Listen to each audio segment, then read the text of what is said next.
Hi, everybody. This is Leather Rock. Welcome to me. This is Atlantic City Live, Tuesday morning, Daybreak. And I could see that there's some people that are starting to walk up the street, and we don't want that. So let me hide back in my house. It's 6:39 a.m. Eastern Daylight Time because it's still the dog days of summer. Welcome into my humble hovel.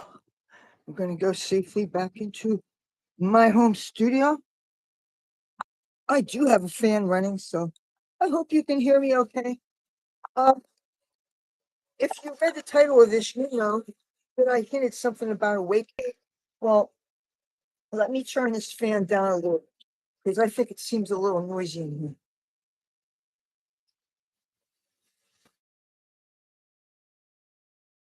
Yeah, so last night, take the electric out like I thought I was going to do.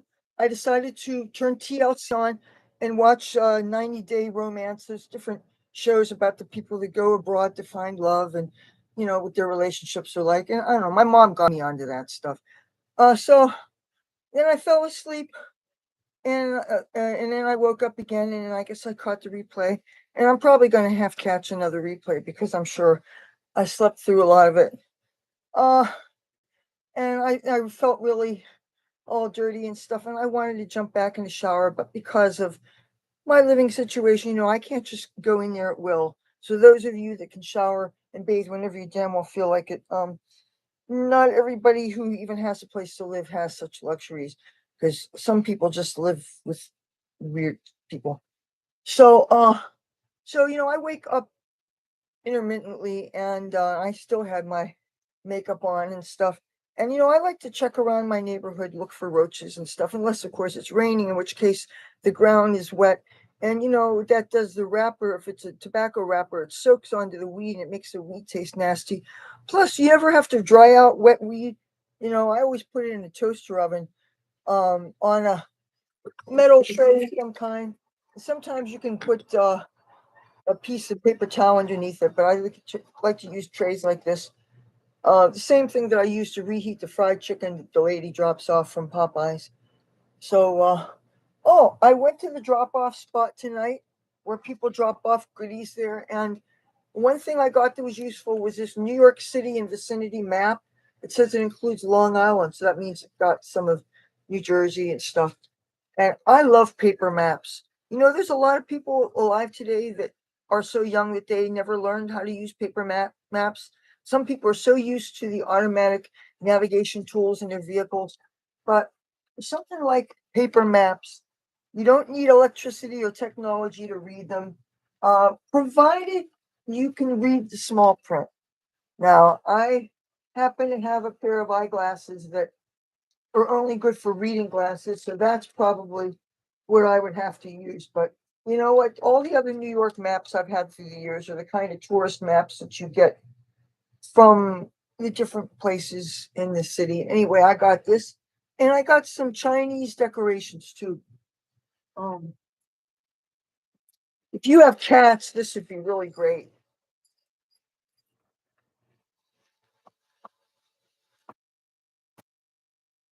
And these were dropped off, and that's what I guess these bags are in. I'm probably going to give away most of them though.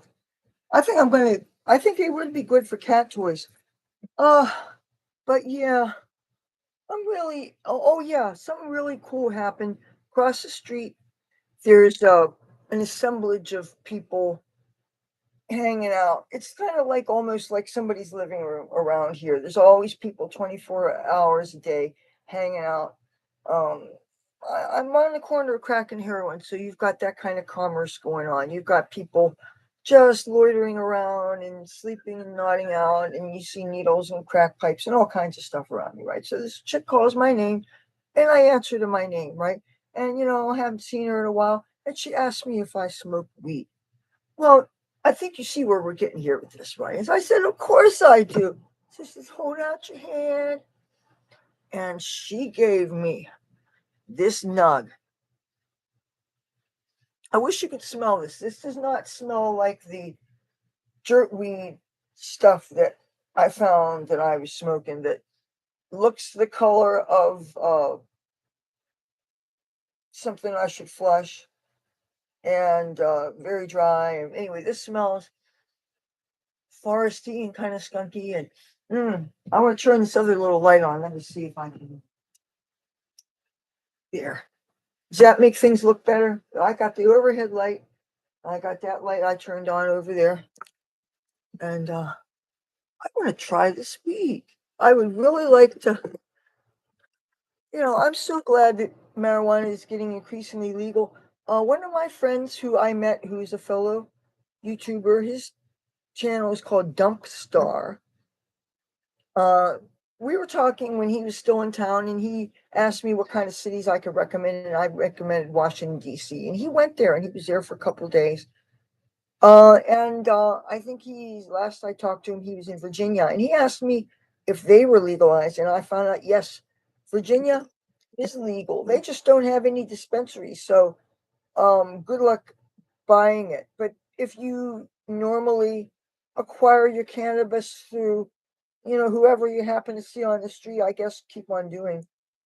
I don't understand all the complexities of the law, but so I would recommend that you either go on the normal website or any of your reliable cannabis enthusiast sites. There's a lot of good ones.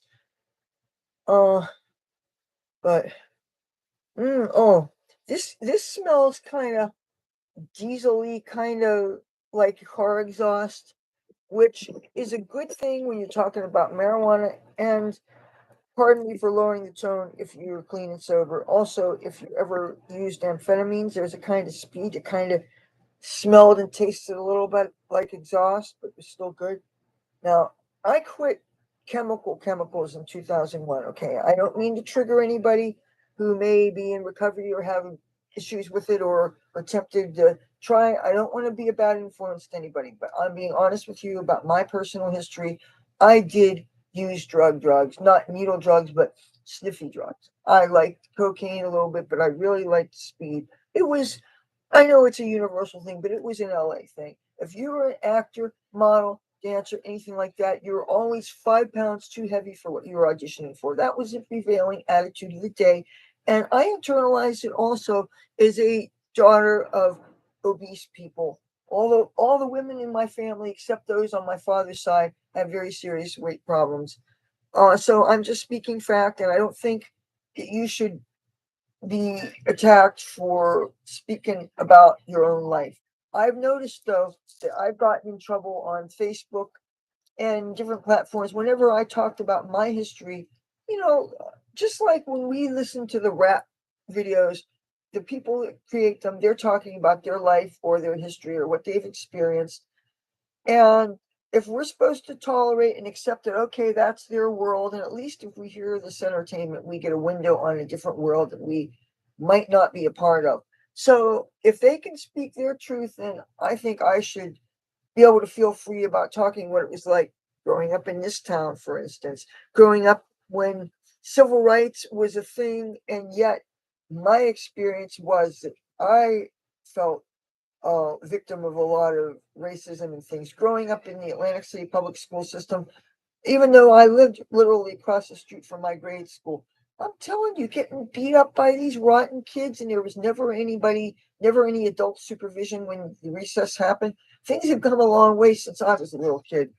But I would be really concerned if I was a parent about what's going on with the kids in schools, from how other kids treat kids to all kinds of funny indoctrination you might not want your kids exposed to. I was, even though I may seem a little counterculture, which I am, and freaky to some people and open minded, which I am to a degree, I was raised in a rather sheltered manner. I came from a two-parent household where my parents both agreed to try to be as good influences as possible on me and then on my brother. And they tried to shield us from anything that was rude or uncultured.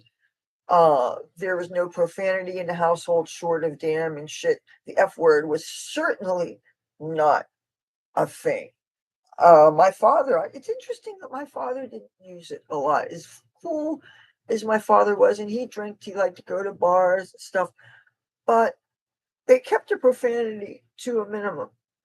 And my mother had been a high school English teacher, so and she had straight A's throughout her whole scholastic career. And she, of course, kept all her report cards. So, report card time for me was always very stressful because her attitude was, if you bring home less than a B, don't bother coming home. And I took things quite literally. I was so innocent.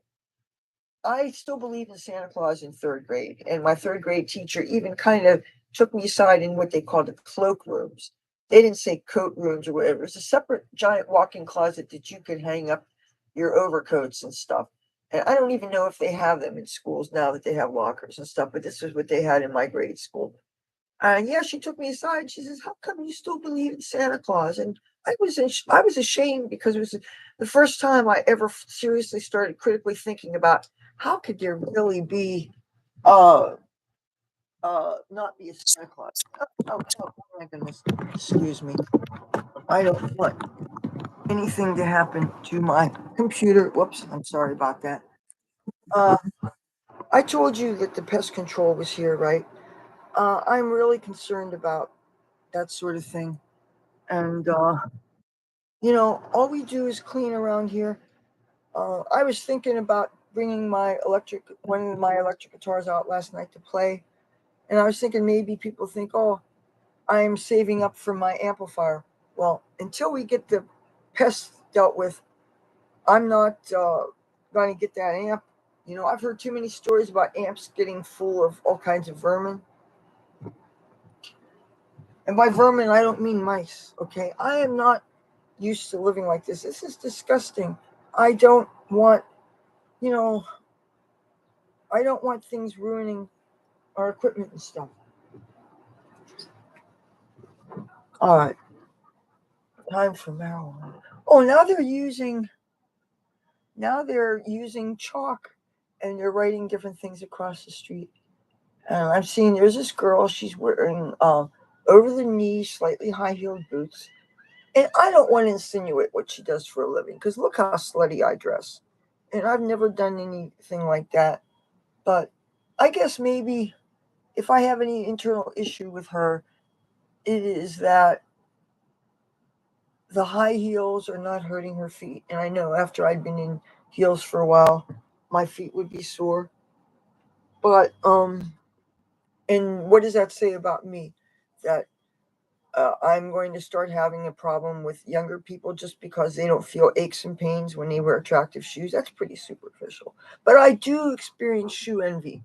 If I'm in I always love to admire beautiful clothes and stuff whenever I go out, men, women, whatever. If you're wearing something that's striking, I love beautiful things. I love architecture. I love fashion. I love shoes. I love an outfit that's well put together, even if they're not normally things that I would wear. Like a lot of men's wear, a lot of men's casual wear leaves me cold. But if I see a guy that's just all the colors are matching or couples that they're really well coordinated, I love the matchy matchy. I love seeing themes. I love good tailoring. I love things that are smartly put together. I really do. And I want to try this weed.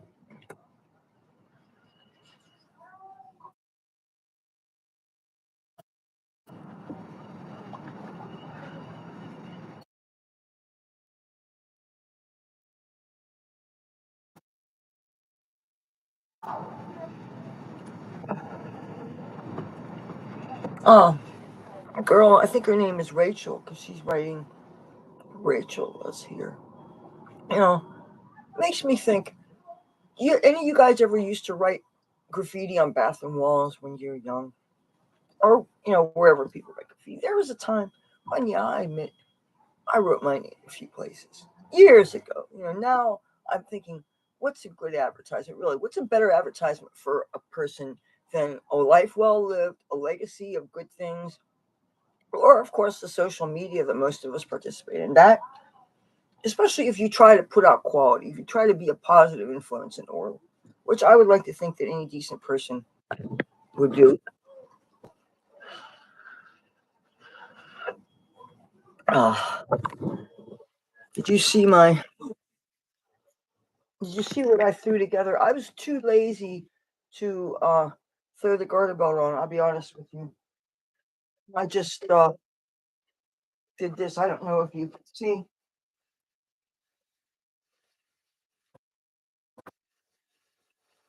Oh, and these are the stockings. They're, you see, this is why we use garter belts, because they keep them from falling down. I think it's interesting that this is one fashion. You know, sometimes people copy some aspects of fashion. Garter belts don't seem to have really taken off again, aside from the punk rockers and the goths. And I don't understand, because they're really quite utilitarian and quite a convenience. And especially if you wear the stockings that are not the kind that are heavier on top and lighter on the bottom, because the sheer part, they're always going to run and be impractical. And real sheer fabrics do not give any sun protection.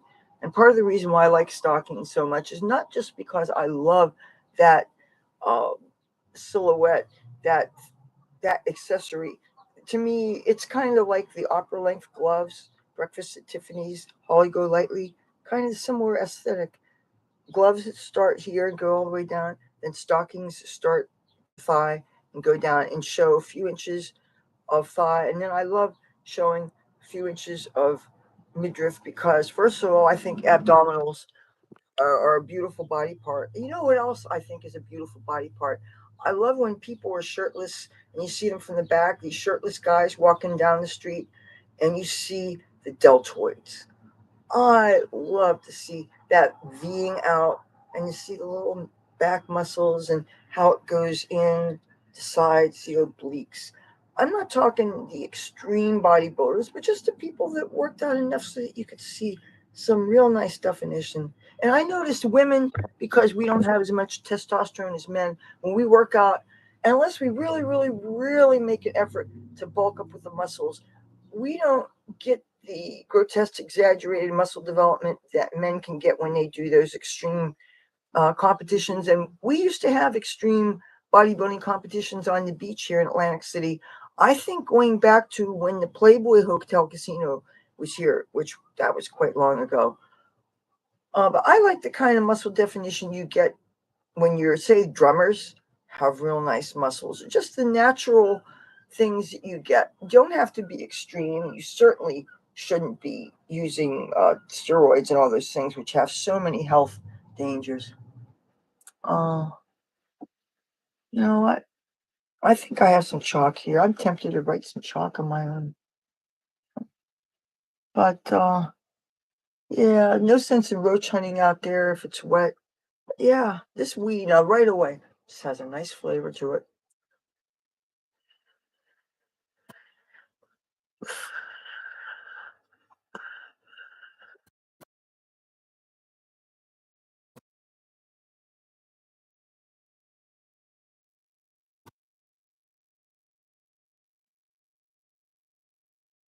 Ah, hmm. I wanted to talk something about the hair dye that I'm going to be doing. Not today, I mean, because I still want to wash this out some more just to make sure that I don't have any metallic products in my hair. I want to show you this bucket of, in case anybody's interested, since I did mention something about hair dye, maybe not in my show notes. Good morning. Yeah, well, that chick hadn't handed it to me, because I was pretty much smoked up the crap I had yesterday. It was really crappy. And the thing is, if I had just the first stuff you smoke in the morning, you know how you feel that. But if you keep on smoking during the day, you probably might not feel it. You know, um, this is one of the sprays I was telling you guys about. This is by a company called Got to Be. Now, this looks like it would be blue, judging by the container, but it actually says cotton candy. And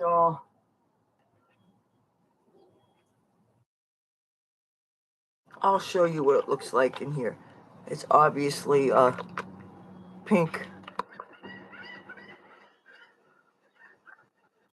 And it's pretty light if you see. I let it drip on the label. So I got this stuff, B color, semi-permanent hair color, and it is it's pretty bad. I can't read the damn label. Let me find those glasses. Um, you know what? They're not hanging up there. They're not hanging up there. That's kind of messed up. I usually have them where I can grab them.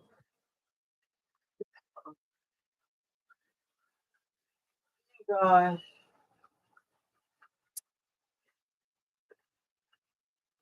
No, I can't find my glasses, so I can't read the label. But I'll show you. It's one of my many purples. But I got to do my roots first. And you can see they've really come out a lot. Because I had roots when I started to put my braids in. Here, I'm turning that on to low so you can hear me. I had roots in when I started to put the braids in, and I started with a few on this side. And then to balance it out, I started with a few on this side. And gradually I started doing more because I'm thinking, why not? If I really love the effect and I love how it makes my hair look afterward. And I kept them in a long time. And then it looked like I was about to get my photo ID, and I thought I was going to get my ID with the braids. And I started reapplying some of the dye to some of the braids. But I deliberately didn't dye this. So, matter of fact, when I put the braids in this side of the head, this was just bleach blonde pretty much, or hair faded so much that it was looking blonde. So that's why you have so many different pieces of color in my hair. And then I put a little tiny teal piece, and then I put this blue in. I really love the blue a lot. This was the blue. It's called Moonlight. And I know I always fought to make sure that my hair looked purple and didn't photograph blue. And I made that video about digital photography and how digital doesn't always see purple. It shows purple is blue, and you have to go into editing and all that bullshit. But I was just looking for, I think it had something to do with my cat's death or something. I was looking for a change. I still wanted to be myself. I still wanted the drama. I still wanted that. But um man, I'm tripping on this girl with her high-heeled boots. It's like a stack heel, and it's like I can't imagine that it's still comfortable for her. She must be really young. There's not a whole lot of things that make me consciously aware of the fact that I'm not a teenager. But when I realized that the high heel shoes that I used to think nothing about putting on to go out dancing, and I would always, wear flats to get there, put them on for the event, and take them off to come home. But I accepted that I could at least wear them for a couple hours or whatever, and it wouldn't destroy my feet. And now it hurts at the instep, and the tops of my feet feel like they're always a little bit achy, and it's really weird. Uh, I never wanted to be that person that would just not care about looks and just went for comfort. I always figured suffering or being a little uncomfortable was fine because looking good was very important. And yes, I shouldn't have to apologize that it matters to me. I want to look in the mirror and like what I see, and I want to put out what I want to put out there. What I do put out there is what I like, and I want to give that to whoever has eyes. And there are times when I have neglected to care and just went out with absolutely nothing, and then unfortunately was recognized, and I will never forget what was said. you know Being called hideous when you're seen without your makeup, and I couldn't put any makeup on because I had smacked my face up against the woodwork and cut my eyebrow open. And in order for that to be, my mom had a butterfly bandage. We didn't want to go to the ER. This was before I broke my finger and had all the, anyway, she cleaned it up, and it was basically taped together, and you can't touch makeup or anything to that while it heals, so you don't end up, it was on this side, so you don't end up with a scar. It still feels a little bit bumpy underneath the skin there. But anyway, the guy that said this, get this, is a drunk, homeless, has half the teeth I do, and lives out in the sun. He was working the concession with the beach chairs and stuff. So I mean, it's kind of like if ever there's a pot calling a kettle black, there it is.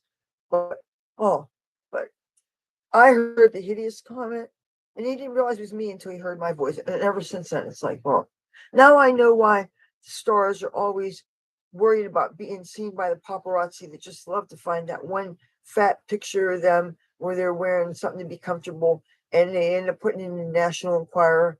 And it's a picture that you wouldn't realize it was them because just even the face isn't recognizable.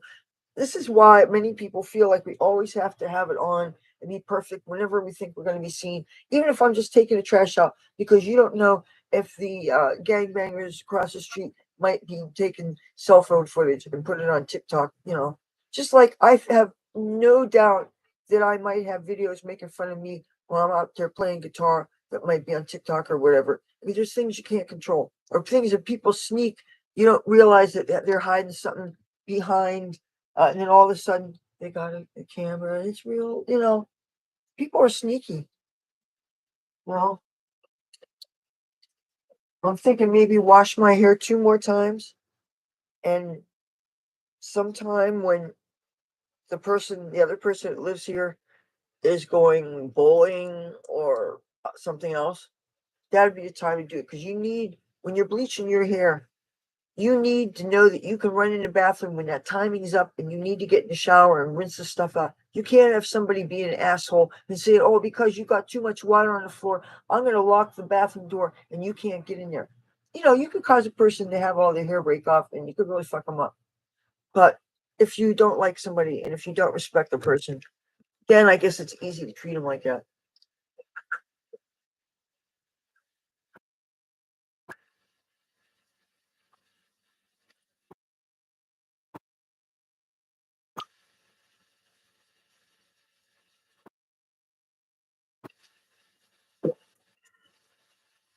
It's the Atlantic City tap water that I poured into this thing and put in my fridge.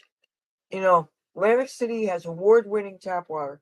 People that are spending money on bottled water, first of all these plastic assholes like me aren't recycling it. Where do you think it ends up? Down the street in the ocean.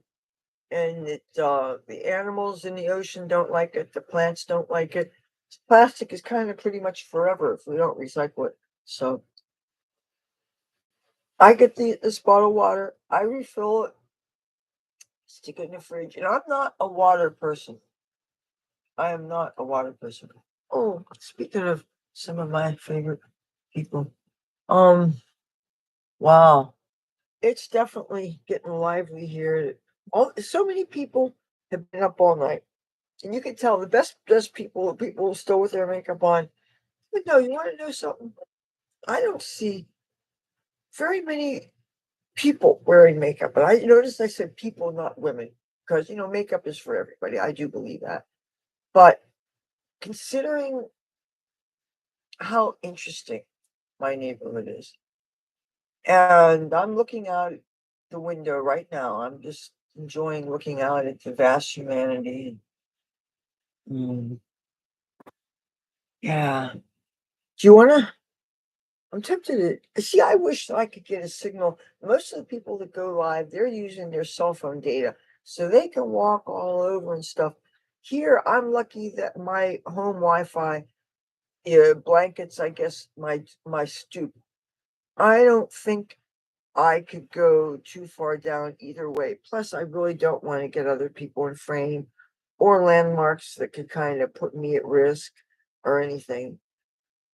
Even though I thought that I was, well, by the way, even though I canceled my YouTube premium membership, all right, because that bill, I'm not in a position to be paying an extra bill a month, especially when I can't even pay my storage.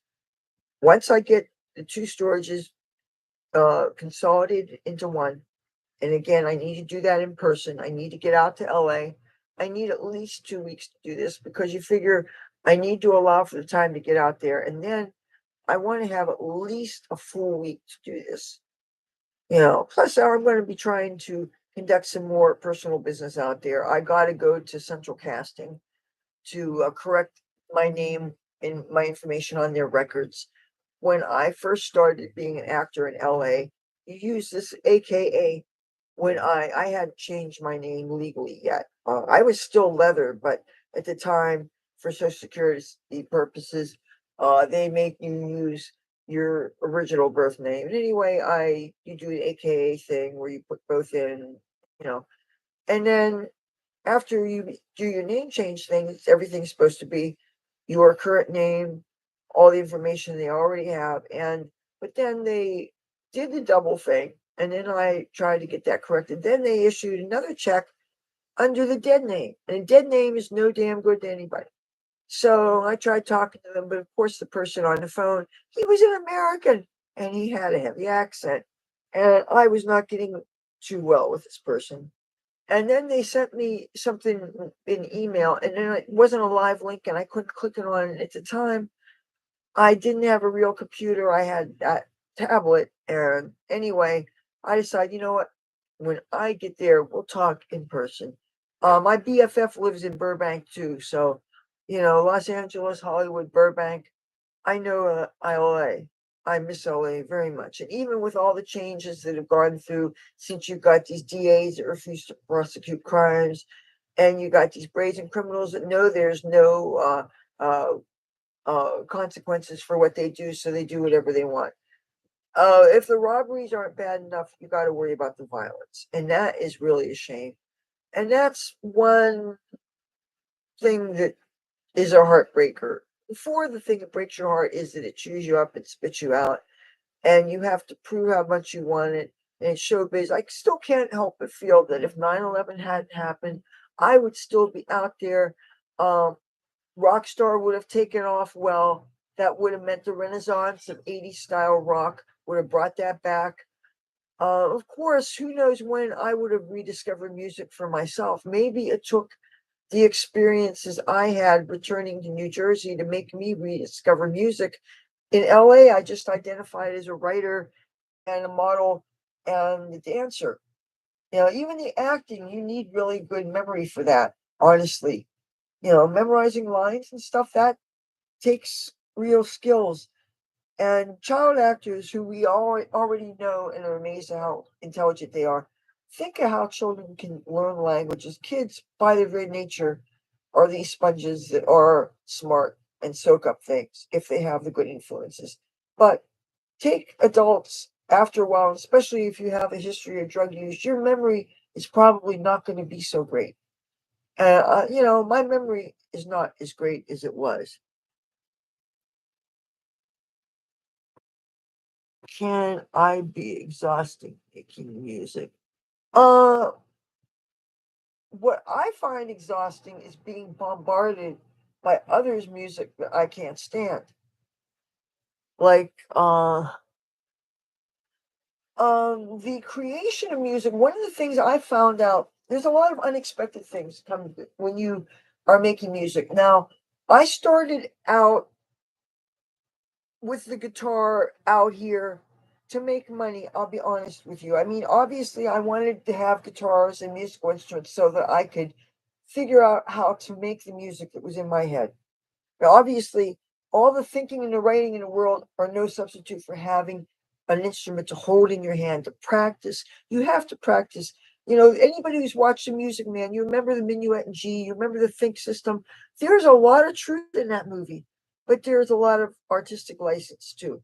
As a metaphysician, in other words, an occultist, yes, I practice witchcraft. I do the arts. You might call them dark. Some are darker than others, really. I think it's mostly gray. But the truth of that movie is, yes, you can use the mind to focus and to imagine and to draw these things into you.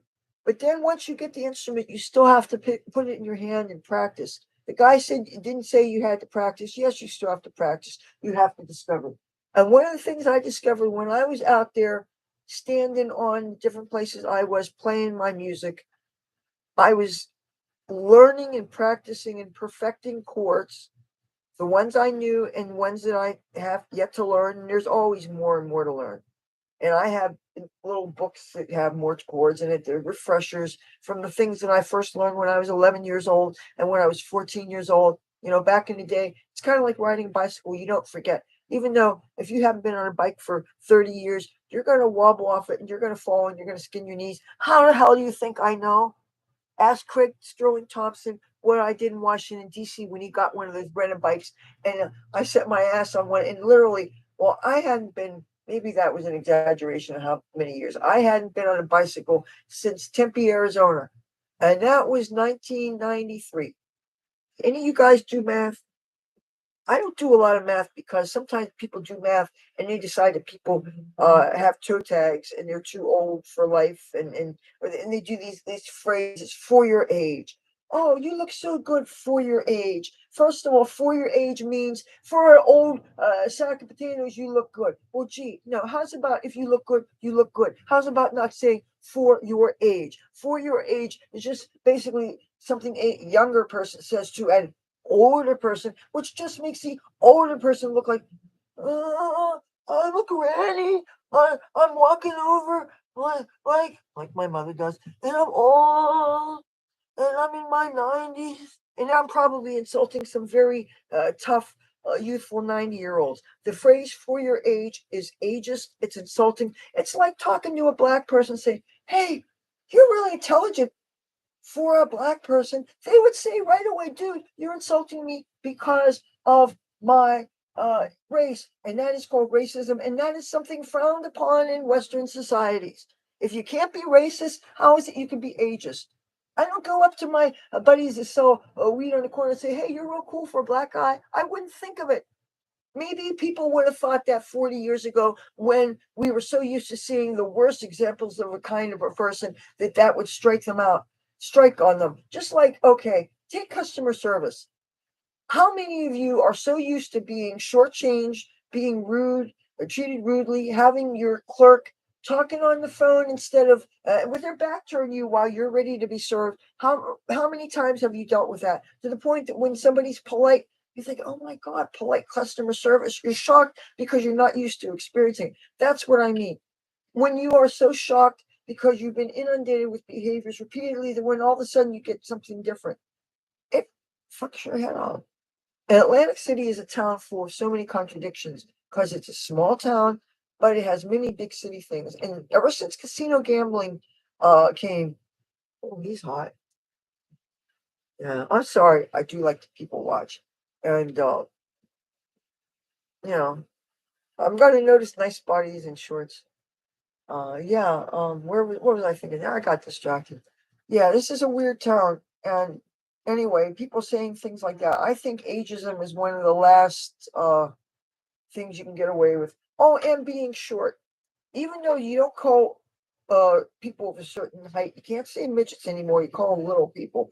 Now, in 20 years, there's probably going to be another word. I mean, is there going to be a time when we can't call ourselves white? I mean, it's getting crazy. Yeah, I thank you for liking my humor. I'm not politically correct. I will be honest. I mean, I would like to go more Lenny Bruce on you, but remember, this is a live stream. And I found out, by the way, uh, that you know what? There's a lot of YouTubers that are having things taken down.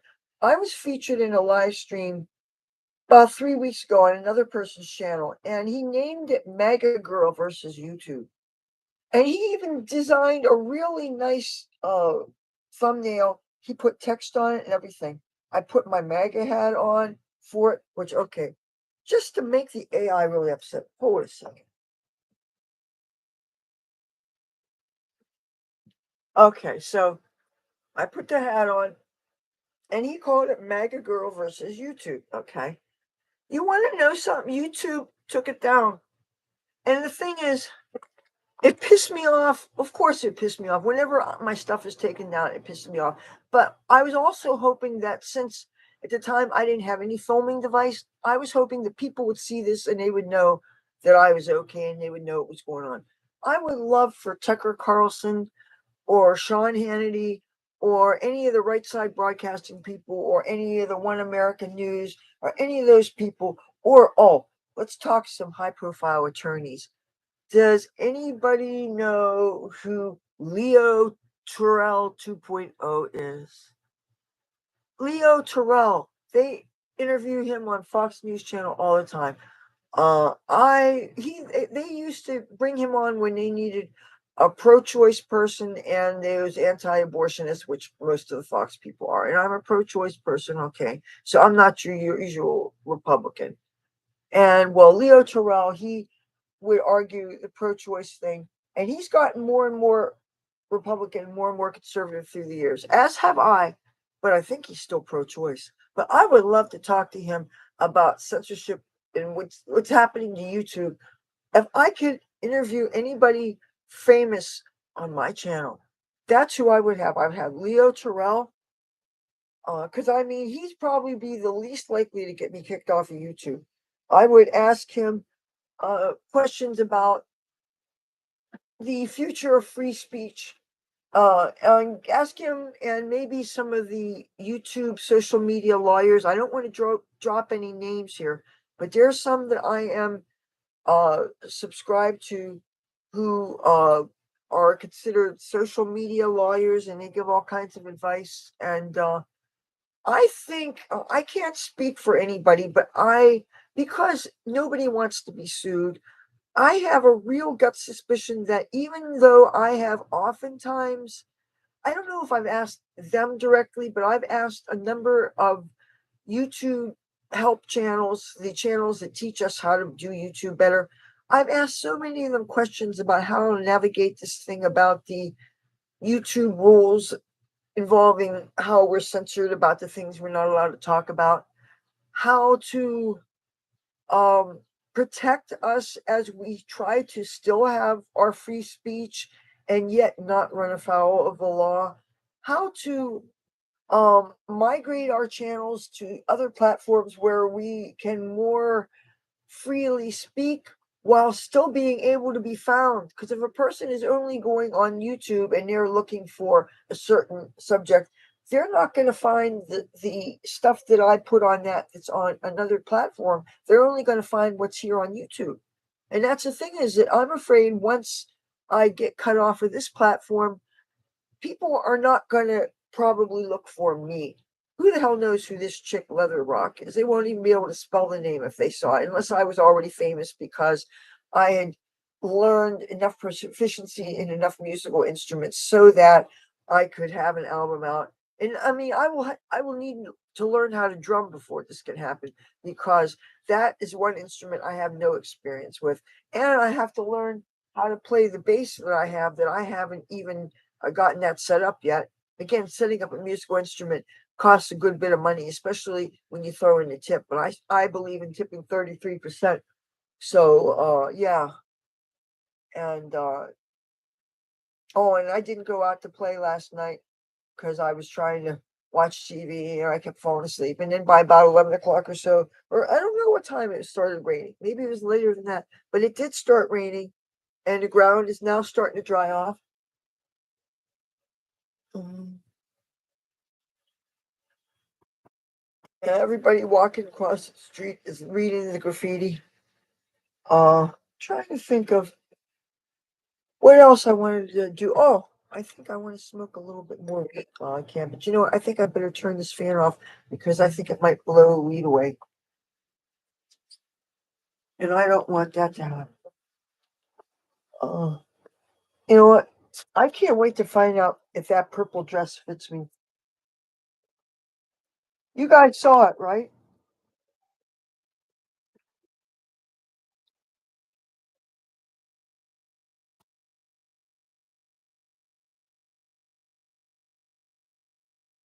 Okay, I'm trying not to have a bunch of things fall down right now. God. Fall, don't fall, don't fall, don't fall, don't fall. Uh, I don't want anything falling on my floor. All right. I'll set these. Pardon me. Okay. Yeah, I got a dress yesterday, and it is a formal purple dress. It's strapless. Uh, See, it's real long. Anyway, this is the top of it, and sometimes things look bigger than they are because of the boning and the structure and stuff. But it doesn't have a price tag on it, and but it's purple and it's strapless, and I have quite a collection of formal wear. Usually little cocktail dresses and stuff like that, and many of the things I have worn here. Uh, yeah, but if it's way too big, I'm gonna redonate it because it's not right to keep things you can't use. And the same lady that drops off the fried chicken, she drops off other things up the street, and I drop off things that me and my family doesn't need, and I find things. And one of the things I like to do is I like to drop off a bag of clothes there, and I like to look out my window and see different people digging through stuff. And next thing you know, people are wearing some stuff, and I get a kick out of that. Sharing things. It's I'm not in a really great position to do a whole lot for people and animals. Like cats. I save uh, meat in my refrigerator, anything, once it's just getting almost to the point where I'm not sure if I should eat it right away. You know, I feed them. The stale bird goes to the birds, and we got squirrels. And I had nuts. My nuts for the squirrels, I left them in my mom's room. She got upset because the mice got at them, so she threw them out. And the thing is, bread and stuff, food, you really shouldn't just throw in the trash here. You should take it right outside because you put it in the trash, it's going to attract vermin. And yeah, we got a real issue with that. Oh, and I heard that that my family is being blamed for the vermin in this building. I heard from some people that there's this God, there's things I wish I could say, but you never know who watches in a replay. And the more locals that know that I'm a YouTuber, then I feel like I have a loss of privacy. Let me set this down because I don't want to put that against me. Uh, there's a real nasty, obnoxious man who lives, well, I don't know where he lives, but he also does business in this neighborhood, and unfortunately, has a relationship with people around here. And he has said some really rude things about my family and me. And it's basically, he has told people lies, claiming that he owns the building, which he does not. Mhm. We know who the landlord is. Anyway, he has been spreading rumors about us and saying that basically that we're responsible for the vermin in the building. And I can categorically say that's not true. There was when we first moved in here, as a matter of fact, and we've been here like 13 years. There was a very loud series of families next door that had little kids, and I noticed, just based on what they threw out in the trash and everything, that why should we be blamed for the vermin? Uh, yeah.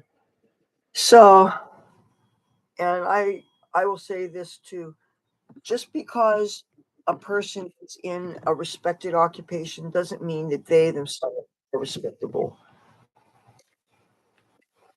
Okay, there are people, just like there's bad cops, even occasional bad firefighters, bad clergy, bad accountants, bad lawyers. Anybody in any occupation can be a bad egg. And unfortunately, some people can be charismatic and charming and get a little bit of power and have people thinking because he maybe has been in a position to do favors for people, then he gets a lot of people.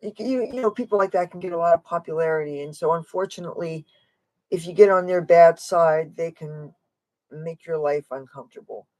And we just basically try to stay out of this person's way. But yeah, the day I was accused of peeing out the window, for instance, first of all, did the man fail basic biology? I don't own the necessary equipment. I am a double X chromosome human, which means I am a female. I was born a girl. I will die a cranky old woman. Yeah, there are things that would blow your mind around here. Uh, I don't know. And there's things I can only guess, you know. Like we had some people that rented out the downstairs uh, from somebody, and they were really, really, really noisy. Oh my God, they had like this Spanish speaking church, and I got no problem with anybody's house of worship as long as I don't have to hear it and deal with it, and as long as it doesn't vibrate my walls and drown out my TV and my computer and disrupt my mother's sleep and all that stuff, and as long as it didn't make my kitties who are now dead miserable, and as long as nobody's ever done anything like that, then I will never have had a reason to have a problem with you.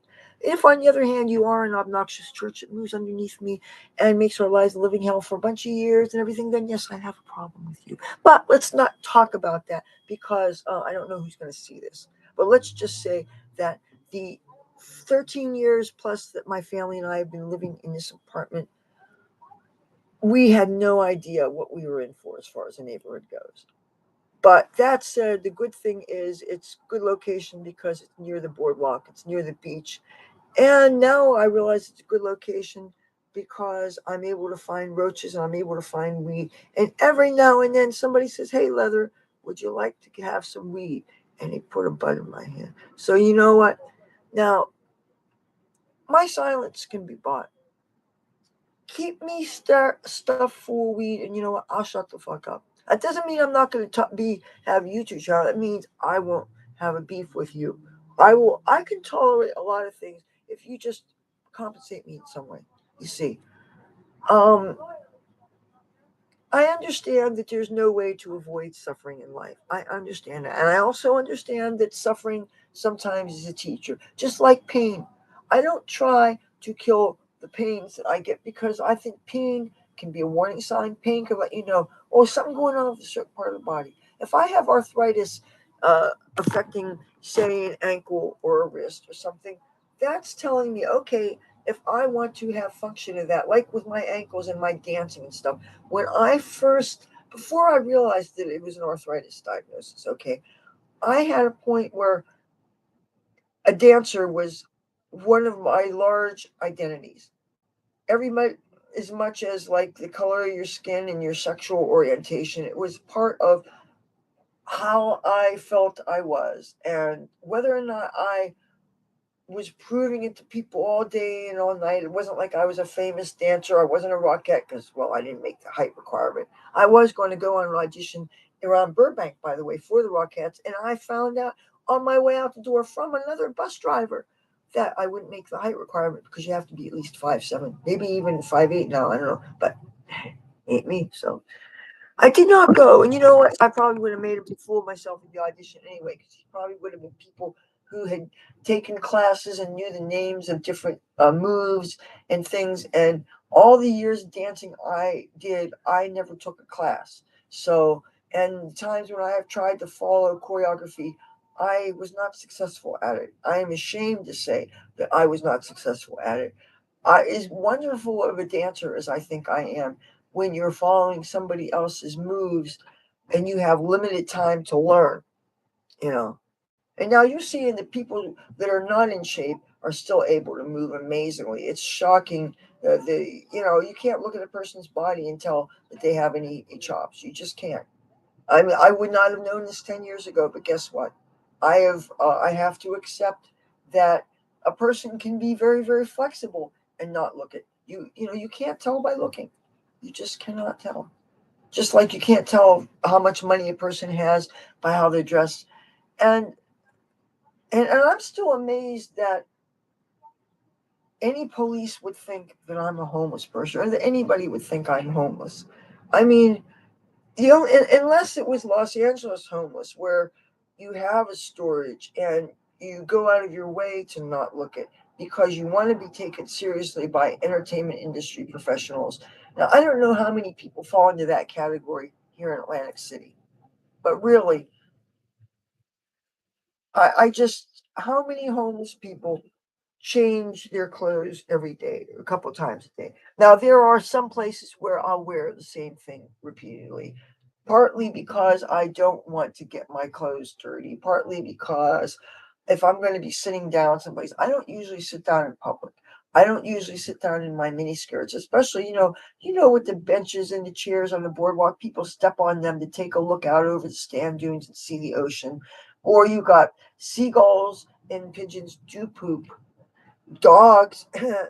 And I've seen, unfortunately, some human beings get sick and their bowels leaked through their clothes. One time I went and got some bleach spray from the dollar store and I cleaned up a chair in front of Tropicana once. Really, how many people besides city employees do that? But again, I know that people usually, and usually men, people have no qualm. They don't think about sitting on the benches. And if they knew how many people stepped on them, they wouldn't do that. I am not going to sit down on something where the bottom of a shoe has been. The fact that I wear shoes indoors in my apartment and my shoes are touching my carpet that my cats have been sick on and died on. Okay, that means this carpet is dirty. That means if I drop an ink pen on this floor, I will wash that pen before I uh, use it.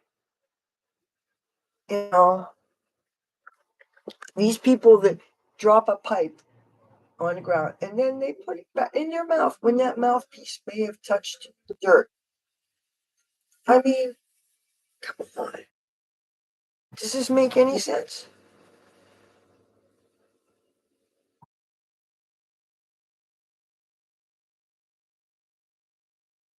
Okay, I got my expansion drive just unplugged. I just plugged it in, and I got some kind of error message saying select what happens with drives or something. I don't really know what that refers to, but when my friend comes by Sunday to help me to learn how to create content on this computer and then upload it to YouTube, since there's a process to that. Again, I've told you guys that for some reason, Windows 11, when I try to upload from YouTube, it tries to get me to use the stuff in my OneDrive. And the most recent stuff I have in my OneDrive is a few pictures of Tabby Boy before he died. That last computer took. Um, I didn't wasn't able to really shoot good video with it because the quality of the sound went off, but at least still pictures I took. And I understand what they say when they say you never take enough pet pictures, especially considering that I lost that original, Amazon Fire tablet. Again, anybody hears me, there's $100 reward for the return of my Amazon Fire tablet. The screen looks all smashed up. It's got a little chunk out of the corner. And it needs to be plugged in and recharged. It's password protected. Only I have a password. There's a 128 gigabyte memory card in there. The pictures in it are only of me, some of my friends, videos that are on this YouTube channel, including a lot of footage of dying cats that have never been posted, that I was going to show a veterinarian to try to get uh, whatever I could care to save their lives, which I was not able to do. So, $100, no questions asked if you present this to me, and it has all my pictures and video on it. It's password protected. It's not going to, but you get it back to me. I'll give you $100, no questions asked, in any denomination you want. And if you want $100 bills, fine. It'll be from the casino, so you know they won't be counterfeit. So, And I play guitar. Sometimes I make a little cha-ching. So that's my income now. I'm gonna take another hit if you don't mind. Oh, you know what? Maybe you guys want to see a view of some of the outside.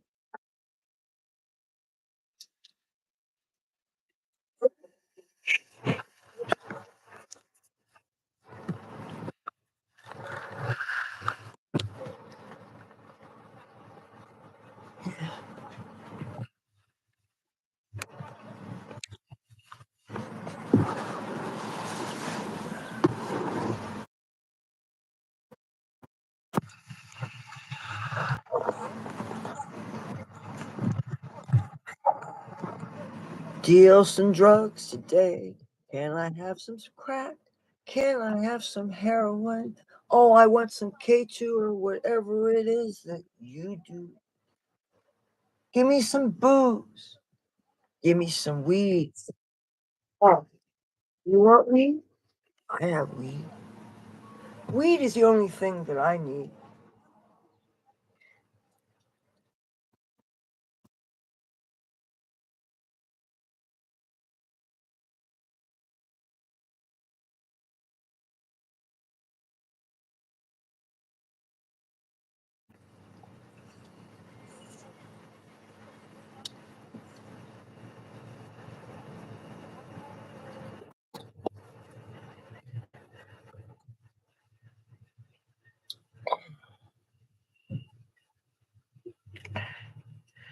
It tastes legit too.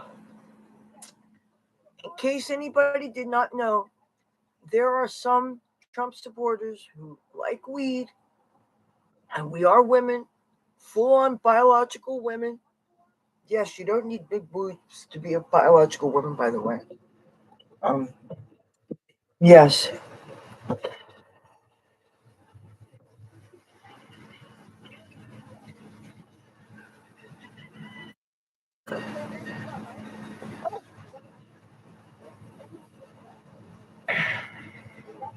make America stoned again.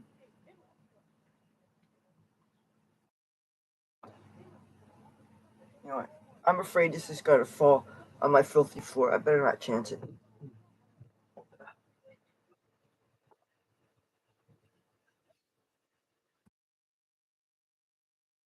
Oh,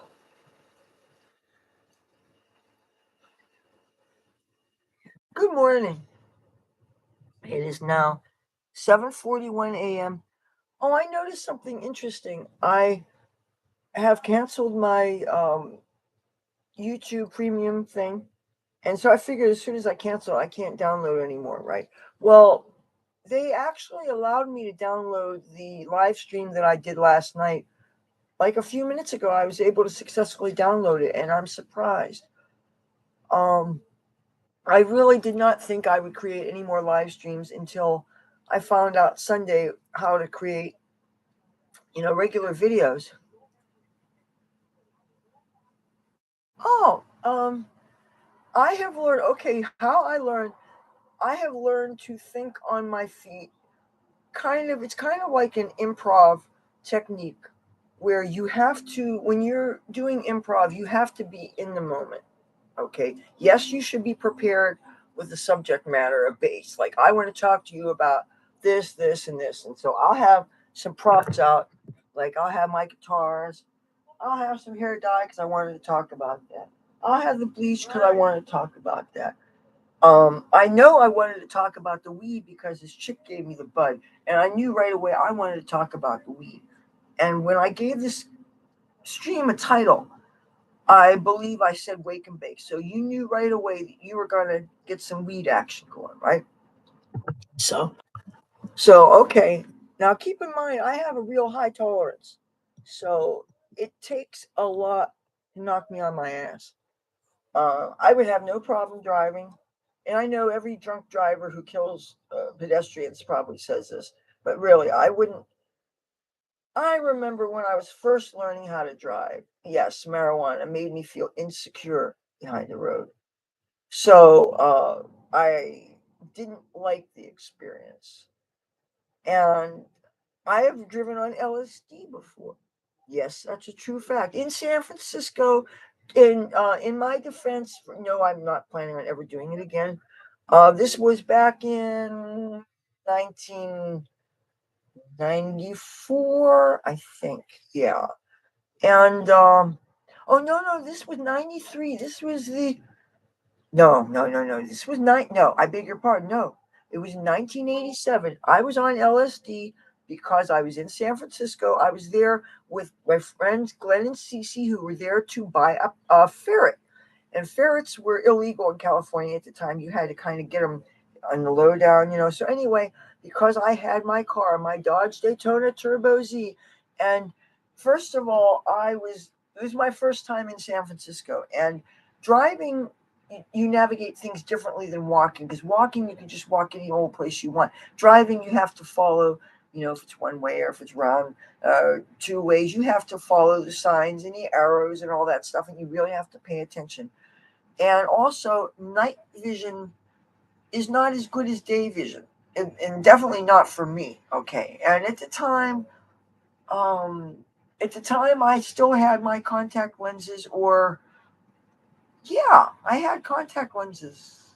Yeah, because I definitely didn't have glasses, because there's no way I would have been a girl who sports glasses back in those days. That's just the attitude. Any more than I like to flash the ones that I got that I can only use as reading, because they don't do. I'm not confident that they would help me on the road. By the way, I don't know that they would help with the vision test that I'm sure they have at the DMV.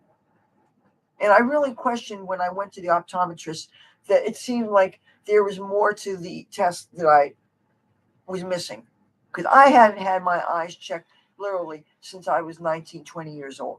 All right. Wait a minute. One time, my mother, I beg your pardon, in the year 1999, my mother had prescription sunglasses made for me. I don't remember them having any bifocals though, but I ended up leaving them in bad BF number two's car. And yeah. But you know what? With this insurance, it shouldn't be too expensive to get them made. But the thing is, you have to start off with a proper prescription. I'm not spending money on the prescription that I already have for the glasses that I have.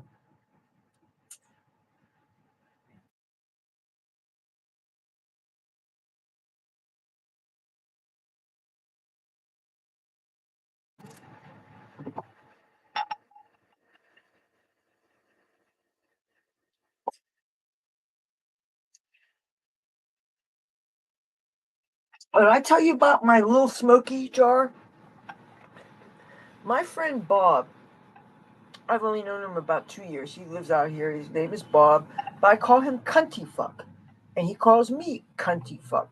And we're gonna get T-shirts made for him, me and for him, and it said either Cunty Fuck or Royal Order of Cunty Fucks, Atlantic City Division. Well, my mother hates the word cunt. She hates that word. I love the word. I love the way it sounds.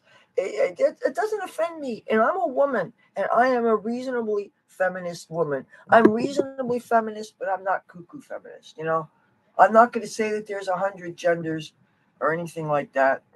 I think it's so much of this stuff is social contagion and not real gender dysphoria. And I've been around enough to know some genuine people that are in certain groups.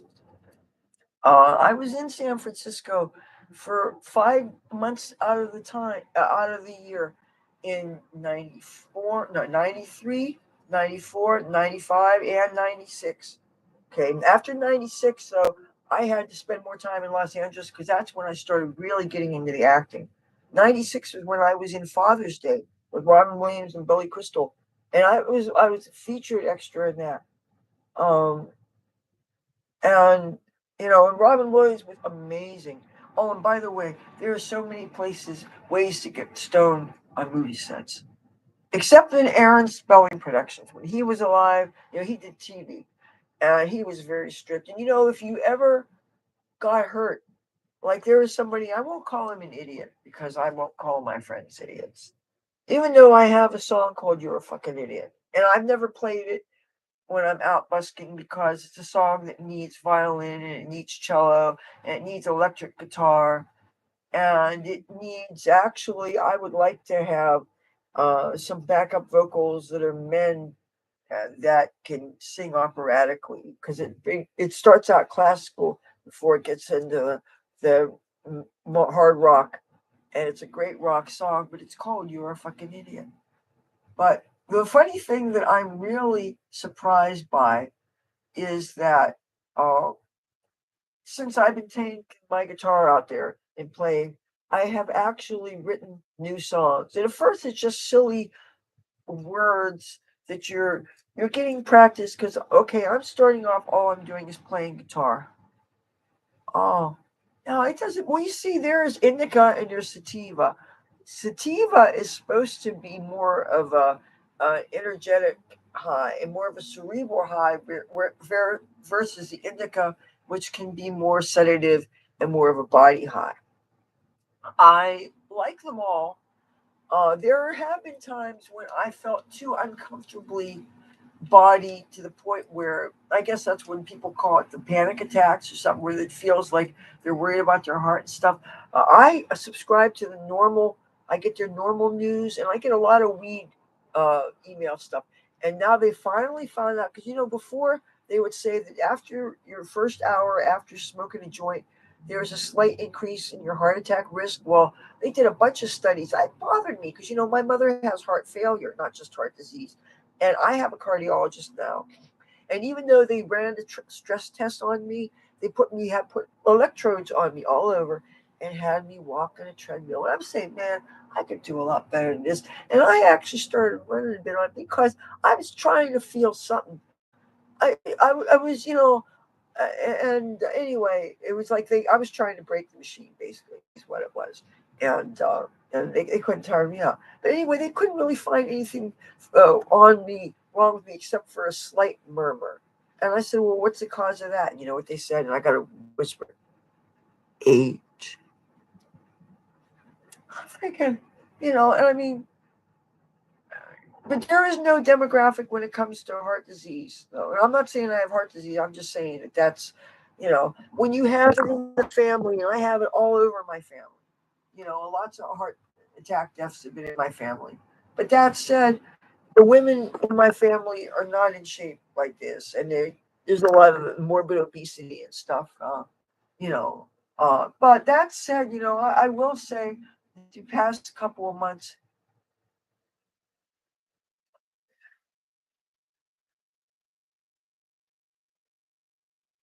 I'm watching this chick. She's absolutely ass in the air. Well, she's wearing pants and she's picking up things. And I'm thinking of all the roaches that I'm always looking for. And it kind of makes me a little sick in a way to think that maybe she may be scooping up all the roaches that I would wish I could get. But then if the ground's wet and you're soaked with tobacco and stuff, and really to be free getting weed, it could be risky with all the drugs that are around here. But then again, who the hell is going to put funny drugs in the joint that they're smoking? And I was told to look for things like chunks, plasticky chunks and things, but I would think that the smoking would melt that shit. But if I actually saw something like that during the unwrapping process, obviously I'd throw it out the window, you know. Which all apparently now I got in trouble for hawking a loogie out the window and not hitting somebody, but almost hitting somebody. I just caught hell about an hour ago from somebody who lives in the neighborhood, who heard from somebody that somebody, and they described me, coughed. Now, in my defense, I got a bunch of cords in this room leading from the computer to the uh, expansion hard drive, across to the electrical outlet. I got a fan plugged in. I got a TV plugged in. I got some of the cords have to go. I got the cord to the light. I got all kinds of things I got to step around. I got my dead cat's food bucket, ironically, full of dry food that I just bought while my cat was dying. He never ate. And it's sealed real hard plastic so it doesn't get stale. and I gotta walk very carefully. It's an obstacle course to get past my bed. It's a very narrow area. I can't afford to take a chance of knocking any of this stuff over. And go all the way to the either the little bathroom sink, which sometimes, if my mother's in it, that door's closed, I can't get in. So then I have to go into the kitchen and again navigate things. You unfortunately, if you saw when I was making burgers, you saw that hellhole to cough up in that sink. So yes, if it's time down to it, I'm gonna open up my window. I'm gonna look to see if there's anybody around there. Maybe I didn't look. Maybe I misjudged. Oh well, it missed the son of a bitch. And so yet there's yet another excuse to complain about me and my family.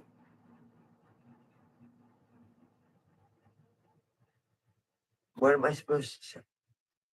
Sure, there have been times when I don't want to leave crumbs and things around here to feed the vermin.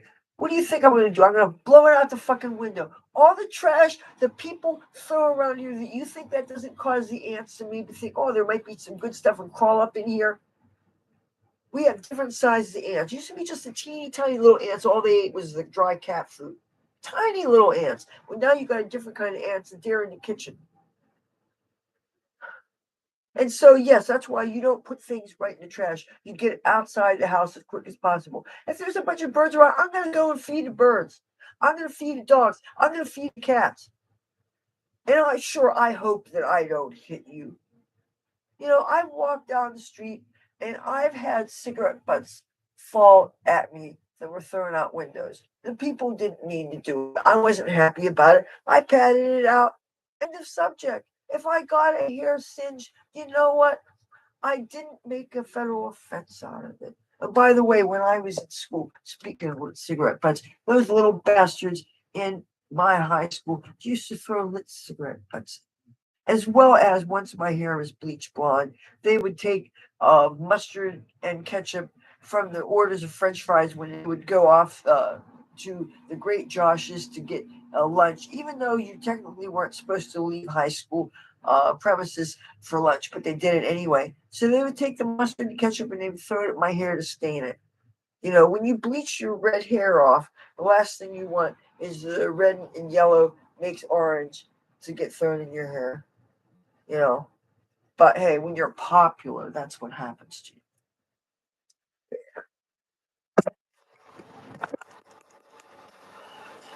Oh, that girl is gone. But if there was any, oh no, she's all the way over there.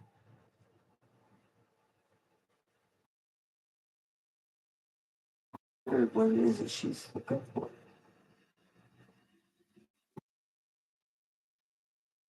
See there, this is going on. Then why looking for things should trip people out. But the thing is, I try to be really cool about it. I don't. I survey, and then when I see something, I swoop.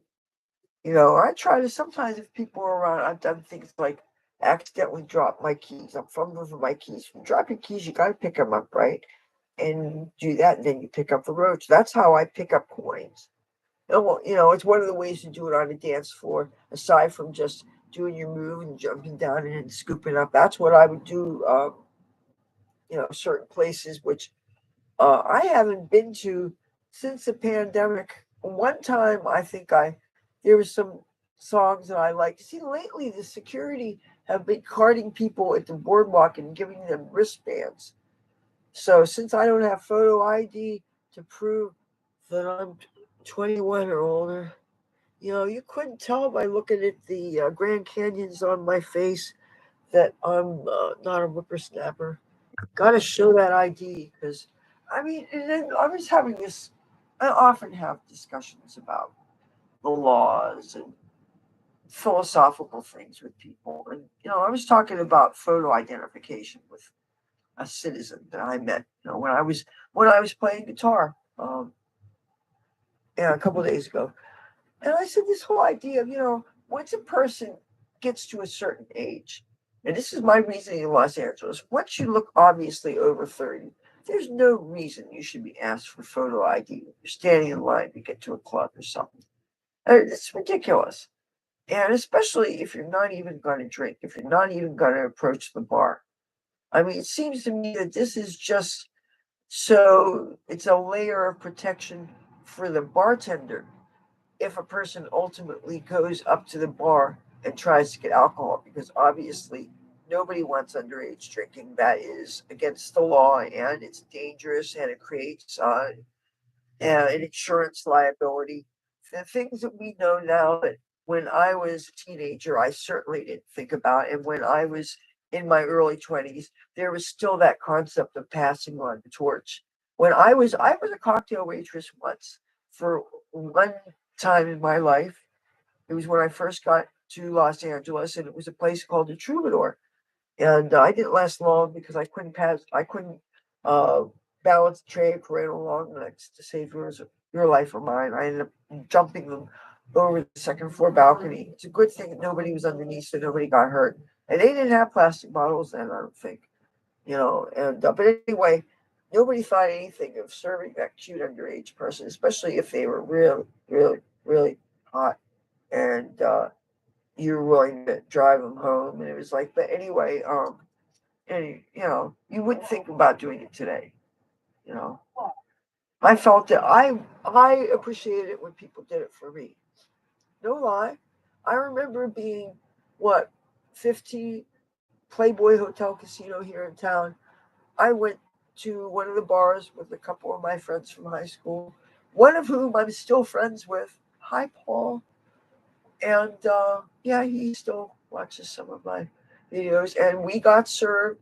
We were, and the drinksters had the Playboy bunny on them, and the bunnies, of course, were our servers. And it's such a thrill when you're underage to get served. And I still remember how that feels. It's not so much about the alcohol, even though, yes, that was a very grown up thing. I never liked beer. I always liked a cocktail. That was and of course they're stronger than beer, so yeah. But no, the thing about when you're underage and you want to look old enough to pass, it's because you want to belong to or be accepted into that adult world. I want to be able to go and dance, for instance. And I want to be respected. I remember when I was in high school, I never wanted to carry my books home from school because I didn't want to look like a student. I was the person who endured the pressure of waiting until the morning of and doing my homework. I did so much things at the last minute. I mean, and I skated through. I really did. I didn't get as good a grades as I could have because, frankly, I didn't have.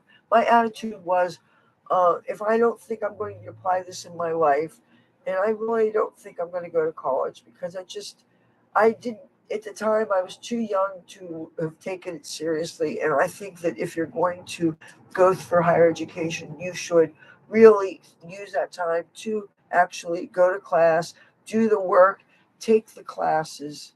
That's important. And at the time, all wanted to do was sex, drugs, rock and roll.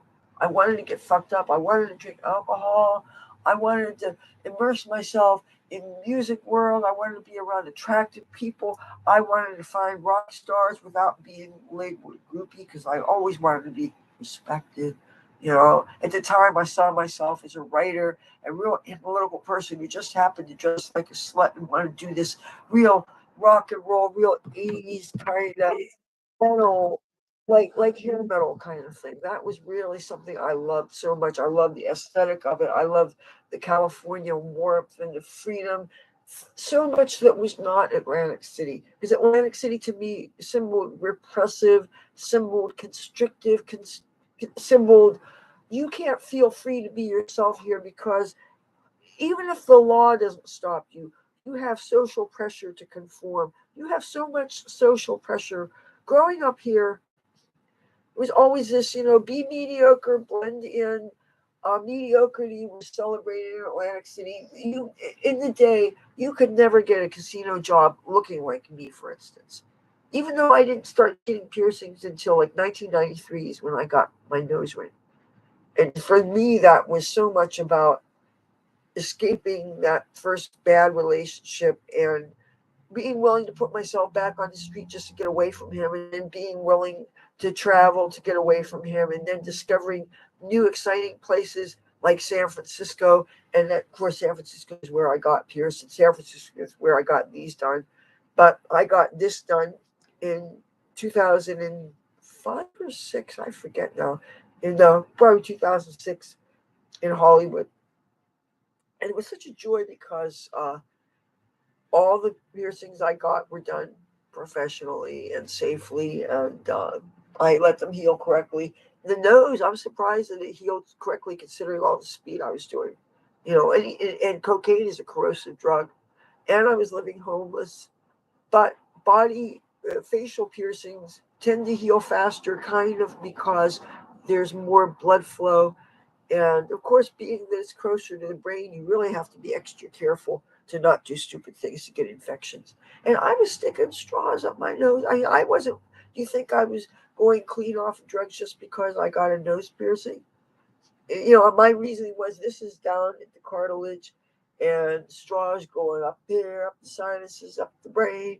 So, but if I oftentimes, now this was in LA, not San Francisco. In LA, I would use $100 bill to snort speed out of. And I would think that, this big denomination, it seemed so chic and so fashionable and so decadent to me. And meanwhile, you know how dirty money is, and you're sticking that up your nose, up your mucous membranes. Now, maybe $100 bills, because they're not touched as much, maybe they're not as germy, but I don't know. How do I know that some drug dealer didn't drop them on the bathroom floor accidentally while he was taking a dump? And you don't know. I don't go test my money for the germ count I have on it. When I get money tips from playing guitar, do you think I wash it? No, I'd be afraid of it being fragile and disintegrating, and I'd be fucked. But that said, after I counted, I washed my hands. You know, when I was a dancer, I was very conscious of the fact that whenever I stuck money in my stockings, which I often did, I washed my legs real good. Anything that touched the money, uh, you know, especially considering that a lot of the times I didn't have a place to live, so it didn't. When you're homeless, technically, you probably can't shower every day, so you have to. You're very conscious about anything that's germy, and money, yes, is definitely germy. Oh, I don't. When I use this bucket that I put tips on when I'm playing guitar, I don't put my clothes back in it until after I washed it. It's great for putting clothes in, and then I take the clothes out, and then I can use it for money because I find that it's sturdier than a hat. I just don't want to be obvious to this cop or any cops that fuck with me. I've noticed since I've been out there, I do see cops in buggies, but they're going real fast and they're on a mission. And hey, as long as you're on a mission, it doesn't involve me. Please go about your merry way. Just don't bother innocent people. I still, you know, because I keep on having people come up to me saying, Leather, I missed you. I haven't seen you. I said, I have been having to stay away from this asshole cop, you know. And the more I describe the situation, more people say that cop sounds familiar and that he must really like to mess with people. And I don't know whether it's a vice thing, whether it's homeless people that he doesn't like, or whether it's anybody that's countercultural that he wants to try to pick off the streets to make it look a little more homogenous. I don't know. I don't know where his head's at. The one thing I did vibe off of him during our second encounter, because he kicked me off the hard rock, my fourth day in front of the hard rock with my guitar. You know, I never forget that because obviously it was not something I was expecting, but I got a good look at his face. And when he said that their security does not want me there, he didn't say I was kicked off the boardwalk. He said I couldn't be in front of there. So I went to Ocean expecting maybe there'd be problems, and I didn't have any. Um, let me, I'm going to take another hit, but let me get a tissue. Oh, before I do, now there's somebody that set up a woman chair across the street. He opened up a big umbrella. He's got it to shield his face, I guess, because when this fog burns off or whatever, maybe we'll get sunny or something. He's got another milk crate because there's two milk crates out there. He's got another milk crate that he has using as a footrest. He's just so comfortable. Telling you, it's really interesting around here. I gotta get a tissue because I can't breathe till I go and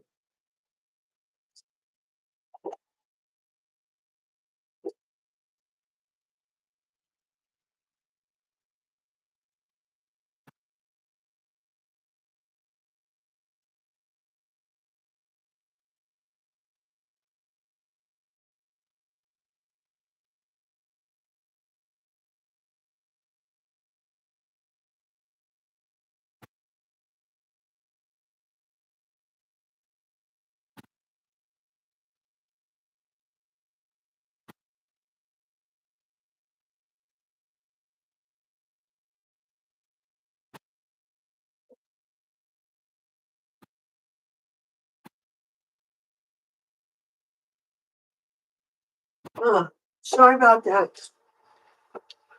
Another thing that makes me mad about people have an issue about the rare times that I get caught throwing things out my window. I have lost track of how many times the person who lives down the hall from us, who I am genetically related to, has dumped things out the window. He's dumped out candy wrappers. He's dumped out urine from water bottles that he used to store. Okay. Which I believe I have gotten blamed for. I don't even have access to that part of the apartment. There's no way that I could possibly dump anything out of his windows because I don't have access to his room. His room, as far as I'm concerned, is locked. And since the cats are dead, I would have no reason to go there.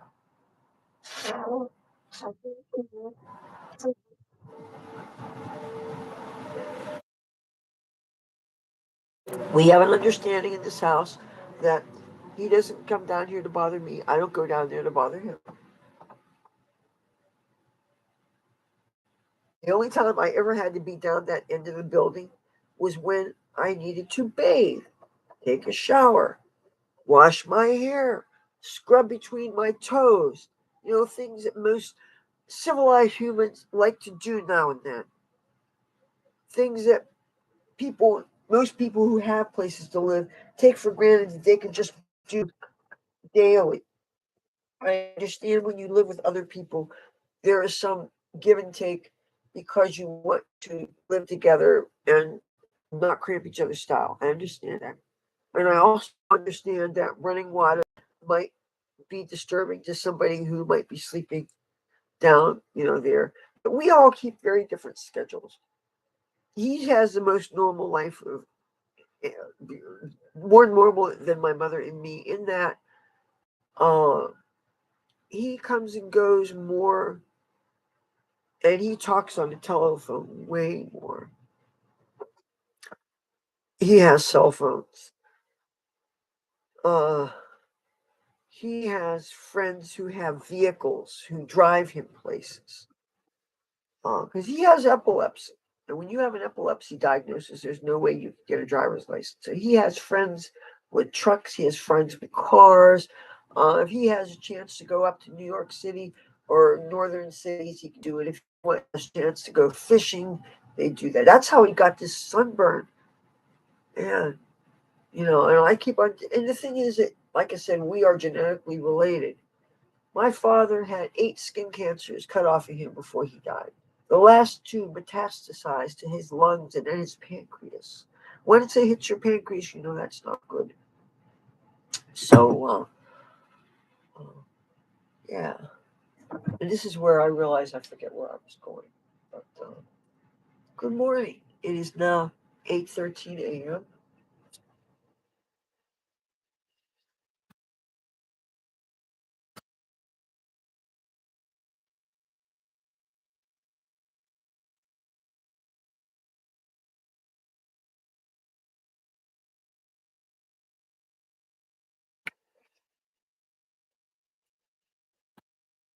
Oh, the graffiti says "fuck bitches, get money," and then Rachel was here, and then hi. So I don't know. Hey, at least it's in English. That's a start. And it was written in legible. Right?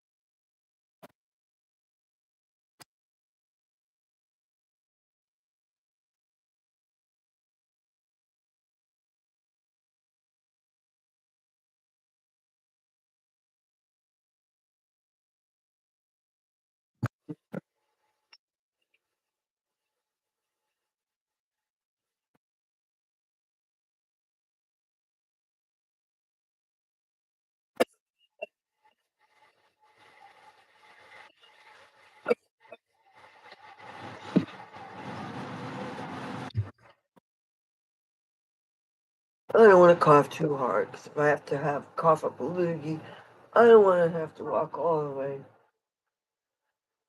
there. So, okay, this weekend, if I have a chance, I would like to smoke you. Oh, okay, now, well, I'm trying to think of what the only thing I know about weekends, is I'm really starting to plan my life around a couple of the TV shows that my mom got me addicted to. Even though that you can tape, you can DVR the repeats, but I have to whenever I'm DVRing anything with Comcast. You see, the other person that I was talking to you about, he DVRs a lot of things too. He DVRs a lot of sports things and some of the news programs so that he can watch them later, like the 10 o'clock and 11 o'clock Philadelphia news. As he films them, and he filmed all the South Park and Three Stooges things automatically. So sometimes there is a scheduling conflict, and my taping something in the future is going to override something that was he wanted to tape. So the new thing always takes precedence over the other thing. So I always have to judge whether or not I should do this. If, say, it was one of his news things, no, I'm not going to record over that because you can't get that again and you would miss something like that. But if it's just something that he has set to automatically record, see, that takes up, that uses up like 97% of a very limited space that you get on Comcast. It's because, especially depending on what your tier is how much space you get. And we've got our tiers bounced down because we're really trying to save money. We have cut channels and different things. And I mean, for a while there, we didn't even have TV at all. My mother just got access to on demand things. So she was able to get her news fix by getting these short news videos. They're basically, I guess, YouTube on demand, all the big three news outlets. As long as you were a lefty, you could find access to all this stuff. They didn't seem to have a lot of Fox News stuff, I noticed. But that said, we got used to not having TV. As long as I have internet, I'm okay. Got to have internet. Oh man, it's interesting. Tricycle, motorcycle. It's interesting. It's like a coppery color. See, well, I guess what would be good about them is the potential storage space in the back. But anyway, if it was purple, I would have liked it more. But yeah, I wasn't planning to do this morning, but I think it's cool to live stream at odd hours. Oh, you want to see what it looks like now?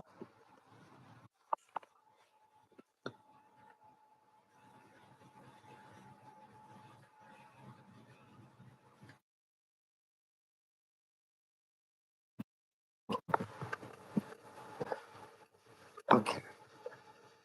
I feel like my walls are so wet and weak that if I put all my body against it, I may fall out and die a miserable death. And I really don't want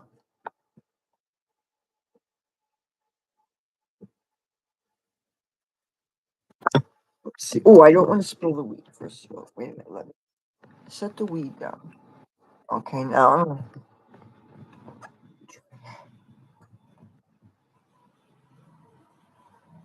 look above the car.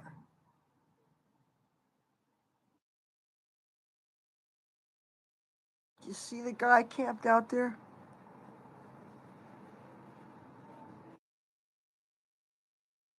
Yeah.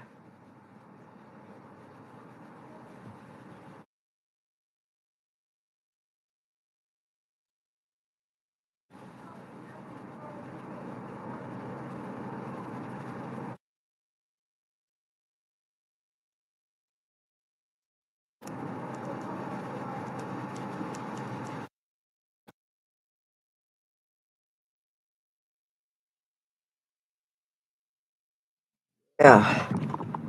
Very, very interesting, no? Uh,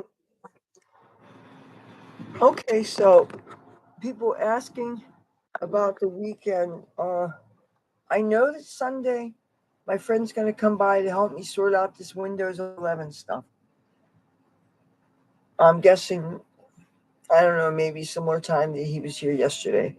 I mean, Sunday. That dinner that I went to is only once a month, so I'm not going to be having any other obligations like that. And I doubt that I would be out playing guitar before he showed up, unless he said that he wasn't going to show up till a much later time than I can imagine. And I can't imagine him, breaking up his day like that. So, but other than that, I have not looked on the calendar for anything. Obviously, 9/11 is coming up, and that's a very solemn, serious thing. But other than, because I really, when I had that date that I thought I was going to potentially lose my YouTube channel, I hadn't thought about what happens if I didn't lose it. And the fact that I'm live streaming right now, I really didn't think that I would be doing that. Especially considering that YouTube has the power to take down whatever they want. And now knowing that those videos, those live streams that Dumpstars did about me, that YouTube took down, and that's a shame. I'm glad I got the screenshot. I wish that could have been downloaded after it happened. I mean, that would have been nice. But the fact that they just took it down, and they can take down anything they want. This platform, we don't own the infrastructure on this. We are. It's always was so groovy that YouTube was broadcast yourself, and we could anybody that had a camera and a way to get on the internet could make a video and say, "Hello, world. How are you? I exist. This is what I want to share with the world. This is how I live. This is my mom. These are my cats. Let's go on an adventure together, or let's learn about this, or this is how I feel about this, or this is what I love about this." YouTube was so amazing. And there was this variety that you could find anything you were looking for, and you could meet like minded people, and you could just be community, and you could say how you feel. And then it became that, okay, how do we get our information? There's so many ways to get our information. And again, another thing I always loved about YouTube was that everybody, unless you're absolutely in a situation where you're not able to access what's going on in the world, we have the official sources and the the major news outlets and stuff, that we get their stuff, and like, okay, let's get the facts right. But then after that, news analysis is fun. And I like to first just get the facts, get the news, and then come up with my own ideas. And then it's nice to see how other people spins on it. And we accept that there is both hard news and there's the news that people talk about. And even and both can get popular. And we accept that. So why is it then that with social media, and I accept that YouTube isn't just a free way to have your own channel for the world to tune in on, but it is, I guess, now called social media. And so this very thing that equalizes us, that gives us all a voice, now all of a sudden, because it's not a news outlet, it's social media, and because we don't own the infrastructure, uh, it changes the definition of how you can express free speech, because it takes what may merely be expressing an opinion. And what I suspect is this whole idea of a person expressing an opinion gets conflated with expressing a fact. And facts and opinions are not the same thing any more than feelings and emotions aren't the same thing as feelings and evidence, or against facts and evidence-based logic and knowledge based on evidence. Knowledge based on evidence is different than faith or in feelings. I think we can all of us with a degree of cognitive ability can accept this. So why then has it society deteriorated to the point where what has become an accepted utility and a part of our societal infrastructure? Think about that for a minute. Okay, I understand that Google bought out YouTube. And what year did that happen? You guys remember 2006, 2007, 2008? When did that happen? I don't remember.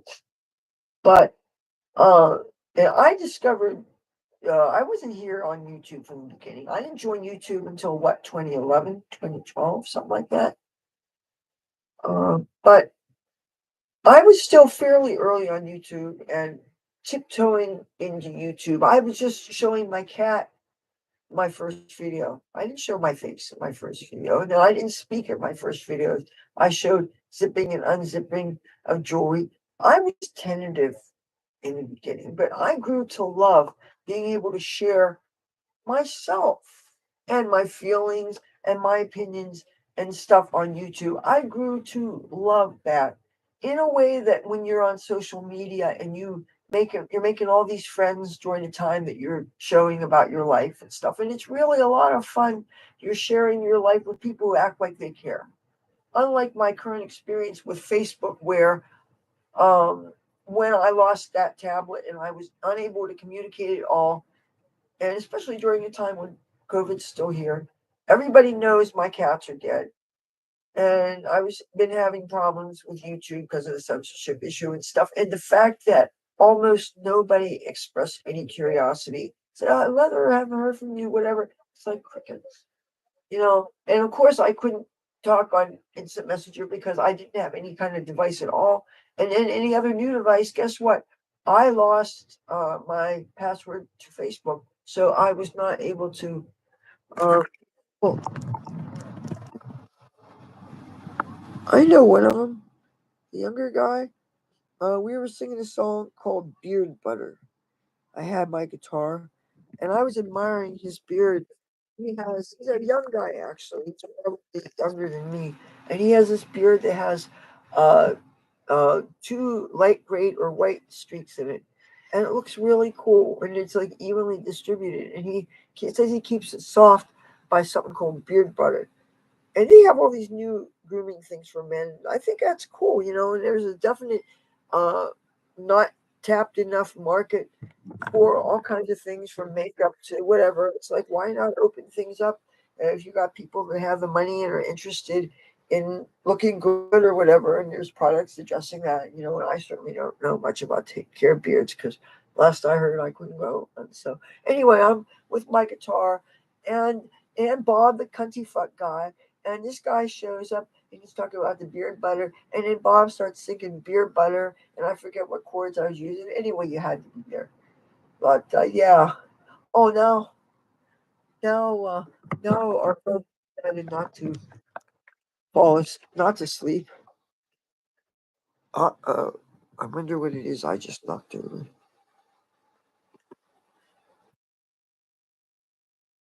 I just knocked something over. I don't know what it is.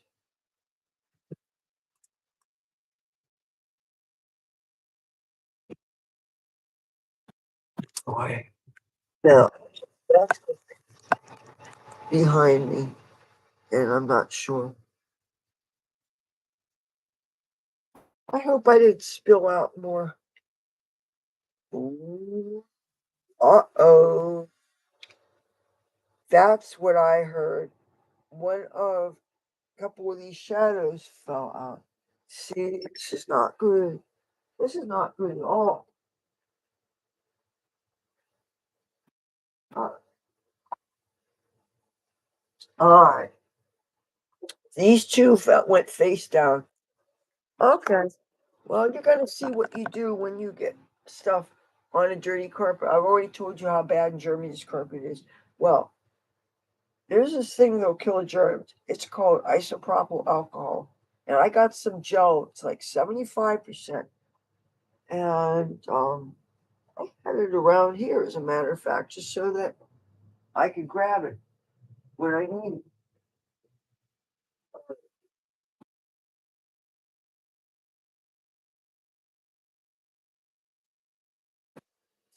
I don't want to get my hair out.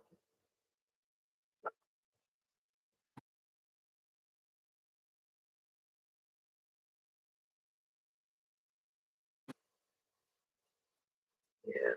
One thing's for sure, I'll be real careful about throwing things out the window so that I don't create uh, World War III. Man, it's getting so lively out there.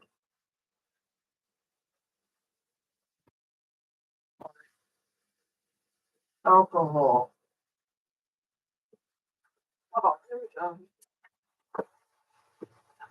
Here we go, here we go, here we go, here we go. This stuff is from Life Boy. Remember they had a soap called Life Boy? Well, this is hand sanitizer, alcohol, antiseptic, 75%. And it's 1.69 fluid ounces, 50 milliliters. And the gels, the good things about the gel, I'm going to show you. The good thing about the gel is put it directly on the pot and get it all over my hand.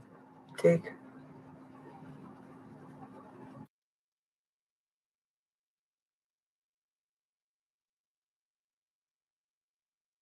okay. Now you take it with the gloppy with the stuff. And now the only thing is, I don't know which of these it goes in. One of these colors is called Big Sugar, the other is called Trove. Well, okay, I remember the two dark ones were next to each other. So this is a rare time where I know where something goes. Okay. These Color Pop palettes, they have magnets on them that are just three strips of magnetic tape on the back.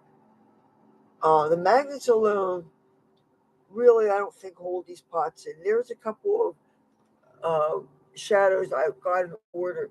As soon as I got it, it flipped out and the shadows fell out. So when I carry these, I don't like to use these to travel because they're so fragile.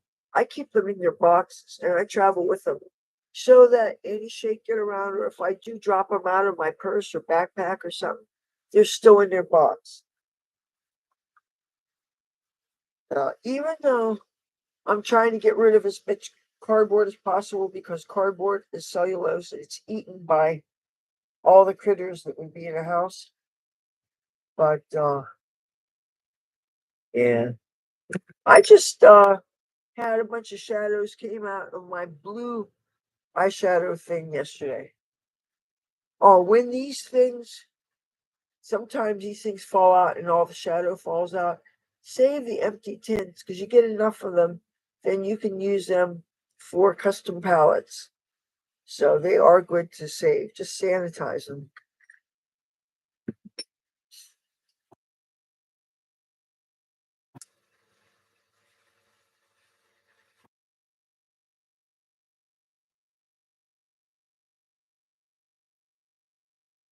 Really interesting. There's a big somebody rented a big U-Haul and it seemed pretty much empty, and that was like a big hangout. And I don't know, things are just really interesting.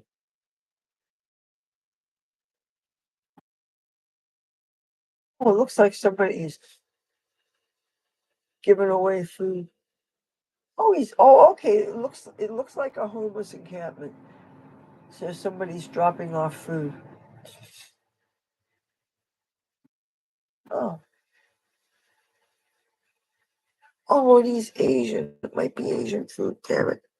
One time when I was on the boardwalk playing guitar, somebody gave me some PF Chang's. Oh man,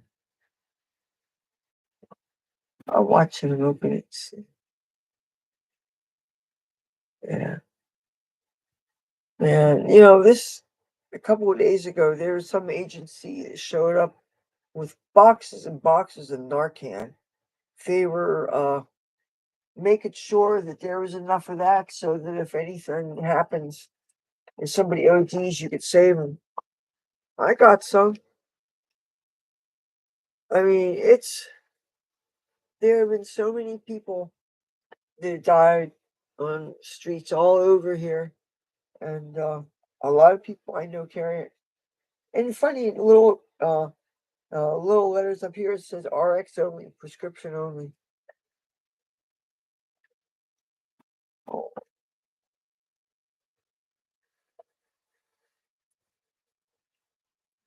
yeah, this is full of Narcans. Uh, you know, I need to figure out how to use this. Maybe I could use I could use this to create content, and then I could take the memory card, and there's a card reader in this computer, and I also have this card reader that has a converter thing.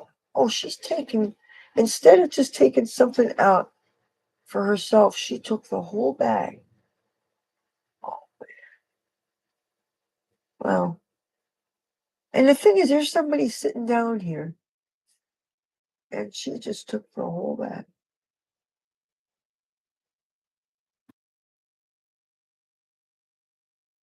Maybe she'll sit and open it up over there, and I don't know. Wonder what she's gonna do. Oh no, they're going all the way through. Once you're on to the next street, I can't see what you're doing.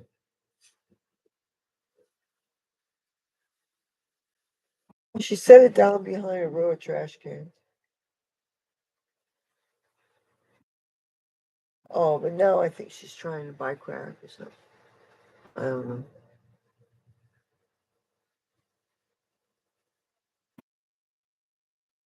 Oh,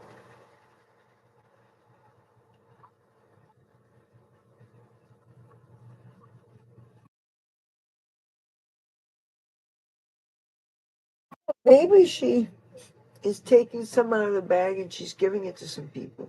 All right, all right. See, that's what I like to do. People sharing food with people, feeding people and stuff.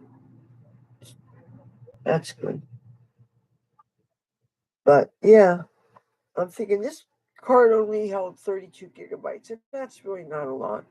So, but yeah, I got to start thinking about a kind of cell phone that I got to get because they're nice and they're small and they're portable. They take really great pictures. They can be used for live streaming. They can be used for uploading video.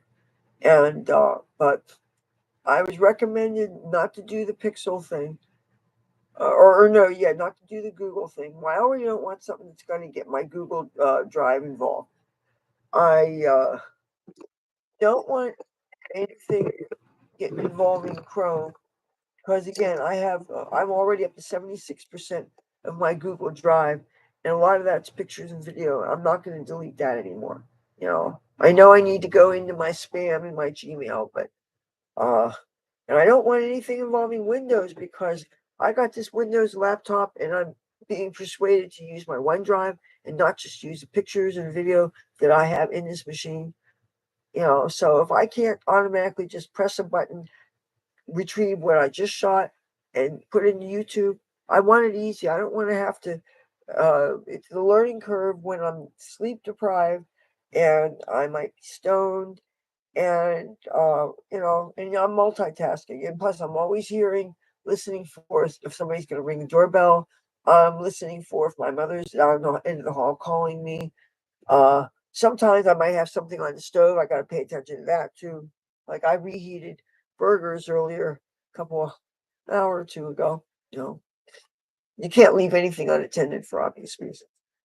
But yeah, I have to be careful not to get trip on these cords or pull them out. And yeah, um, but now I got to start thinking about because I don't didn't realize. You see, I don't think in terms of what I'm going to do for the weekend in advance. What I think in terms of is I consider every day that I can my work day. And creating content maybe is part of it, but also going out there with guitar. And I'm thinking, okay, now I got this electric. I could start, that's the caterpillar I was telling you about, or not the caterpillar, the billy goats. And they have these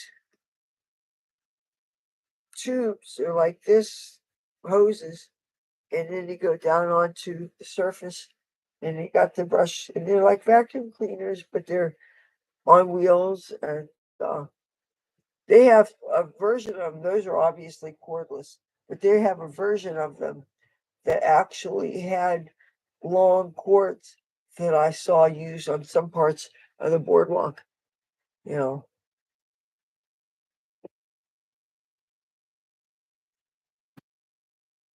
see if they're still eating.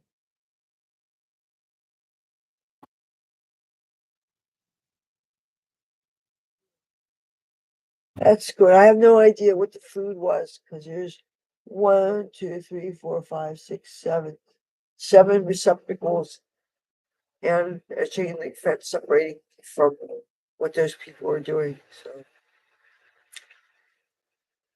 oh man. All right. I am going to. I don't know if it's full on sleep, but I am going to. Well, I'm going to have to hang that dress back up. That, this formal dress. I want to put it in this bag. It'll protect it.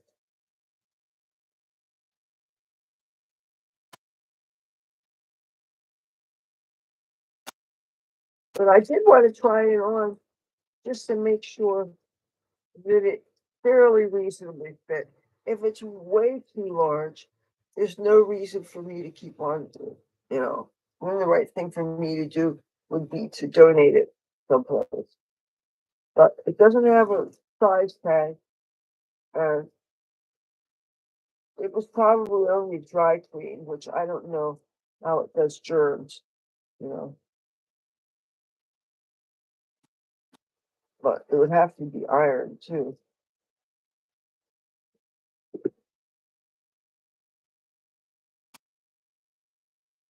Let me see if it has two straps.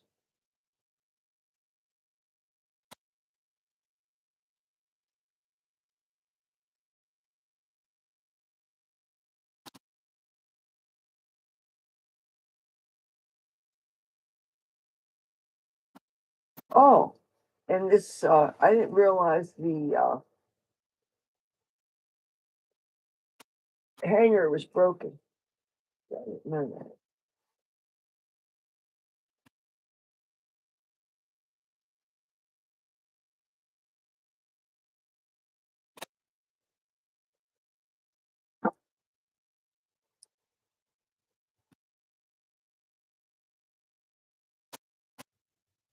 Starting to wonder if this isn't maybe really big.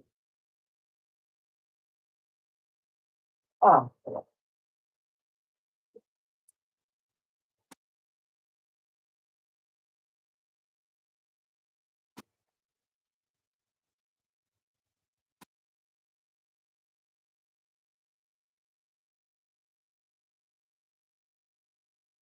you know what, you guys?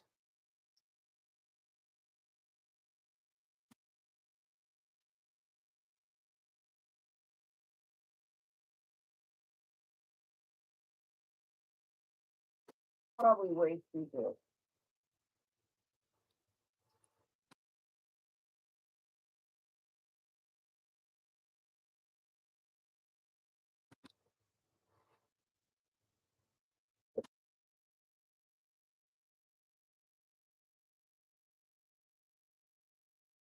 I think I may have to.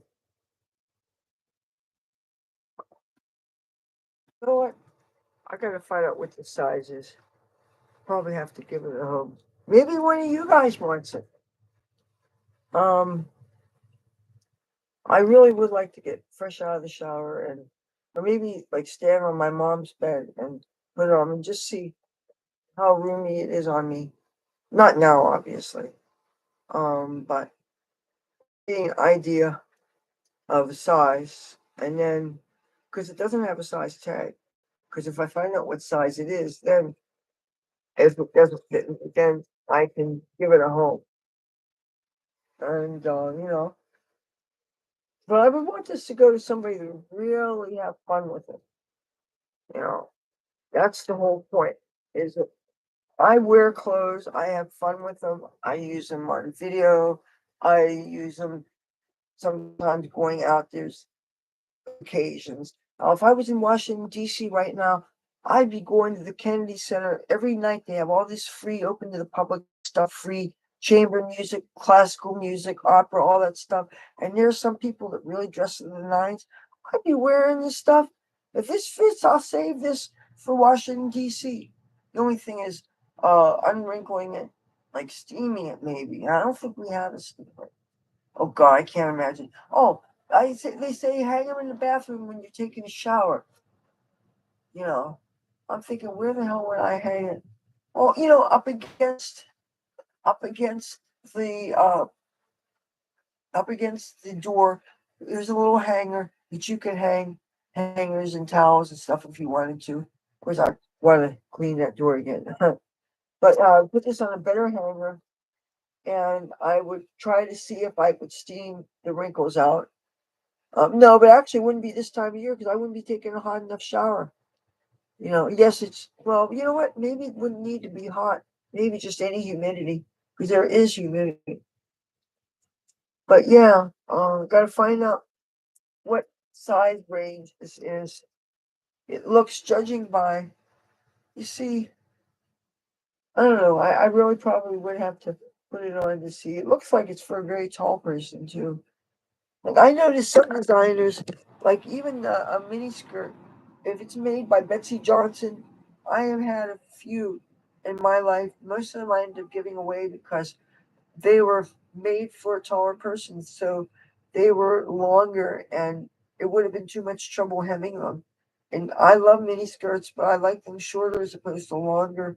And when they're really kind of longer, and so that I can't wear them with my stockings without not showing any thigh, and so I don't look I want. I can imagine that that would be appropriate if I needed to be a little more covered up and I couldn't accessorize quite so strikingly, but I still wanted the short length. But still, for the most part, I really like clothes that I could accessorize the way I like to and that fit my silhouette and hit me at the right hemline so that I know that my stockings will hit right. I know that I won't have to adjust my garter belt too much. I'll know that I won't have to think twice about what kind of underwear I could wear. I want to know I want to know what the rise is so I know how much belly I could show.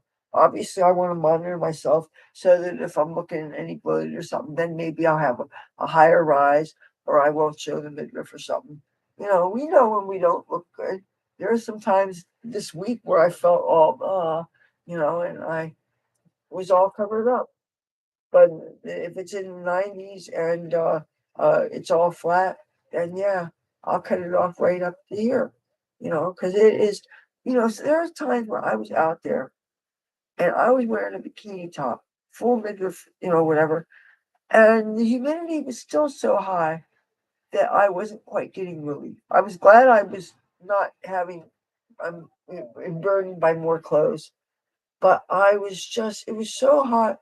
A person could have, if they wanted to, walk down the street in a bikini top and just a thong And aside from the social insecurities of that and the attention they got for the butt cheeks, you wouldn't have felt really the draft because it was just such the air rarely moved, and when it did, because it was hot and it was humid, there was no.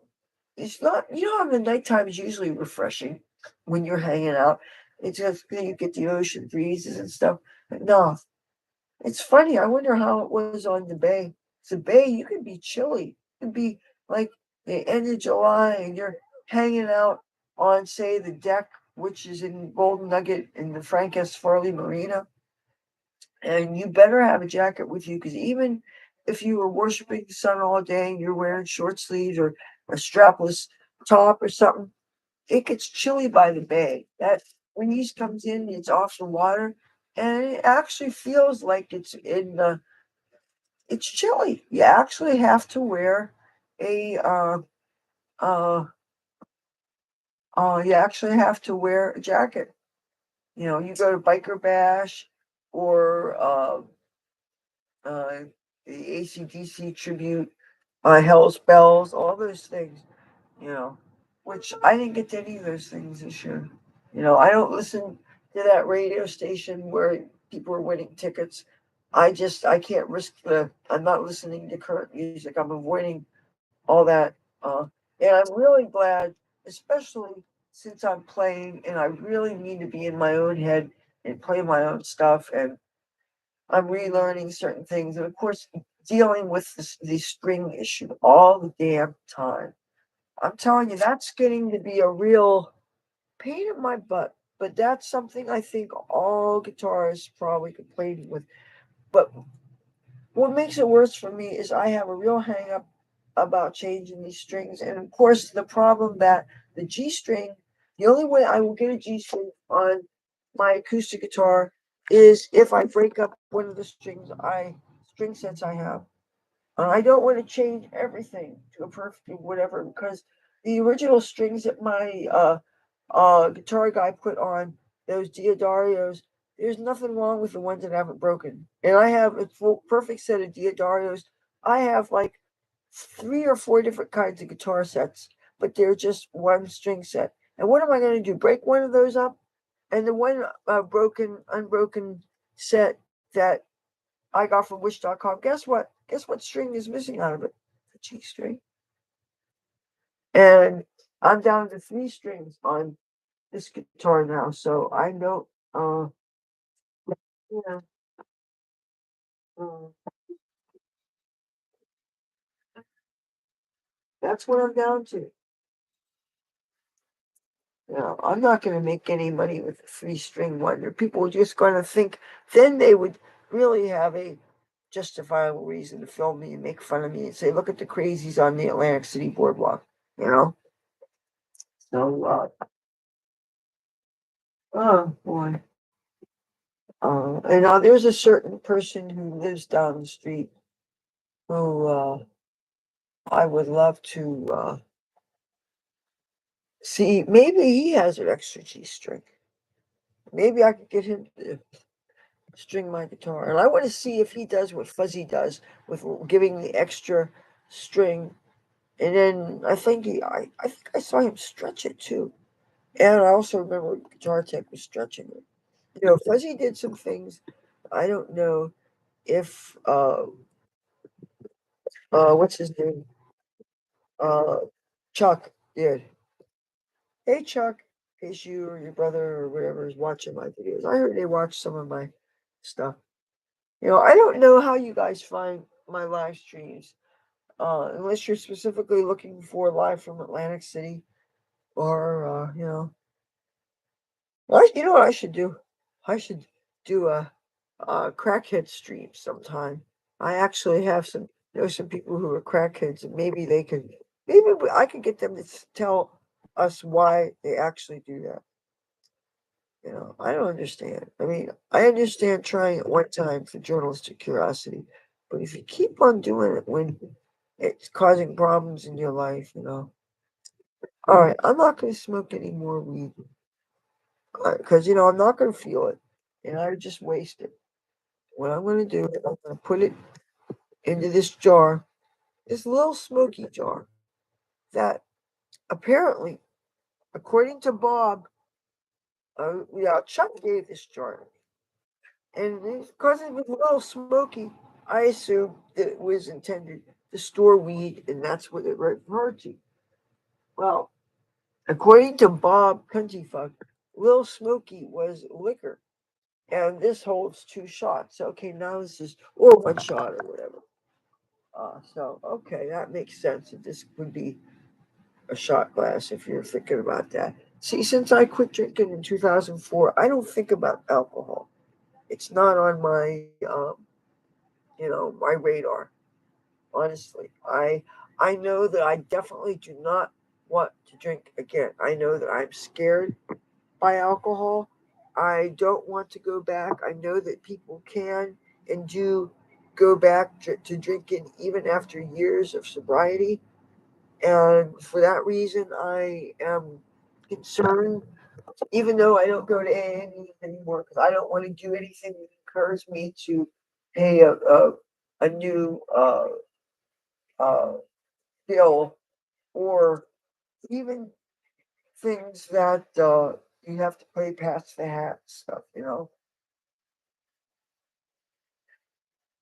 LA, I felt so exposed when I gave 25 cents. And I always forget when you don't go to meetings for a couple of years at a time, you don't realize that at the end of the day, after everybody shares and does their stuff, then the treasurer goes and they pass the hat, right? Treasurer goes and he says how much they brought in.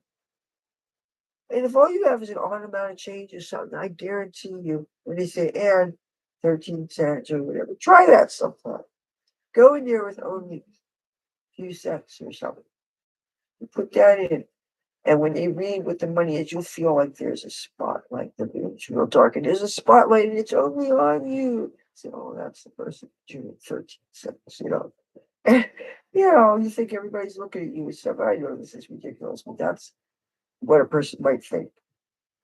So, yeah, I don't feel I need a group validation to tell me that I'm on the right path or that I'm better than I was however many years ago. As long as I continue to know that I'm not doing those things that I gave up for my own safety, I think that I am ahead of the game.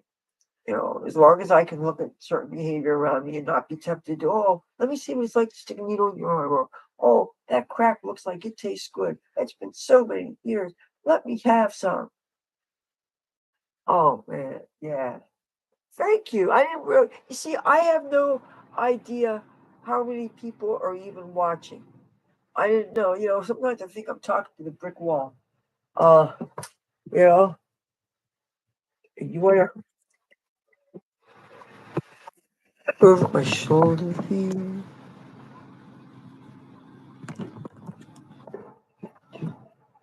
Look over my shoulder.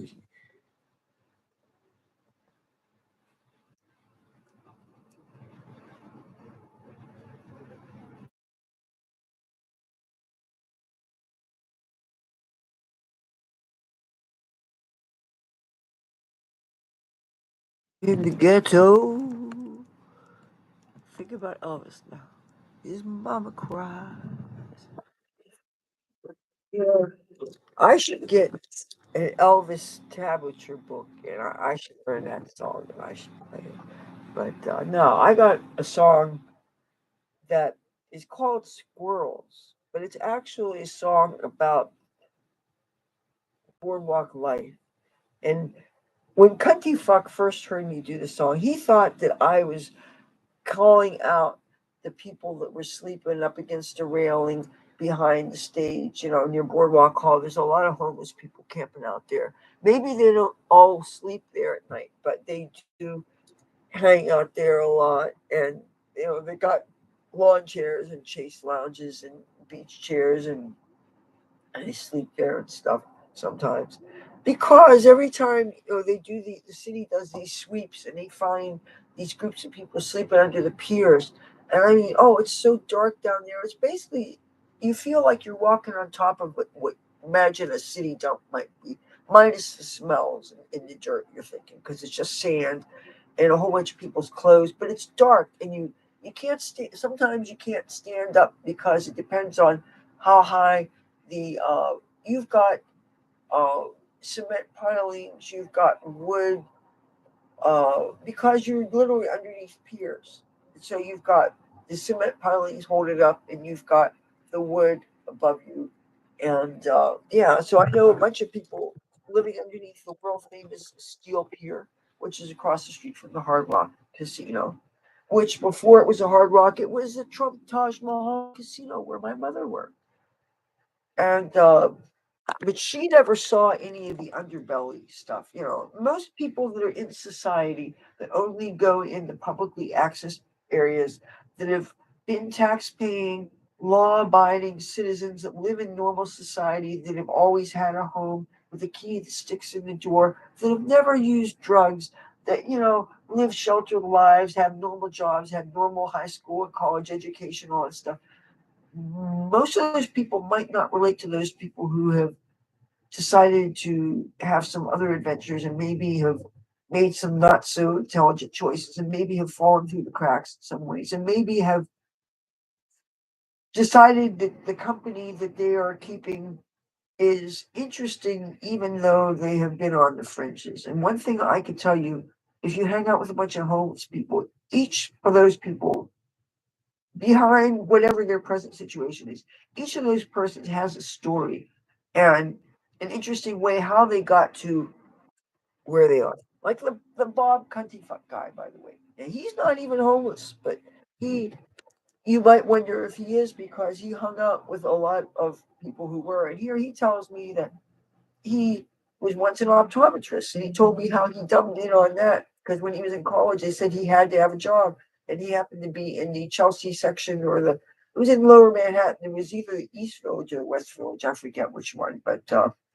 uh, anyway, that's how he discovered making glasses. And anyway, they he told me about that. And he's somebody that's been uh, had families twice and walked away, leaving kids and mother behind, and you know different things that I guess men do sometimes. But anyway, knowing some of the reasons why, and you don't often get the other person's perspective on why they do things. And it's interesting. People have stories. People have reasons. There's a reason why a person has arrived at a certain point. Like there's a reason why I'm a Republican. Okay. If it hadn't been for 9/11 and how it affected me and the fact that I was in LA when it happened and I was financially forced to come back here because I couldn't keep on paying rent or whatever. There was no money in Los Angeles. All the work had stopped. Everybody was running scared. If you heard anything, it sounded like an airplane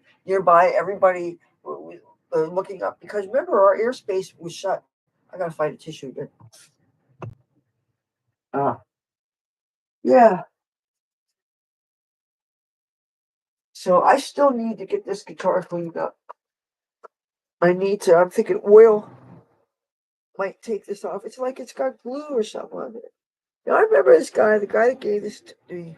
He's bragging to me about he has 8 guitars and all this shit. And but he irritates me though because he goes and telling people that he has a YouTube channel when he does not have a YouTube channel. He has been filmed for on some people YouTube channels, but he does not have a YouTube channel. There's a difference. There's a difference between being a personality, putting out content, filming things, you know, having a whole bunch of videos, whatever, doing it. September 4th, I will be 12 years on YouTube. Okay? That I don't think is any small potatoes.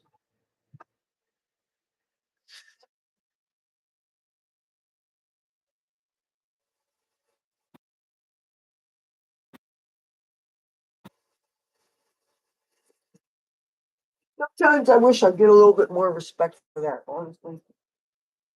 God, I stuck it out on this platform through uh, many personal life upheavals, losses of not only recording equipment, but just being able to contact the outside world. I went through, I won't call them personal evolutions because I never changed from my core principles and my political philosophy since I have been a YouTuber. Yes, I changed from the left leaning, um, ignorant in many ways person that I was before 9/11 shaped me. Because when you're living in Los Angeles and you're surrounded only by artists and musicians and counterculture people, you really get limited in what you get exposed to just because so many of them think alike. Because those who actually have other leanings are too afraid to voice them because everybody's afraid of blacklisting. That is a fact. That is a fact. It's such a good thing now that there's all these alternative networks and production companies where, say, if you have very deeply held views and you don't want to participate in certain kinds of what Hollywood puts out, you could go and make Hallmark movies, or you could go on. There's that lady, Roma Downey, that makes, she and her husband make these Bible movies. You can get work on those sets. You can find work where you don't have to compromise your personal values. I imagine this must be true for Muslims and other people. You can find work in the things that culturally embrace you and respect how you think and stuff. So I thought that YouTube, because it used to be broadcast yourself, would be this thing that would embrace the little guy. Hey, you're the nobody with a camera. You can go talk how you feel. I felt honestly when I started doing news analysis, I mean, from the start of my social media thing, I was really into politics. That's one thing you guys got to understand about me. Even though I know it's the most dangerous thing right now, even especially for me, especially with this target that I have on me. But when I joined MySpace. And I love how we could design our pages and trick them out with all that graphics and all that stuff that we would get from PhotoBucket, but PhotoBucket was still totally free. And PhotoBucket did all the hosting. We were able to, like, instead of listing what our favorite top 30 albums of all time was, we could actually put pictures of that graphics, flashing graphics of Kiss albums and different things that we could do, pictures of our favorite celebrities and all this stuff that took so much bandwidth. And then there was a project playlist thing that you could put links, direct links to your favorite songs, and it was really great because then you could have it on autoplay and you could play, have your personal playlist play in the background. When I got my first computer, okay, well, did MySpace, I was first using on a web TV, and that it uses a dial-up connection. If you, God forbid, if you're on web TV and you get on code for a video, oh man, it jams you up. Oh, I went through two web TVs. And unfortunately, I took a dear cat's death before I got my first computer, which is big behemoth, Acer Aspire. I forget what the number was, but it was an award winner that was on back pages of one of those computer magazines. And the thing only lasted me 4.5 years. Only got one webcam picture out of it, and I never really got to do the content creation I wanted with it. It was very heavy. It's almost 20 pounds. It was an almost 22-inch screen. It was a heavenly screen. I remember I had a friend over. We were smoking weed, and we were listening to the Sean Hannity show. You can get internet radio. It's one of the best things about having computers is that you can find any radio station, whether it's the local ones and you don't want all the static, or almost every radio station broadcasts online now. So use internet radio, and we can listen crystal clear. And we're listening to Sean Hannity the day Tim Russert died. Now, some of you guys might remember who he was. He was with Meet the Press, and he was an unbiased, total gentleman. He was so cool. He wasn't rude to either side. He wasn't one of these people that make fun of people because they like a certain side. He was such a far cry from some of the rudeness that we see on cable news, where people can't be civil when you're talking about somebody who's a different political party than them, or they have to constantly be making fun of people. And I mean, I know I say certain things like Biden, who likes to stay in his basement. And by the way, why is our President Biden in Hawaii or Alaska for 9/11? He's going to be in Alaska instead of where we were actually attacked. Why? I just want to know. I don't know. Do you wonder about these things? Or is YouTube going to take this live stream up because I dare get critical of the president? I don't know. I don't. Did I just take a chance? expressing how I think. Now we're in 2 minutes 30. Yeah, 2 hours 30 minutes 19 20 21 seconds. That's what the time is on this. I think I better not say how I really think, but what I am going to do is I'm going to clean up a little around here, then I'm going to wash my face, and then I am going to try to get a little bit of sleep because I am going to, depending on what the weather is, I would like to maybe take the electric guitar out there and very carefully so I don't break any strings. My PV Raptor has the 6 strings on it they were strung with when I had it set up with my guitar tech. And even though I'm wondering how much you could hear it with a pick, but I can't afford to make myself be heard because of the, maybe people say, oh, she needs an amp. Maybe $100 bills will start to fly. I don't. Yeah, and then Trump can give me a bunch of Kruger ants tomorrow via the FedEx. I don't think it's going to happen. Oh, by the way, speaking of politicians giving you money, I'd heard that there was some of the candidates for the Republicans, one of them, Vivek Ramaswamy, if you give him, start fundraising for him, they give you 10%. I don't know if that's still going on. But there's another guy, his last name is Burgum, real good looking, white hair. He recently had an injury where he actually had crutches for the presidential debate. But you know what? He still showed up for that. God, I forget his name. I'm sorry, but boy, I love his hair. He's styled. He's just. I know that looks don't matter, but I'm just saying I have eyes and I noticed, and I just thought that he. I'm sure he's a little bit too right wing for me because I'm a little bit more in the middle with they're all none of them believe in they're none of them are pro-choice. They can't agree on when that should be cut off. So much of the cutoff on abortion seems to be when women don't even know we're pregnant. And that's the real thing. And I'm sorry, people take into account if you're poor and you have to travel across many states to get it done. All the people who you don't know, there's situations where you're thinking, oh my God, I got impregnated by that guy. That's absolutely the last thing in the world that I want. And having to go across many states to get a place that will treat them. I mean, and then imagine if you're a mother of a teenage daughter who needs this and you need to go across lines and then having be held legally liable because you helped a minor get the health care that she needs, which is a very real thing, risk in some states. So sorry, I support Planned Parenthood. I don't like them donating against Republicans, but then again, that said, as a Republican, I hate it that this one issue, because I'm probably not going to veer from voting GOP. I mean, when you think about the good that was done for our country by certain presidents, like Trump was good.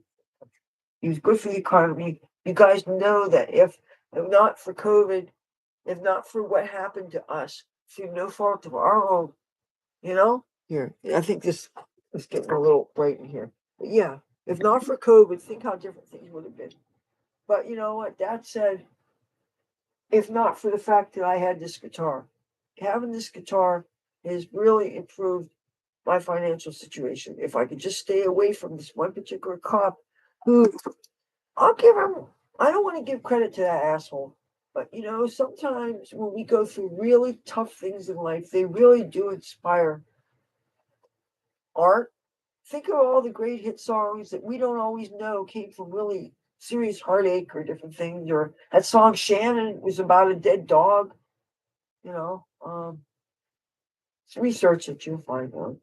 But yeah, and I'm finding out that the songs that I'm just coming up with just so that I have something to sing because I'm getting so much pressure to sing. And you don't want to just play guitar, you just want to sing. Before all you do is play guitar. It's hard enough to learn how to feel comfortable pressing your fingers down to get the chords properly. You've got to focus on form at first when you're getting back into it after years out of it. You've got to focus on accuracy, form, then speed. It's going to be accuracy, speed, accuracy, speed, accuracy, speed. Throw singing on top of it, my God. It's like learning to do it on a different foot than you're used to hopping on or something, or just it throws something else in the mix. And I'll find out that when I am singing, sometimes I will either say the wrong word or I will give the wrong chord. It really, you have to retrain your brain in this flexibility. And it's really good for people as they get older, and it's good for people who have had substance abuse issues that have caused some brain damage. And how do I know that the funny powders that I did back in the day didn't do some damage? I don't know. I didn't get a brain scan. I'd be kind of afraid to see, what if they find, there's all kinds of things. My father, he had Alzheimer's the last year he was alive. They put him on that. Uh, it sounded like, remember, um, um, the Menda my father was on. And these things are largely experimental with people. But I got to watch my father's cognitive thing. Like he would, one time he thought I was my mother, and that was really disturbing. Um, but yeah. Anyway, yeah, I'm definitely putting the rest of this away because I wouldn't feel it now. It gets to a certain point. It almost doesn't make any sense smoking late at night unless it's been a seriously long time since you smoked, and then maybe it would be nice to feel a nice high just before going to bed. But a lot of times though, I smoke, and then I get inspired to like do some housework, wash a few dishes, rinse a few items of clothing out. I feel that I'm being useful. If I'm up at night and everybody else is asleep, I love. Oh, my mom has this pair of gutchies. Gutchies, by the way, is underwear. That is a Croatian word. Gutchi. Gutchi is Croatian word for underwear. So you see somebody's tidy whities, they can be gutchies, and I say gutchies, and I didn't know that the word originated from Croatia. So, but that's anyway. Yeah, I wash out my mom's gutchies and I rinse them out, and I found another rack. I drip dry everything. Sometimes I drip dry them in her bedroom. She actually finally turned the TV out and it was pitch dark in there and I didn't want to trip on something. I have gotten caught on the real skinny, flimsy little telephone cords that are on the bottom, and they're fine cords. And there's also a cord that goes to our wireless router. It goes to this thing called Digital Reflections that I belong to, and they sniff our internet data, and they give you a little tiny bit every month, like $5 a month, and when it gets enough, you get Visa gift cards, which is just like a Visa credit card. I used to get the PayPal too, but now that PayPal is they're starting to penalize us with we're going to have to fill out an IRS form of some kind if we get $600 or more in payments through PayPal or any of those peer-to-peer things. That's why I'm asking people. I said, yes, I will definitely take, if PayPal is the only convenient way for you to donate to my channel, I will definitely take it. But if you could also get me a Visa card, that would be easier. But then again, I didn't realize that they made you pay $5 for the privilege, and I don't think you should have to pay just to send money. Or like I had to pay just to turn my own cash into something that I can use to shop online with. I had to do that with the money that I used to buy the very computer that I'm using to talk to you on. And that hard drive thing, this my Seagate, this I got this on sale for $105. I've only dropped it 3 times. But I hope that this does a good job of preserving my YouTube channel. And since some of you are still watching, I still would like some recommendations on my first real cell phone. This thing here is a ZTE. It is so old. I was given it in 2014, and I was afraid of it and didn't even try to use it for Wi-Fi or something for the first 2 or 3 years. I got some nice people uh, uptown somewhere that actually, this one guy showed me a few things, but I was never able to log into my Hotmail on it, and it stopped. It has an old YouTube app, but it says it's so old that it doesn't work. It said just go to YouTube site. I'm not able to. It just, I guess it's way too obsolete. So I know I want, see the kind of cell phone I want, because I don't know anything about them. The only thing I know about is computers, and I know that I want to continue to be a content creator. Okay. Because maybe I've been spoiled by the computer experience where you can have hard drives that have big storage things. I want same kind of storage capacity that I'm used to having in my computer. I want the full terabyte. Uh, I mean, oh, okay, even if I got half a terabyte, that isn't that much. And you know how big video files are. And I wonder if once you have the memory card in there, you have to keep it in there. If, say, I shot something in this fancy schmancy cell phone, a smartphone, excuse me, couldn't I take the memory card out, then put it in the card reader of my computer where I can edit it since I have the 16 gigabytes RAM? But that's why when I was specifically looking for this computer by its specs. I am a specs buyer. So I guess that's how I'm going to have to shop for my cell phone. I'm really nervous about the airtime. I would like to think that if I buy it outright, I don't want to go get one of these things where the phone's free, but I have to pay a whole bunch for 3 years because I don't know what my bill pay capacity is going to be from month to month. I just don't know. I'm the kind of person that I work myself till I'm ragged, and I save money, and I save 99% of it. Unless I have to buy like things like sunscreen and hair dye, which I get at one time, and I get uh like a year or two supply of, or a 6 month supply of. But I go through sunblock more than I do hair dye. And the thing is, I noticed something about hair dye. Even when you don't wash your hair, the hair dye still lifts out.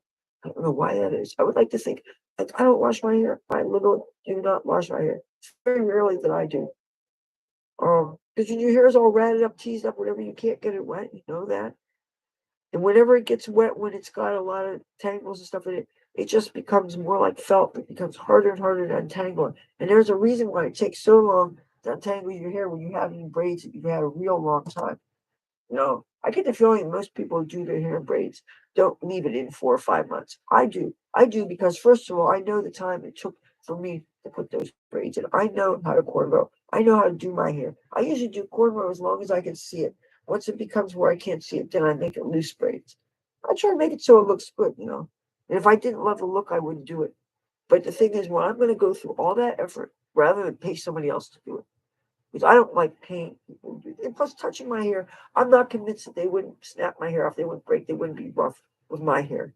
And I went to a beauty school one time to get my hair trimmed when I first went to Los Angeles. I don't know why I thought I even needed trim. The bitch recut. She cut a guideline. Recut it. Cut like 5 inches off my hair. It's not what I do. You know, and you see, I don't cut my hair at all. I let it be uneven lengths. I let there be is probably some split ends there. But you know what? Before I used to use the crimping iron and all these heat stealing styling tools and stuff. And you know what? I don't. I leave it alone.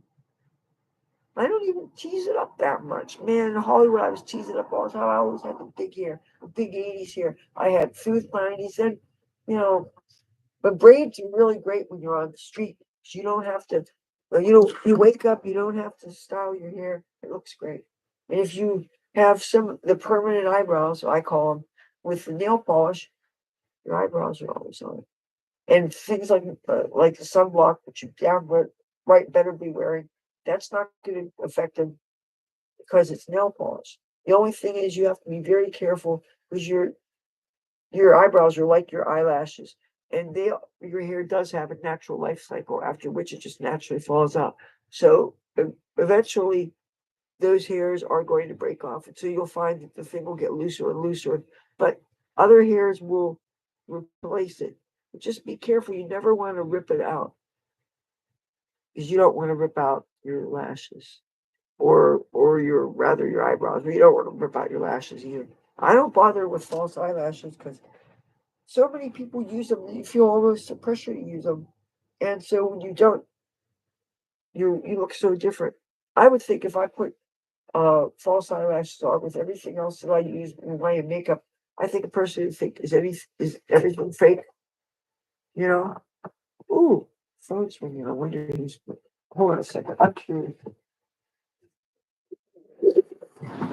That was it. See what I mean? Things get fault.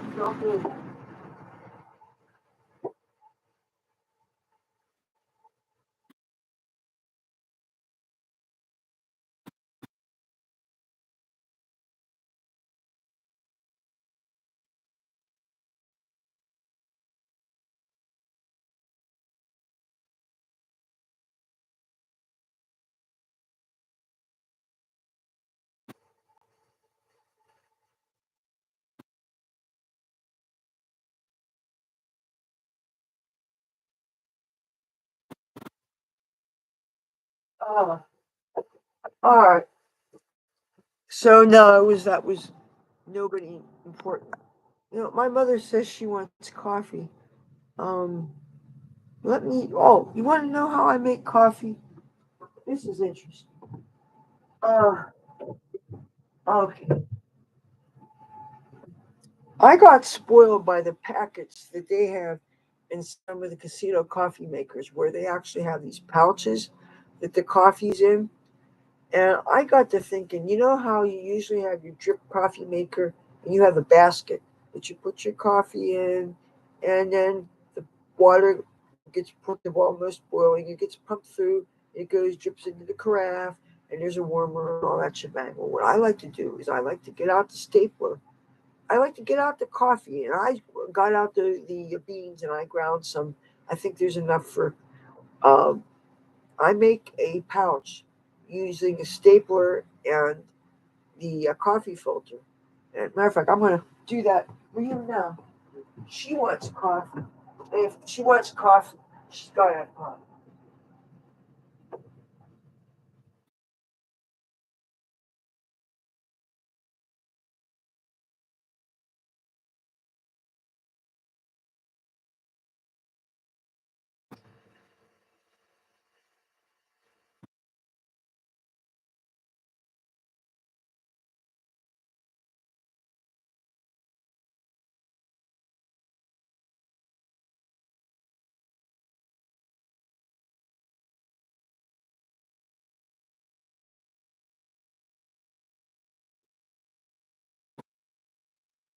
Okay.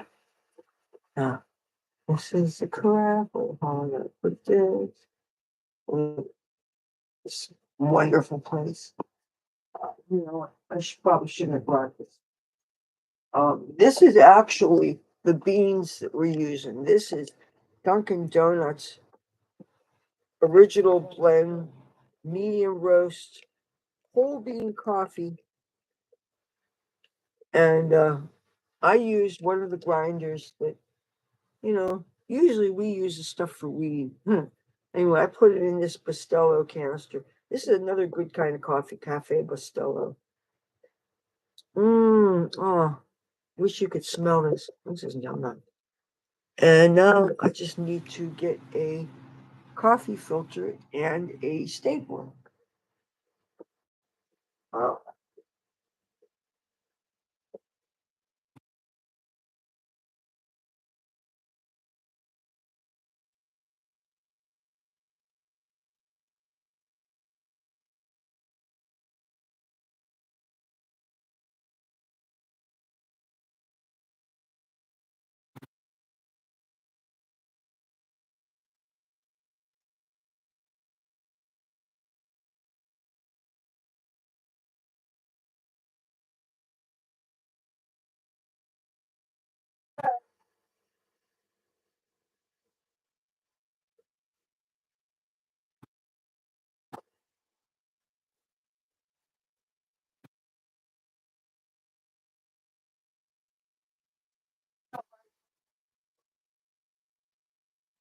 I chased him. I don't know where he went off to.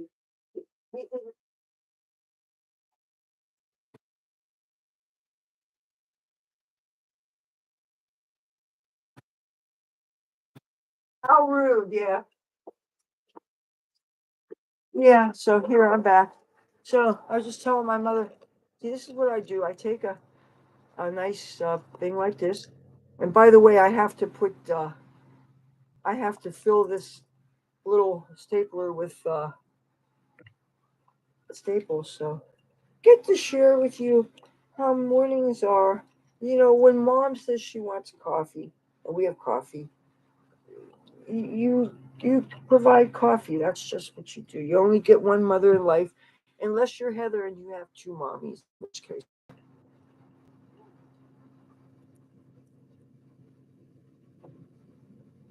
And I hope you guys know that I'm not being mean to any groups of people. Okay, you don't really know anything about me. Think about that. How much do you really know me at all? Anything, or the only thing anybody knows about anybody you see on YouTube is the face they choose to show in front of the camera. Really, you know. how many times you see this stuff on these reality TV shows that you later find out it was all scripted and stuff. And that kind of bums me out. I see so many things.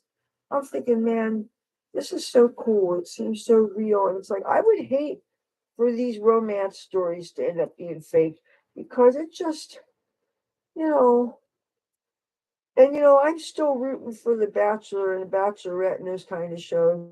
And it's like it's not that I have any reason to believe that love can happen to anybody or to everybody, but life is so dependent on the choices we make. And really, you rarely have ways of knowing that you're at a crossroads and that the very decision that you're about to make will seal your fate about certain things. Like, okay, if you're a woman and you have basic biological constraints because you are born with a certain amount of eggs and you are the age that you are regardless, and you don't know when your fertility is going to start to wane, and maybe that's not something you ever thought about because you weren't in a long enough serious enough relationship to start thinking about those things, so you don't think about those things. And then say circumstance removes you physically from the most exciting, most profitable, most productive geographical area for the dreams and the goals that you have. So all of a sudden you're uprooted to a place that at one time, on one hand, is familiar to you, but on the other hand, you don't really relate to. So you can't really set down roots. I mean, there's a difference between you can be in the family and be even in your hometown, but it doesn't mean you've really set down the roots. You can come back to your hometown, and sure, you may see some people who you know from the day, but that doesn't mean you know them or they know you. People can and do change in things like personal, political evolution, and just because of the things that we see when we grow up and we live our lives. And they say there's nothing, no better teacher than experience. And since we don't know what our friends and neighbors have gone through, and you can't say you really know them because life changes your perspective on your perspectives on things. And so there may be one or two people who I went to grade school with, but I really can't say I know them beyond I may have played jacks with them when I was 7. But yeah. So I come out here and well, so say you're moved to a geographic area, and that one decision, even if it was necessary to stay off the street, that one decision could seal your fate because it could take you away from where you could have met the love of your life to where you would have gotten pregnant and had children and carried on your genetic material, which supposedly is kind of an instinct. Most people want to have new parents, it seems. And there's a lot of societal pressure for that. My family didn't pressure me or my other sibling to procreate. And I always figured that if you met the right person, you would want to.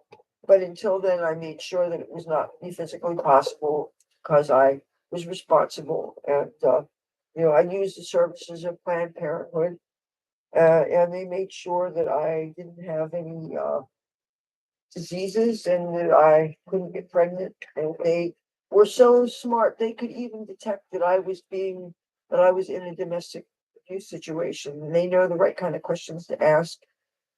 And they were like, I felt like I was holding this deep secret, and sure, some of my best friends knew, but it was good knowing that there was this other person that knew, even though they probably felt bad that legally, I'm sure then there was even more strict laws where people couldn't intervene.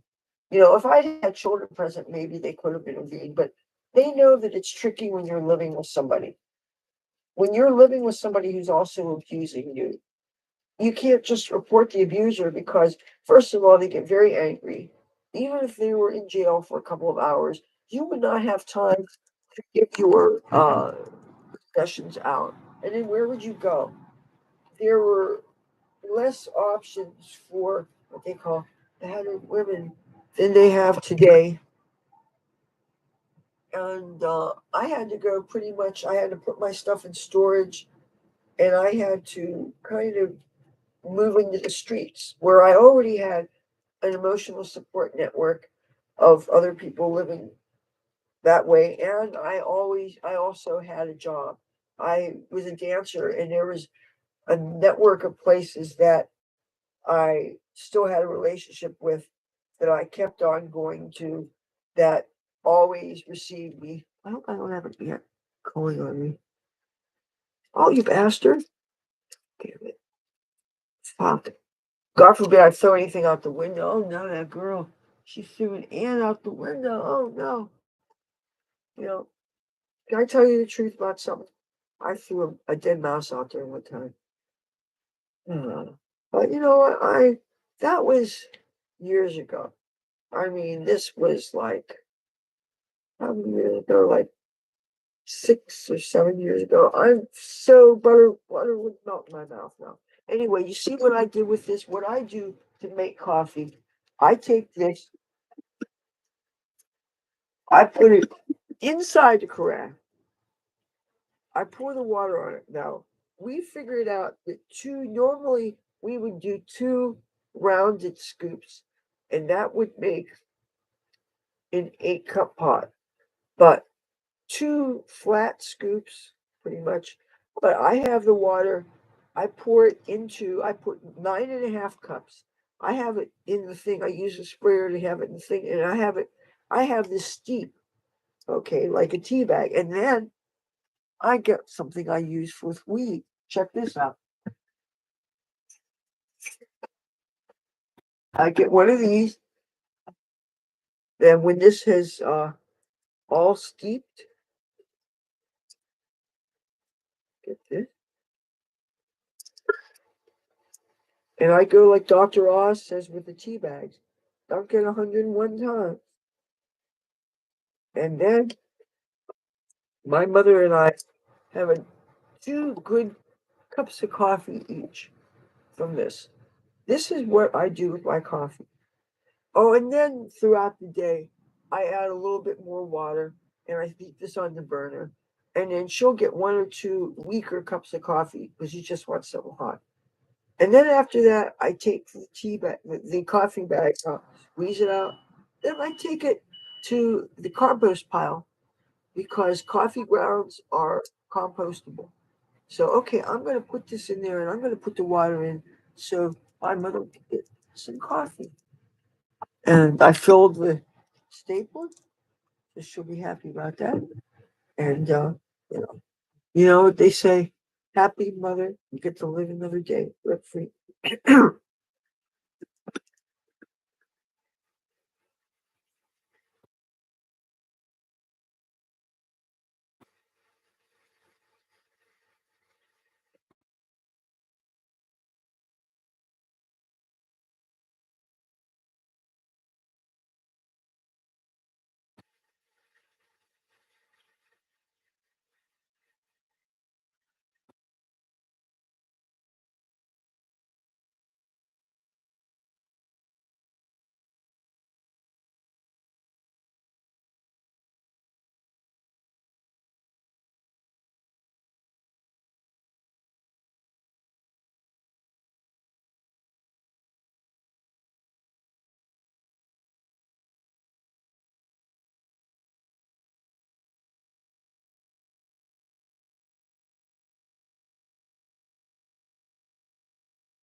All right, coffee's on.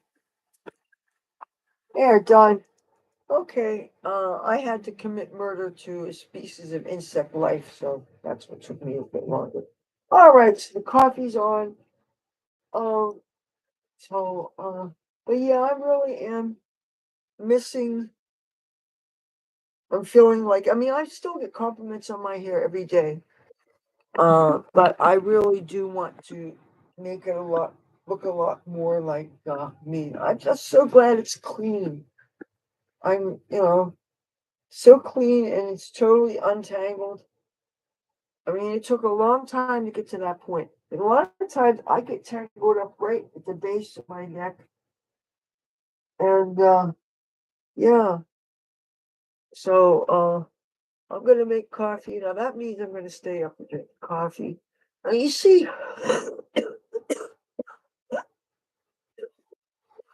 it's really hard to sleep during the daytime because there's always so much interesting stuff going on. And and the thing is, I understand this week there's this one place that people go to for food around here that's closed all week. But then there's other things that are going on. But some of the reason why I'm on a loop with some of these things is because of the crowds that they attract and some of my friends. And if I want to look for certain people, or if I want to find out if somebody's okay, that's how I found out that Steve L25, who some people call Boogie, died. People were saying that they thought it was only a matter of time because he was drinking himself to death.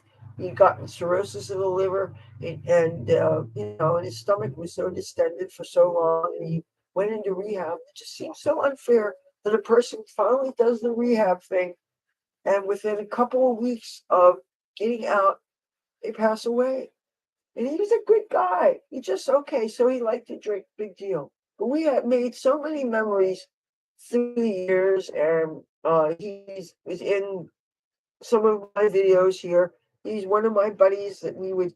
Oh, the video, okay, where you could see L25, the video where I talked about smoking unidentified vape pens, and he found this vape pen, and it had nicotine in it, and we didn't know that, and I took a hit on it and I felt nauseous and dizzy, and I had to sit down. I was wearing a skirt like I usually do. I had to sit down on one of those benches. I ended up throwing up a little bit. And then I ran into my friend Frankie, who had some weed, and we ended up smoking weed on camera. But that was a little party video in front of the Tropicana. It starts off in front of Chickies and Pete's, and it ends up in front of the Tropicana on a boardwalk here. And anyway, L25 was featured in this video and a few others, and I think it's really sad that he's gone. You know.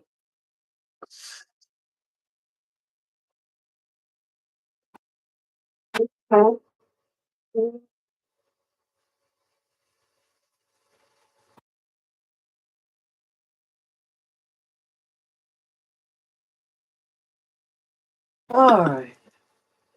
So yeah, this is that chord book that has a bunch of charts and stuff on it. Uh, I want to clean it up because I see it looks like it's got some smudges from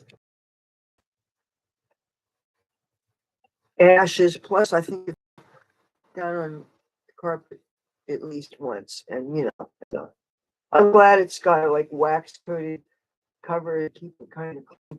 I would take it out sometimes when I was playing, but the windy days would just open up the pages and make them blow away anyway.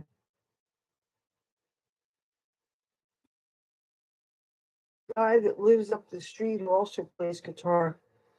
And sometimes he does my string changes for me, when I have the random one string breaking, but I really need this G string. The funny thing is, there's 4 people in town that told me they have strings from me through the years.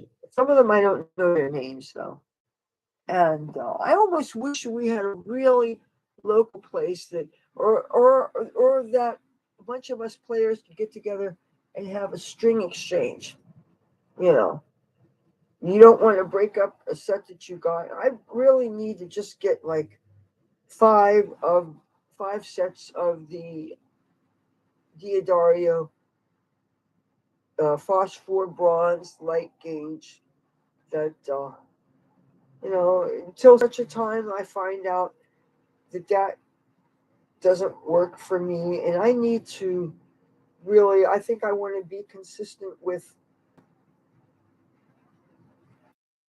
that as I learn to better my technique. And sometimes it's a struggle to be heard on the boardwalk because it's gotten increasingly loud. But if I was to invest in a amplifier and take out one of my electrics, then I got to deal with this electric here. This has all the string. I could take this out today if I wanted to. Of course, I don't have an amp to plug it in. And right now, with the vermin problem we have, I don't want to invest in an amplifier. I heard they get infested real bad. I've read message boards where people were afraid to buy secondhand amplifiers for that reason. This one guy was saying how he bought this amp and he would never bring it in his house because it was like totally living. It was just disgusting, and I'm so afraid of that happening to equipment like that. I'm nervous about my Seagate expansion drive. That I got to back my channel up. Yeah. But again, this is the only guitar that I have right now that has all six strings. Okay. And I don't know how much I could be heard if I bring it out. You know what? Let me see if I can find a pick in here. Let's see. I mean a pick that I can play with. I don't mean a collector's item pick.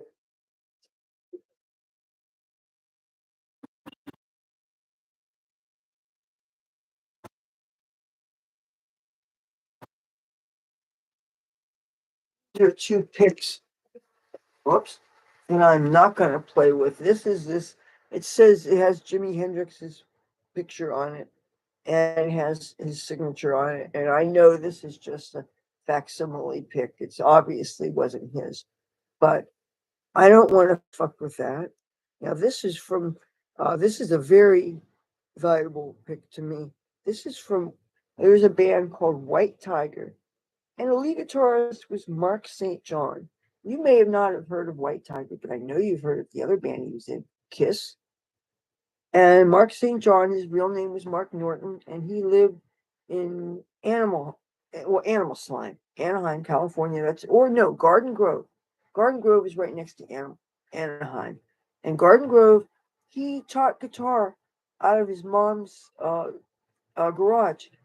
And when he was on tour with Kiss or otherwise not there, this garage was used by some other people. And there was a time when a picture of me that I use is my headshot. This is when I was still a stage dancer. This is before I started acting. Anyway, somebody taking a really attractive picture of me in a bustier. My hair was teased up real big. And it was just a strike shot picture, a strike zone. Strike zone. Whoops. Here, let me show you. By strike zone, I mean head to like waist. So you saw midriff and you saw face. And anyway, he had this hanging up on his walls of his rehearsal studio was just a collage of all these music people. And to be on that wall with all those 70s and 80s rock gods and stuff, it was an LA thing. I was so lucky to be on the Sunset Strip rock scene. I just felt that I was kind of in the periphery because I was still in the stage of, attractive musicians, not realizing that I could do more than write and dance and be this an analyst and stuff. I wish I had known that I could sing and play guitar and sing, but I honestly didn't know. And especially I didn't think I could sing.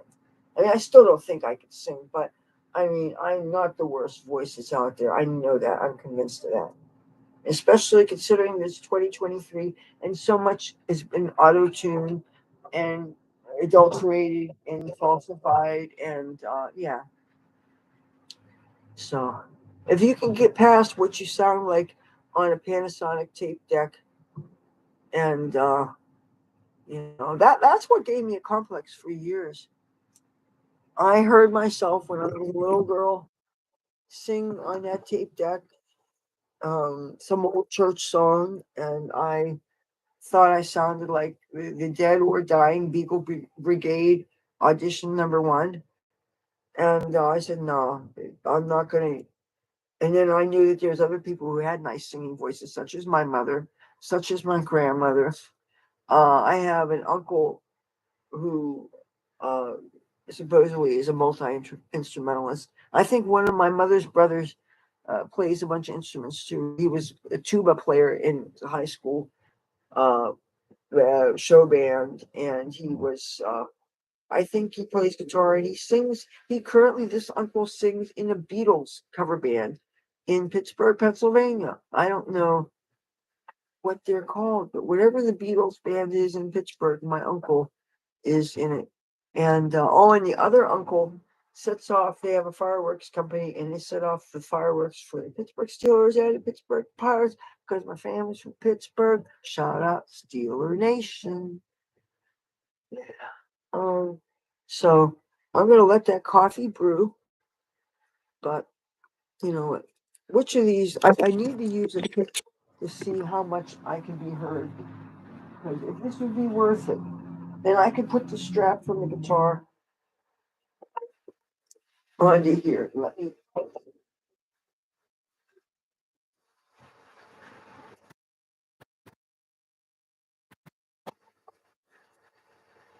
like myself now. Oh, this is out of tune now. Oh, you know, you know what? Now I don't know if this would. Now, if I switch tabs while I'm going live, is this still going to film or am I going to bounce off? Because I'm thinking if I get the guitar tuner, or I could just tune it up against this. Let me start with this. Okay, so now I know the ballpark I'm going to.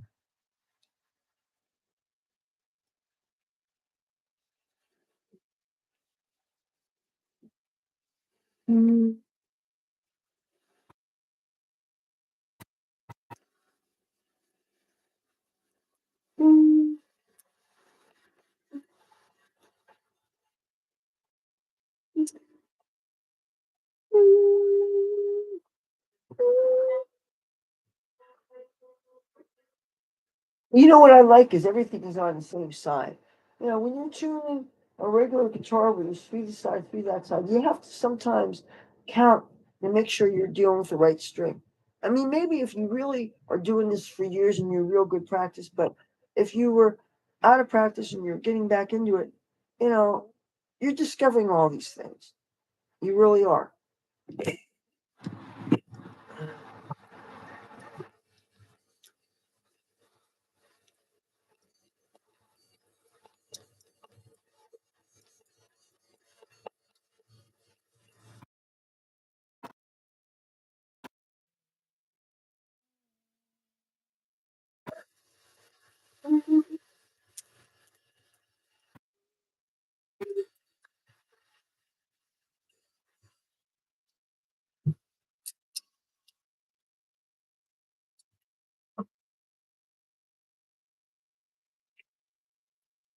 I'm going to try this. There is a link somewhere to this guitar tuning, and I don't know if I could do this. I don't want to interrupt the stream. I mean, you guys, whoops. Oh, no problem. If you guys going to allow for a little bit of experimentation, I thought that I put it on I would really love to have it on my favorites thing.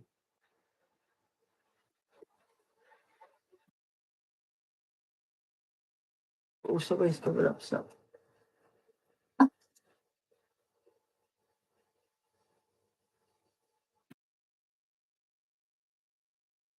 Oh, can't worry about what's it. I gotta find the tuner. Okay. Let's see. I have all these favorites from Windows from years. And I'm trying to find the guitar tuner. It should be one of the latest things that I downloaded. Uh, damn it. You know what? Okay, I'm going to search for it. Please bear with me I'm gonna online guitar tuning. On guitar tuner.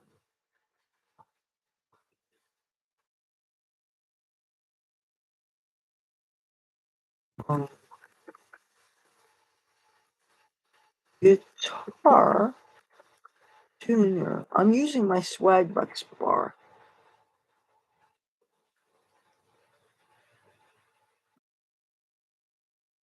Okay. All right, I see the light on, so I know that you guys can see me. Okay, I'm going to find something. Okay, this thing here is called Guitar Tuner, online guitar tuner for acoustic, electric, and bass. Okay, so, oh, wait a minute, no. Oh, there's going to be a problem. No, I can't use this one because it wants microphone access. And since I already am using a microphone for this, I can't use anything that needs to hear me. I just need to hear something that plays a note so that I could see if it matches. That's all I need. Okay, guitartuner.org. Guitar tuner online with microphone. Guitartuner.org. Okay, this is what I want. And by the way, if you're looking to find this, it's https // guitar / tuner.org. So it has this thing for tune electric. Okay, and here's what I'm going to by ear. All right, now I'm gonna. All right, grab my guitar. I don't know what all you could see because I got the screen in front of me, but I'm going to try to make it so that you could see what I'm doing. Okay, this is my Jimi Hendrix pick. Okay, E. Okay.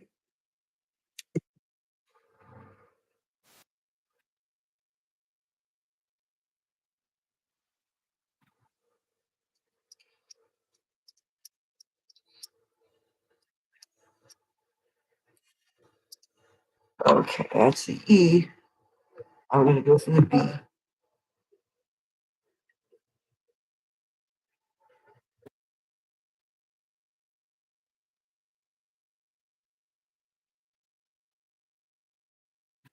Okay, now we're going to go to C. I usually do the lower first, but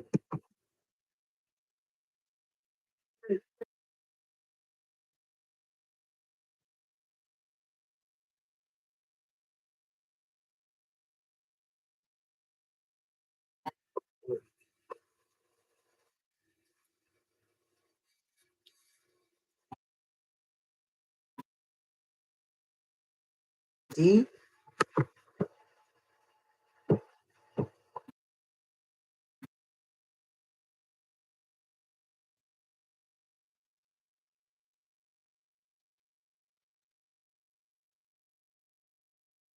Okay, A.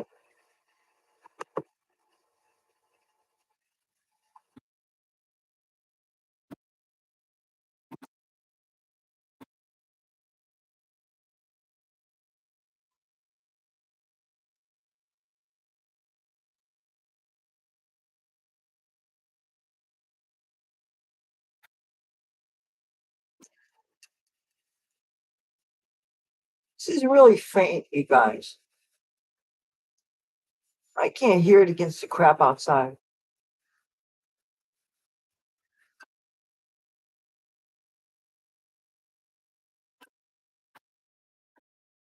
Okay, I think I got it.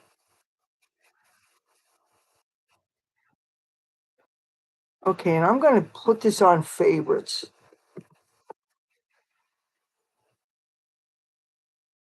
Okay, all right. X out the Swagbucks thing. Oh, you know what? I think they gave me. Sometimes with the Swagbucks search thing, they give you points. I'm trying to think. Did I get? Oh, okay. I never turned down points like this. Hey, Well, good morning. I got this tuned up. I think I'm gonna have to bring this outside. Uh, you know what? I think I should put the strap on it. Whoops. That damn policeman. He inspired one of my new songs, and you just never know where anything good is gonna come from. You just don't.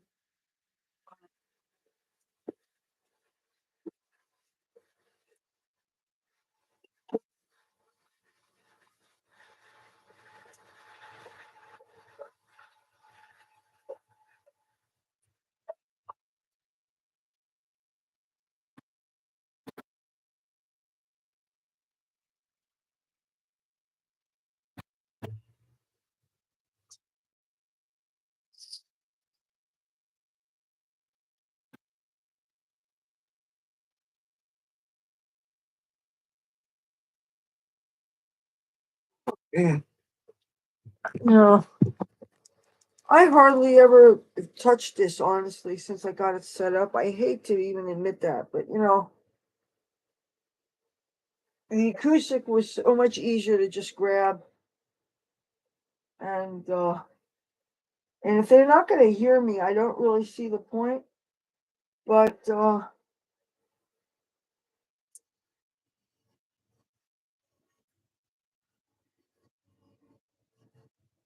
this doesn't sound like the right kind of tuning. But that thing, they had me choose between chromatic and standard, or standard and anyway. I don't know if I should have if I should have pressed something. If this is wrong, no, this is right.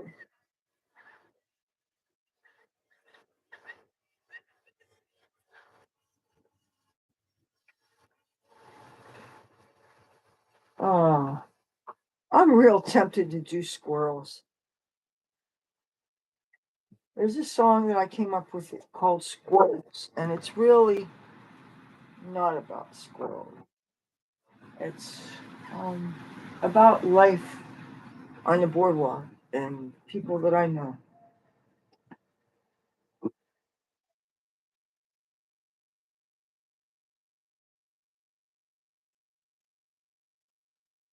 Squirrels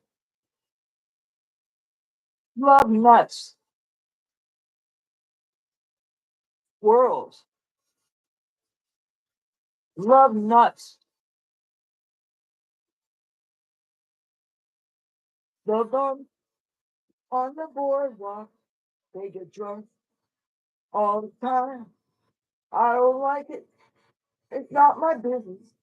Cause I'm a friend of Bill W. Bill W. Bill W. This is our tune. Oh wow. Squirrels love nuts. Squirrels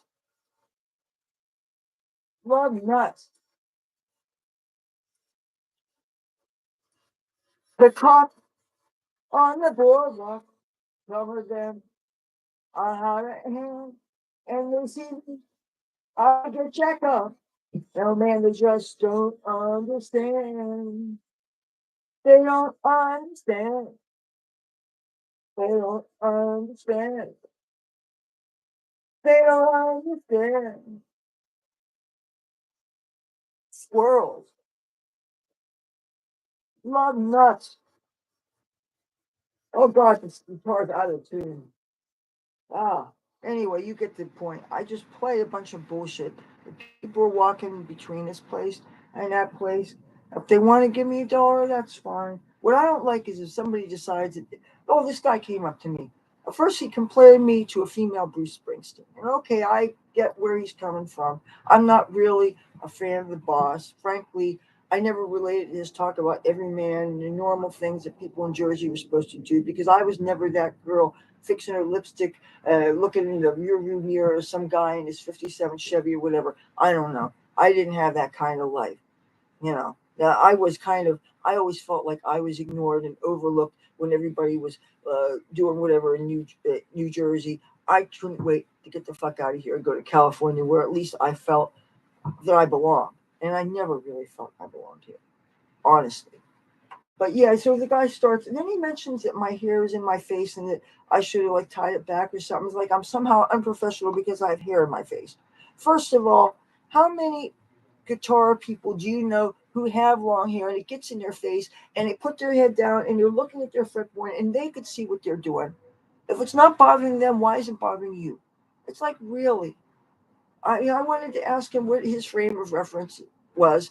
He didn't look like any Andre Segovia or any Joe Satriani or any Peebo Bryson or anybody. He just looked like a man who had opinions. And then he said, "Oh, I was going to give you a tip, but," and I'm thinking, I'm not going to grovel over your whatever. You know, when you come out, I told him, you don't come up to people and you get critical, you make them feel bad about themselves, and you basically act like you're attacking them when they're out in public surrounded by all this unknown stuff, and you're a male and you do that to a female, and I don't know what kind of reaction you're going to get. But when you act threatening and you act insulting and you act like a know-it-all and stuff, and then you say, "Well, but if you were nicer, I would have given you a tip," it's like, that's manipulative. It's like, get the fuck out of here. You know, when anybody that's doing any kind of busking outside, you realize that you're going to deal with a lot of random idiots, and that's just, I guess it goes with the territory. But if you add keeping your feelers out for a certain policeman that you know has it for you, that just is a big stress. And when you find out that the kind of fines he was threatening me with, I am hearing it on the street, something about a $2,000 misdemeanor. I don't know what the hell. I thought once it got that big, it turned into felony, but I don't know. I am not in the system. You know, there's reasons why I might be blissfully ignorant about some of this stuff. I don't. I'm not a troublemaker. I'm not a criminal. I don't go in and out of jail. I've never seen the inside of a jail cell. This is not my world.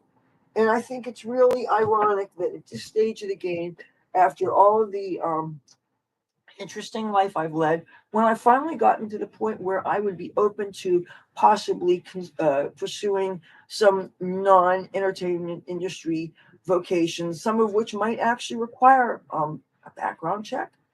And even to get street performer licenses, some of them require a background check.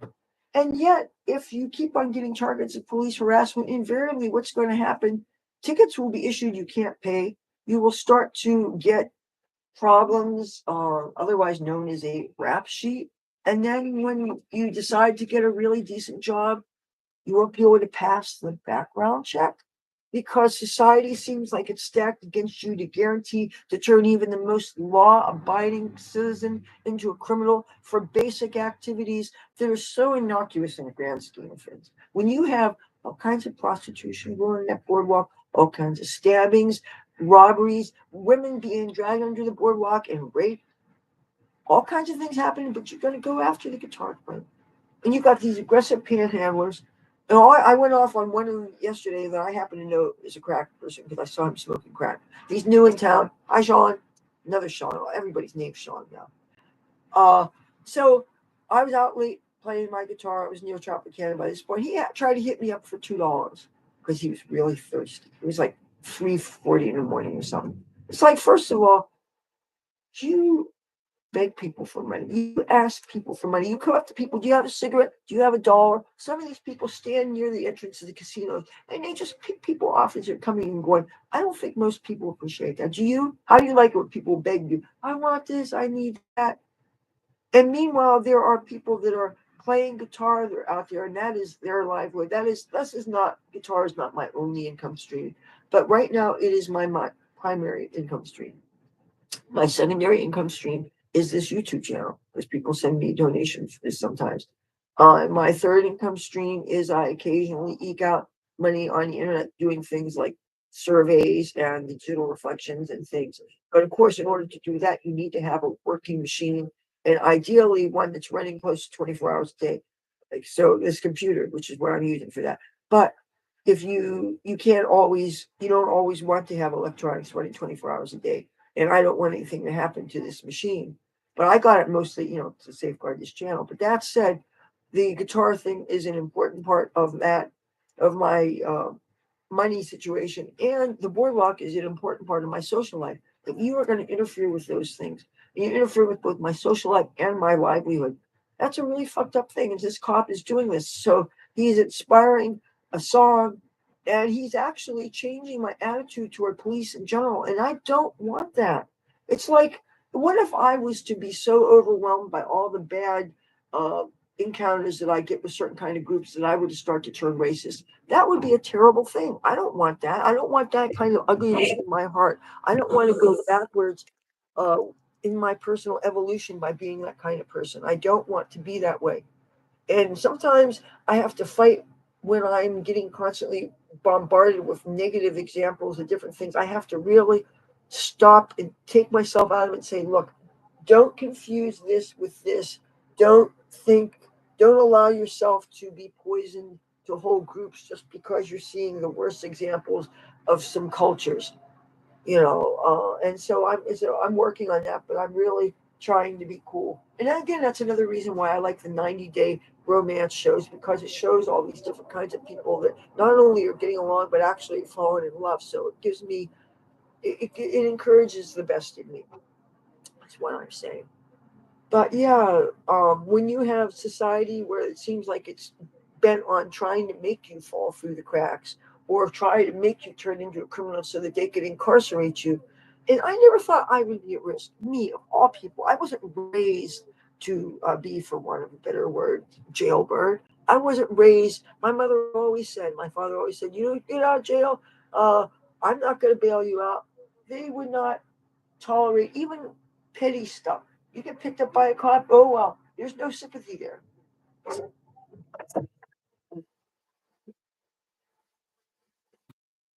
But that said, when I talked to my mother about this situation with this particular police officer, she agrees that it does seem to be harassment. She agrees that it is wrong. Now, she still won't bail me out if I'm in jail or anything, but I think there's a cognitive dissonance there that when you're dealing with people that all our lives we were raised to believe the police are your friend, if you really don't have anything to fear if you know you're in the right. See, that's what was drummed into me, which if you know you're right. I think the what was not said was that God sees all, which somehow, even if that was true, is that supposed to make you safe? The last I heard, God doesn't get on his phone and say, hello, people that are about to judge you or seal your fate or about to do something. This is the real truth here. I saw this from the beginning. Don't pick her up. Don't write her out a ticket. She's not causing any problems. If this thing called God exists and if he really does see all, he doesn't let people know so that everything works out in your favor. And you can't count on being saved by somebody, because unless you're jumping out of a building and you know that they got the thing stretched out and you see them physically there to save you, or if you know that somebody's unlocked the door and rescued you in your 10th hour or whatever, unless something like that happens, nobody's there to save you. And that's just the way it is. What is this going to be another thing that gets me kicked off of YouTube because I tell the truth? Again, they don't want you telling the truth. They hope that if somebody does tell you the truth, that the people will just dismiss them as, oh, that's just a crazy person. Don't pay any mind to them. You know, I don't have 1,000 subs yet. Hardly anybody knows that I exist. Therefore, I shouldn't be a threat, right? I'm sorry.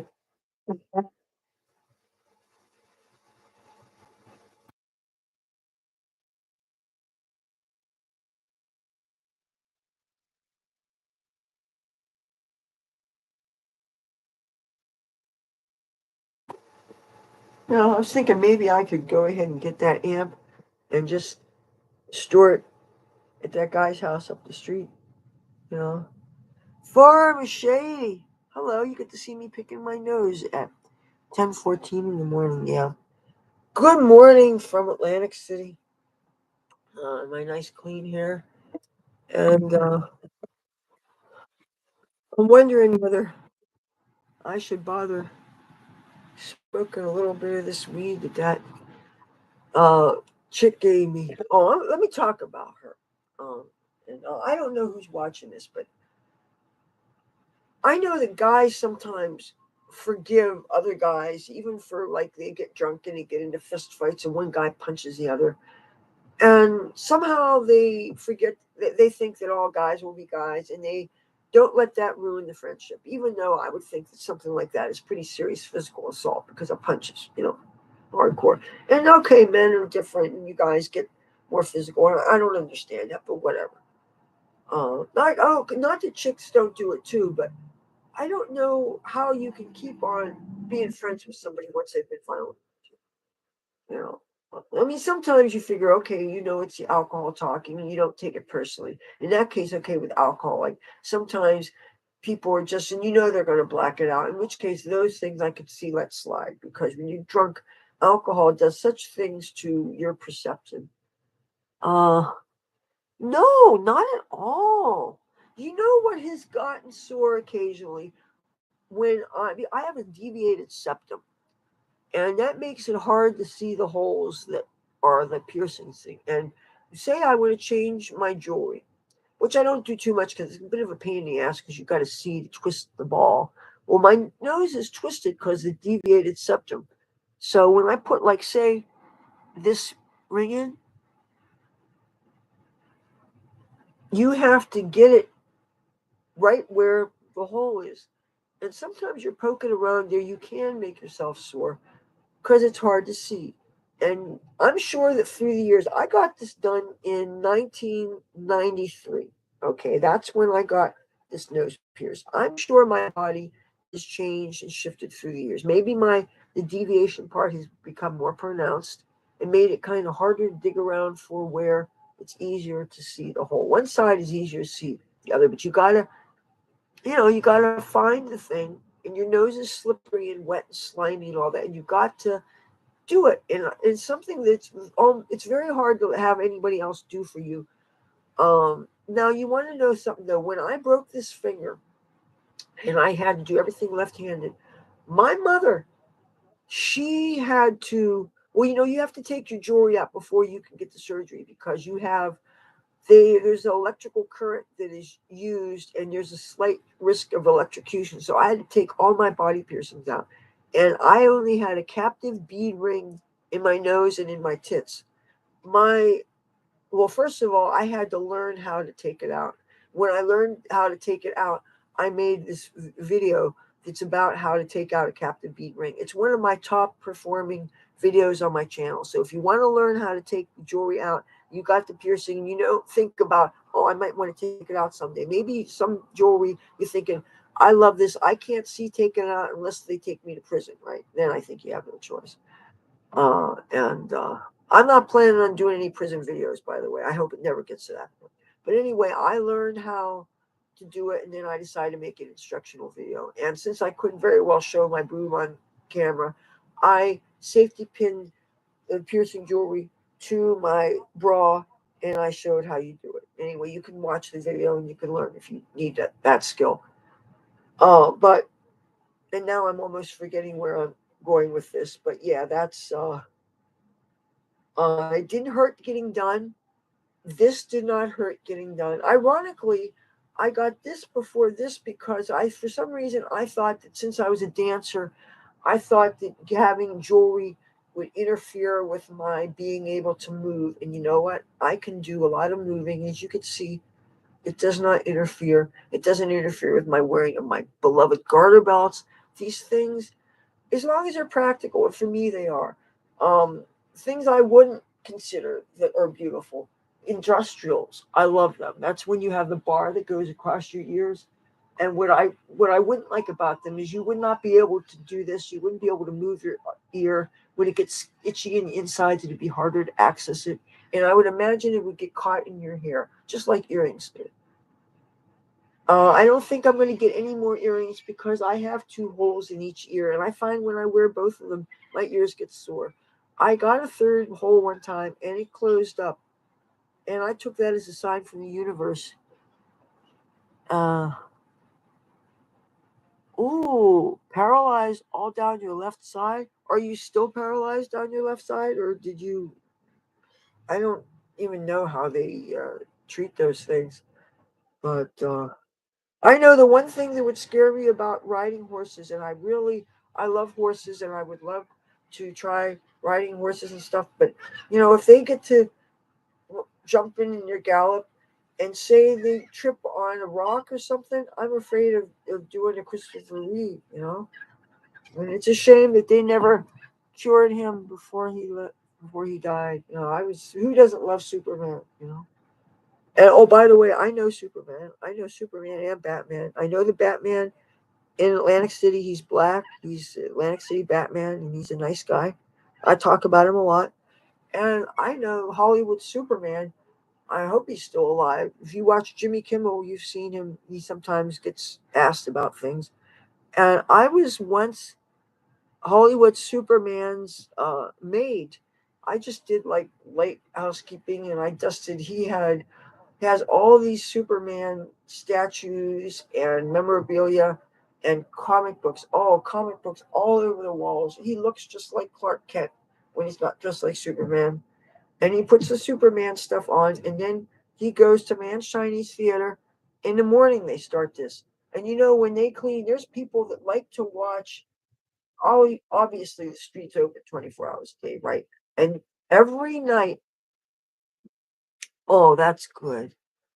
Oh, wow. Within a month. The physical therapy must have been something, huh? But man, I'm glad that you uh, are okay now because I can only imagine. They say with strokes, it affects half the side of your face. So that's one of the things you always check whenever things happen. You always check to see in a mirror if you're alone, to make sure that you're symmetrical. And there's times when actually the reason why I quit chemical drugs is because I had symptoms with my memory and trying to talk where I was going, oh, no, like that, where I don't know if that was a mini stroke or something. I might never know. I probably did some brain damage from all the drugs I did when I was younger. Because at the time, man, that's what we did. I'm not excusing it. Well, maybe I am, you know. But this stuff I don't want to get rid of. I don't want to give up weed. I love this stuff, especially first thing in the morning with a cup of coffee. Man, that's real good. You know? But yeah, I've seen a lot, as you can imagine, in Hollywood and stuff. And the things I'm seeing now, like, how before it's so easy to dismiss people as, oh, that's a crackhead or whatever. Well, ever since I learned about Mike Lindell, the My Pillow guy, I can't make fun of crackheads. Well, it's not like nice to make fun of anybody. It really isn't. It's cruel. There's no need for it. It doesn't make anybody look better to act like they're better than other people. And now I'm starting to find out that people that I talk to on a daily basis are crackheads. You know, I never knew how prevalent it was around here, and I still am not sure about this tickets thing people are talking about. And they're talking about animal tranquilizers and all kinds of things. And somebody asked me if I wanted to do ice the other day. I said, man, when I still did drugs, that stuff hadn't even been invented yet. There's a whole new class of drugs. The only thing I'm interested in remotely doing is mushrooms and maybe MDMA if I knew it was real. And again, not in this situation. I would have to be in a clean, safe, classy place with clean, safe, classy people. Good luck finding them. Yeah. I mean, there's people who probably don't think I'm clean, safe, or classy. But see, it's because I don't invest the time, or rather waste the time being politically correct. I would rather just say how I feel, say what I mean what I say. Of course, when you're on YouTube, you can't reveal some of your thoughts because, I don't know who it is that said that if you want to change how people think, change the language. Eliminate certain words from the vocabulary. Make it harder to be direct. There's all these euphemisms that we use, like the euphemisms we use for death. The euphemisms, oh, my animal's sick and dying. Instead of letting God take him, I'm going to have him put to sleep. No, they don't say have him killed, have him put to sleep. Or they call it euthanasia, as if that's so nice and comfortable. Oh yeah, just let me pat you on your little head. I love you. You're a good boy. I'll go to sleep. Boom. I heard it's still pretty painful on it. I don't know. Anyway. Oh, I wanted to hear something. Speaking of death, speaking of my cat's grave, I went to fertilize it today. I actually wanted to go over to the compost pile to drop off some old uh, coleslaw mix, and I decided to put it directly on the ground around there. I'm growing a pumpkin over top of the cat's grave. And the funny thing is, I wasn't setting out on, I didn't know that's what the seed was that I planted. It was from wildflower mix. It was the only thing that took. And then I transplanted these orange, I guess they were asters, from someplace to there. I never planned on having everything orange, but I just think it's funny. The tall flowers, the asters are orange. The flowers for this pumpkin are orange. The pumpkin itself is going to be pretty orange. The flowers, oh my God, it's taken over. It's not only covered the grave, but it looks like a giant dig, right? Starting where the flowers are. That's the only way I can describe it. It's just this one column of big giant squash flower leaves, and it's you have to see it. But if I can find out how to film you, because you see, my Wi-Fi signal will not take me all throughout the neighborhood. I can't start it here and go over to the garden and the cat's grave and do all that stuff. The only way I could do that kind of video was if I learn how to film with this and get the footage out and back onto my into YouTube. And hopefully Sunday my friend will help me find out how to do that. You know, I don't want to, I mean, I have this as much to create content as to back up my channel, because that's what that big hard drive thing is, to back the channel up. And if I'm not using the Google Premium, I mean the YouTube Premium anymore, that means I probably won't be able to download anything. I'm surprised I was able to download the last live stream I did. I doubt I'll be able to download this one, since today is the 29th and today is the cutoff day and the day that I canceled my service. So I doubt I'll be able to download this one back. But and since I know that YouTube has the power to take down anything, if I already created something and I have a file, then them taking it down is bad enough. But if it's a live stream and I don't have a copy of it and they take it down, then I don't have a copy of it. And YouTube has that power. So,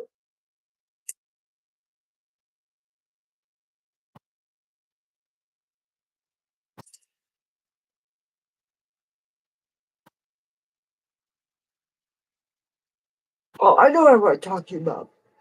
I was mentioning how men can, if they're friends, a man can have a fist fight with his buddy, with his bandmate.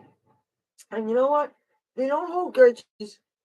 They're still friends, even though the guy may have a tooth knocked out or may have bruises. He's punched, they get violent, right?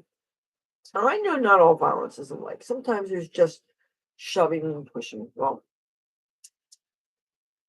how I got this bud was given to me by somebody.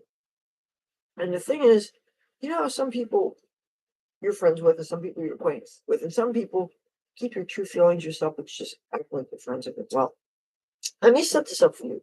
About 2 or 3 years before the pandemic, when there was still a lot of very loud noise outside, when I was still trying to film late at night. I wasn't necessarily live streaming, but I was making my videos here in my home studio. And these people would be loudly hanging out, screaming, yelling, blasting their rap music on these big speakers. When the loudspeakers just came out, I was like, I can't believe that you have nightclub kind of sound that you could actually buy when you don't have a club. And anyway, when I used to go out and complain, I said, would you please turn it down a few decibels? Anyway, there's this chick who I kind of knew, and she seemed to act like she was the ringleader, and she was very much a part of the social thing. And I actually had kind of a confrontation with her on the corner, and we were walking in the traffic, and she literally pushed me across the street. She is a stocky, strong, big, fat black chick, and she's probably, I wouldn't try to arm wrestle her if there's money behind it, because I know that she would win. Even if when I was working out at my hardest, you can't be when somebody outweighs you and they have Hefton. Plus, I don't know, for all I know, she would have a hot crack pipe, but she'd burn me with it to let go or something. I don't know. Strong survivors like that, they there's a reason why they always seem to win. But anyway, once she did that, I never forgot it. I never forgave it.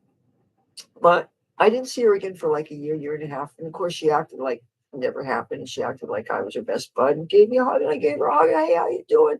Yeah, hey, hi, high five. every now and then I run into her. Anyway, that is who I ran into this morning who called my name and gave me a bud. So you see, what does that mean? I'm a hypocrite? That I can continue to act like everybody's friends just because every now and then somebody throws a nug of weed in my hand? Or is that just the getting along to going along to get along that you do to exist in society? Like the Cold War that exists within part of my household. And we just don't talk to each other and we just stay out of each other's way because you got to survive in this world. And when you're living with people where everybody is not your friend, you just have to stay away from and avoid as much. Okay, I have to live in a world where I have a cop on my ass. That means I need to stay out of his way as much as possible so that I can continue to live and have as much of a quality of life as possible. Uh, I think she wants me to pour her some coffee. Do you want me to just run and do that? Because I could end the stream or I could pour the coffee. And you know what? I know I want coffee too. I'm trying to think, is my coffee cup here? But I gotta dunk it though, so I can't forget the that thing. Um, oh, what are these called? I forget. Well, I call them roach clip, but they're no, they're forceps, right? Uh,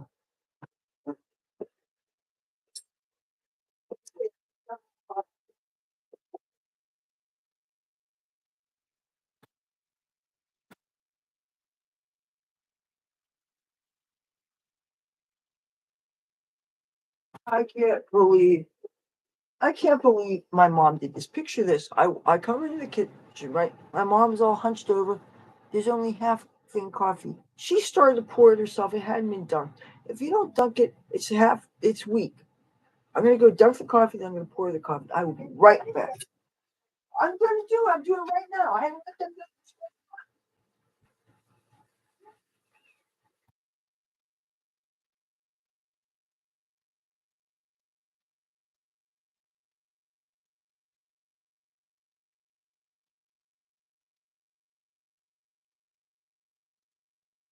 see what she did. She probably spilled some of it. Look, I'm gonna show you how to do it. By the way, Black Rifle Coffee Company. They're really great. Hey, Black Rifle Coffee Company, if you see me, I'm a fan. You wanna I already have mugs sent by my dear friend Jim, who got COVID. He would not get the vaccine. He got sick and died within 2 weeks. But he loved to send me three things: coffee, chocolate, and cat food. He knew how much I love my kitty. One, oh, shh, you didn't see this. Okay, when this happens, let's just pause it in.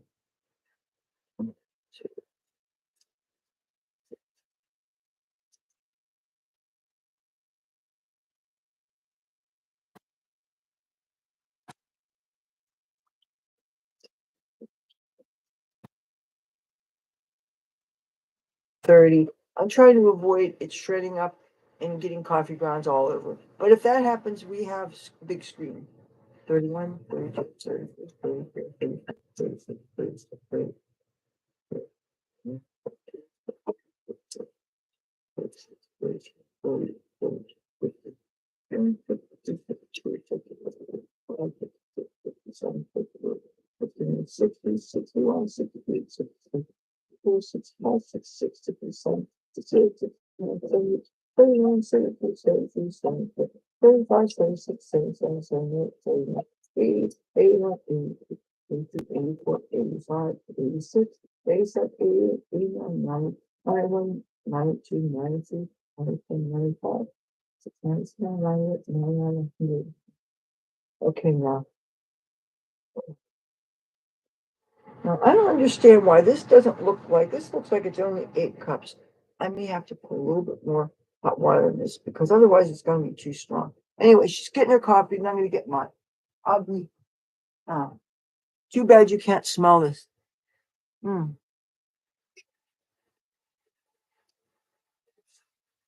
I better get that cup.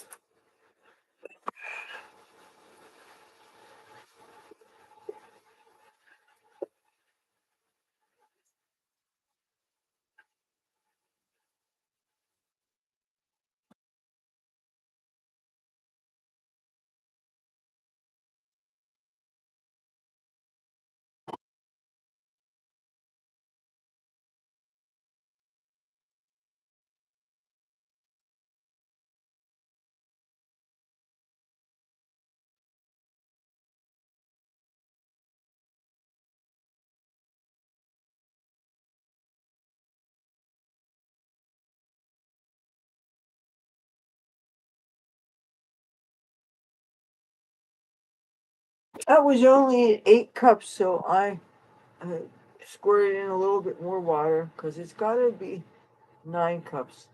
You don't want it too weak, obviously, but you don't want it too strong. You want to get every bit use out of it. And obviously, the longer that thing sits, then in about an hour or two, then I can put another cup or two of water in it. And then by the time she's ready for her second cup, she won't notice that it's any weaker. And frankly, I won't notice it either. And also, it makes it safer if you're trying to monitor your caffeine thing. When I first started getting those heart palpitations and whatever uncomfortable heart things, which caused me to actually, it was just about a year before my father died, and it was one of the few times I ever tried to get clean off of weed. I quit smoking weed for like a year and a half actually, and because I was trying to isolate the problem, I thought it was the weed, and I think it was either heart or something else. But anyway, I don't know. I haven't had any further adverse effects with cannabis. I've never gotten so high to the point that it's scary. Well, my tolerance is so heavy now. It takes a lot for me to even feel, honestly, unless it's really good stuff. But let me check on her coffee because if my mother doesn't get her coffee, the world will stop spinning, and the polar ice caps will turn into volcanoes, and we'll all go off to planet Xenu with the rest of what L. Ron Hubbard said that they did in I don't know, a million years ago, according to Scientologists. Now I'm really going to get trouble. Sorry, John Travolta.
Sorry about that. I would have been here a minute or two earlier.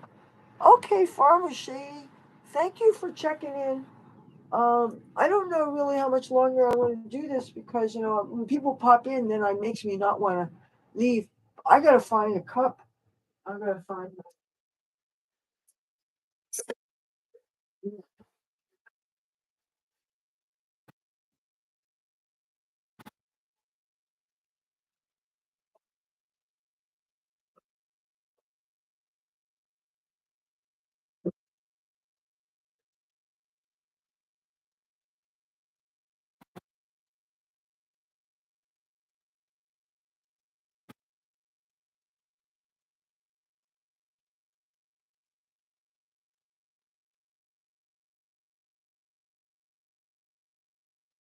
Why I can't find my zebra mug? This is ridiculous. I don't know why I can't find it. I'm not seeing it anywhere. Uh, I mean, I know that every possible surface is cluttered with all kinds of whatever, and yeah, I'm certainly not going to waste my stream doing a bunch of housework. But uh, I don't understand why I can't find my damn cup.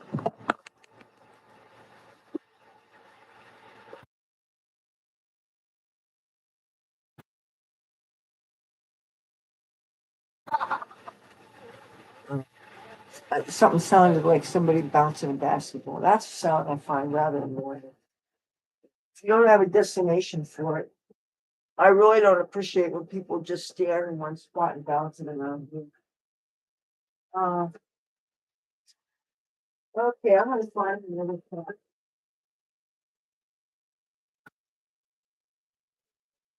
Oh, underneath this, underneath this, uh, underneath this,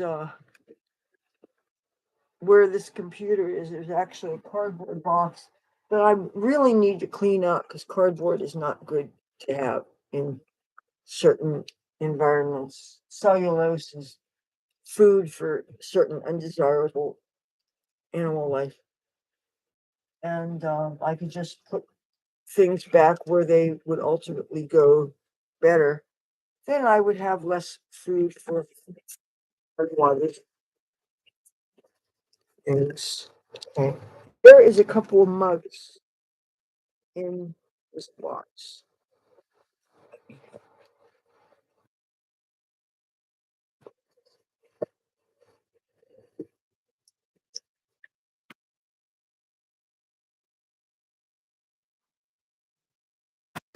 I saw a mug in here.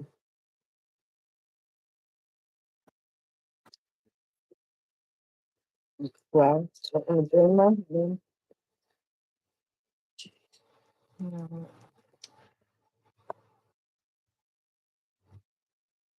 Just saw this mug. Okay, here we go. Uh, my friend I told you about who died, he got my mother and me hers and hers mugs, and they're actually handmade, and they're supposed to be hand warmer mugs. And when you fill them, my God, you seriously burn your hand. But this has crumbs and I think mouse turds in it, so I gotta wash it out. So bear with me.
I'm back. Thank you for sticking around with me. Again, look at the time. It's 10:43 a.m. I don't know how I'm going to get any rest today and still be able to do anything tonight. You know, there's nothing that I really need to do today. Uh, there's enough food in the house. Nobody should have any problems finding anything to eat. Of course, inevitably, she is going to ask me what there is because not everybody could just go walk to the refrigerator and take a look for themselves. And I get the feeling that, I have to go and fetch and take a look at things. They in and out, back and forth, as long as I'm awake, of course. And I don't mind doing it because I love my mother and I want to be there for her and stuff. But sometimes I feel like sometimes I lose patience, especially if it's something where she could just stand up and turn around and see something and find out for herself. But no, and I lose patience, and then I feel ashamed of myself. I feel like I'm being an asshole, and I don't want to be an asshole. I still feel bad for telling that guy for the one of the $2. He begs for it, and that's what he does. And I know how long it takes for me to make the money that I make when I'm out there. You have to give to someone that's just being a beggar, especially when being a beggar actually takes away from what people like me are doing out there. It does, because some people, after they've just been spanged, they might see a musician and they might think, especially if they've seen us talk to each other and be friendly to each other, they might feel a distaste for all of us. And I don't want to be, I don't want somebody to have a distaste for me based on something that I didn't even do. You know, if somebody else's behavior has troubled or disappointed you or turned you off, I would hate for that to rub off on me, and I have no way of controlling how long I've been observed, or if you saw happen to see when I was hanging out with a group of 4 or 5 people, and I don't know. I don't know. I don't have any reason to think that people would want to be worrying about my personal business, and so therefore I don't go to great lengths to hide my associations. Maybe on the internet I do, in that there's no need for a person to disclose all their associates online or to talk about things which would violate the privacy of other people also. But that said, when you're running around out and about, you have no way of knowing who's taking note of what. I guess you should assume that if you're in public, you have no privacy and your life's not your own.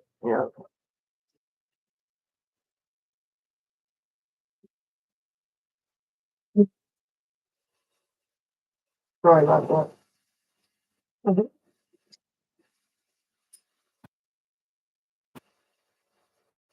That's nice. Maybe I should take some of this elderberry stuff. Are you guys familiar with elderberry syrup? Have you ever used it? This doesn't have alcohol. This doesn't have narcotics or any kind of drugs. It's company's called Garden of Life, and it says My Kind Organics elderberry immune syrup with organic echinacea, zinc, and vitamin C. No added sugars. And the dosage says, um, oh, I wish I could find those glasses. Take 6.5 milliliters up to 2 times per day, serving cup included. Of course, it was dropped off with no serving cup, but I got a measuring cup that my mom has, and I figured out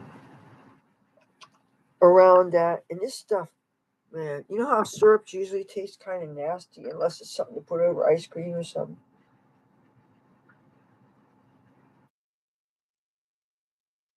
Oh, phone's ringing. Oh, mm.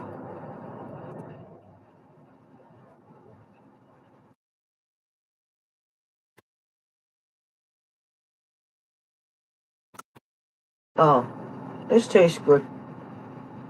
I'm glad I had to look up to see the equivalents, and I think 6.1 milliliters is like half half of 3 teaspoons, like around 1.5 tablespoons, something like that.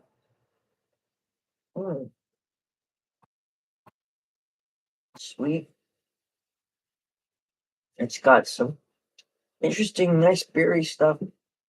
It's got enough tartness. Oh, you know what I love? Speaking of tartness, tart cherries. You ever get those dehydrated tart cherries? OMG, they are wonderful. You can eat them like candy. They don't have the side effects like prunes do. You know what I'm talking about? Where you would not absentmindedly go through a bowl of prunes. Please don't. You eat 13 prunes on a date night. So, but tart cherries you can do, and tart cherries. Dr. Oz said tart cherry juice before bed. It has things in it that naturally help you to go to sleep. Mm. When I ate them, though, I wasn't feeling sleepy, and I wasn't going out of my way to eat them only when I was ready for sleep. I was eating them just because I'd never had them before, and it tasted way better than raisins, cranberries, craisins, any dried fruit I've ever had. That is my favorite dried fruit, but they're so expensive. I got spoiled. But when I got to learn about them, I got a 5 pound bag of them. I don't know who donated them or how I got them, but oh my God, I have not found them since. And I've uh, checked out prices on Google and stuff. Oh my God, they're so expensive. The cheapest I found was way too much, way too much.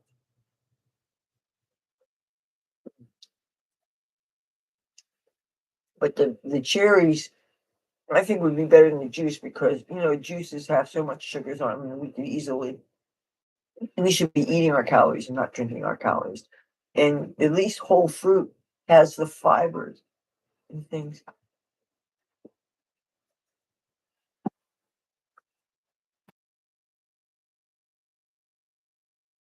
Well, that sounded like a cat crying. Did you hear that? But there's people across the street, and I don't want to be sticking my head out the window because I don't want to attract attention to myself. There are sometimes, believe it or not, when I don't want to attract attention to myself. Now I need to sweeten this coffee, and I love these canisters. They are sturdy. They're reasonably airtight, and they're wonderful for storing things that you don't want to get contaminated.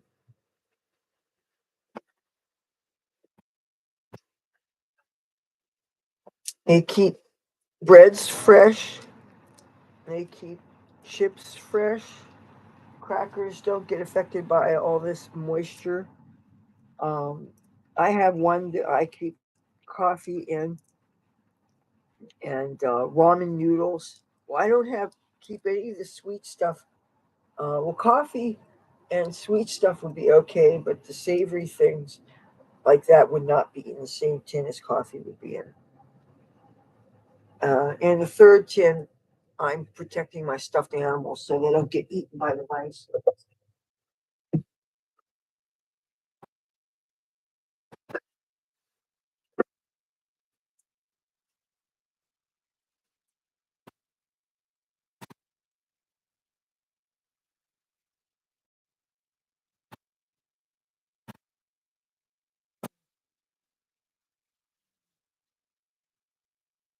Okay, coffee and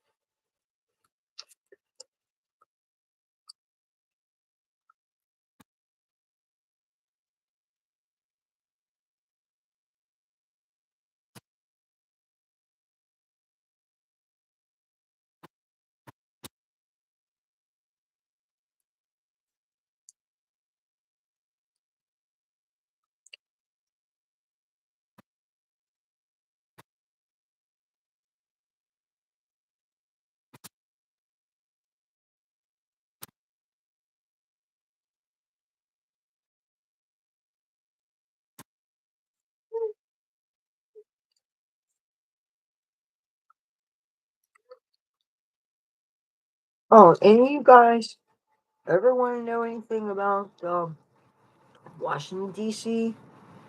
or about places in California? Like if you're planning to go out there or something, I can help. I'd like to. Keep in mind, I've been in Washington more recently, more frequently than Los Angeles. LA has changed a lot. I am concerned about the safety thing.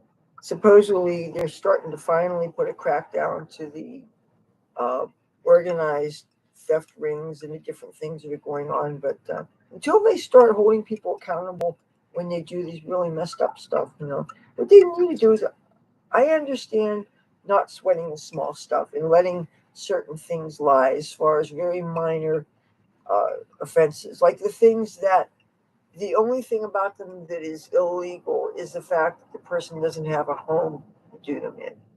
Things like washing your face and doing minor laundry in public restrooms. If I see somebody washing out a pair of underwear or a pair of socks, I wouldn't trip out on it. Maybe that's their only option. Or if somebody's washing their face, or God forbid, changing their clothes. I mean, what if somebody ate something and they got something didn't agree with them and they shit themselves and they had to change their clothes? Would you begrudge them that? My God, and even if they don't do a perfect job in cleaning up after themselves, the fact that you would dehumanize some unavoidable behaviors.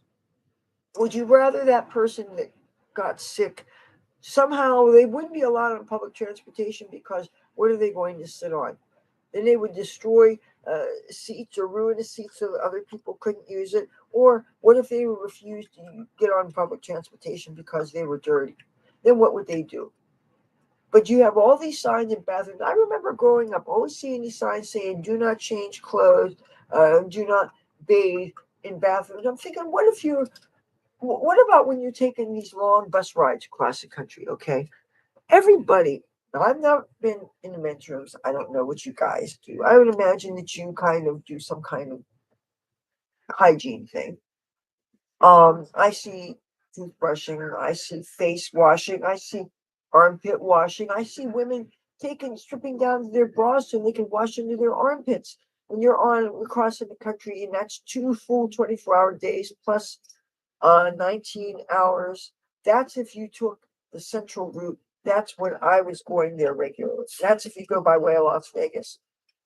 How things may have changed now, I don't know. When bridges closed and rerouted, there it could be longer. And so you're going to have all these signs saying not to bathe, not to do different things. I have dyed my hair in public places.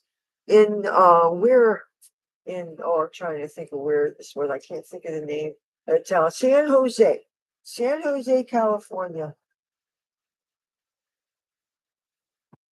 Oh, they must be. They have these interesting trucks with those traffic control signs.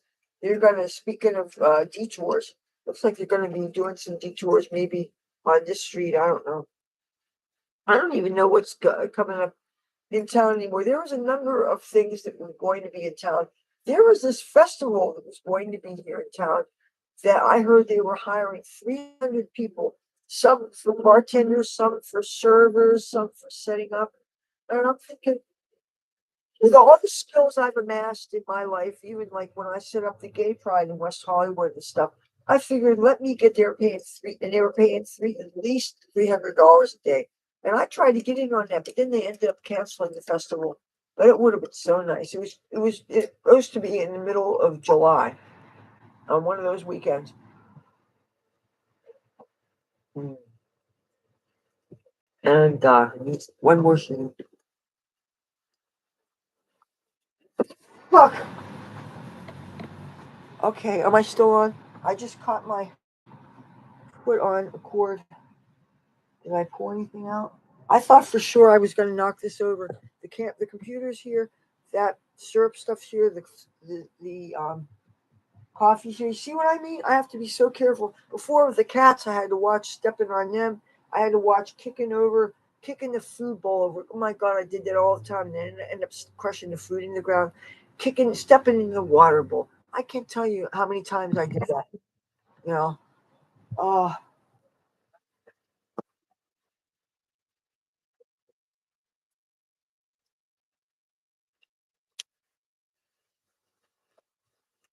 another thing that bums me out when I'm trying to feed my mother is that she'll say she's hungry, and I'll go and I'll offer her things. And generally speaking, there's some things that she likes and I don't like anything with cheese in it.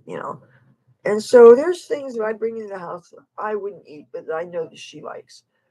And so then when she asks if there's something to eat, then sometimes the only things that appeal to her are the things that I like.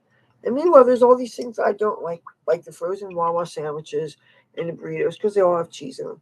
And of course, old pizza that we get from the other person that lives here.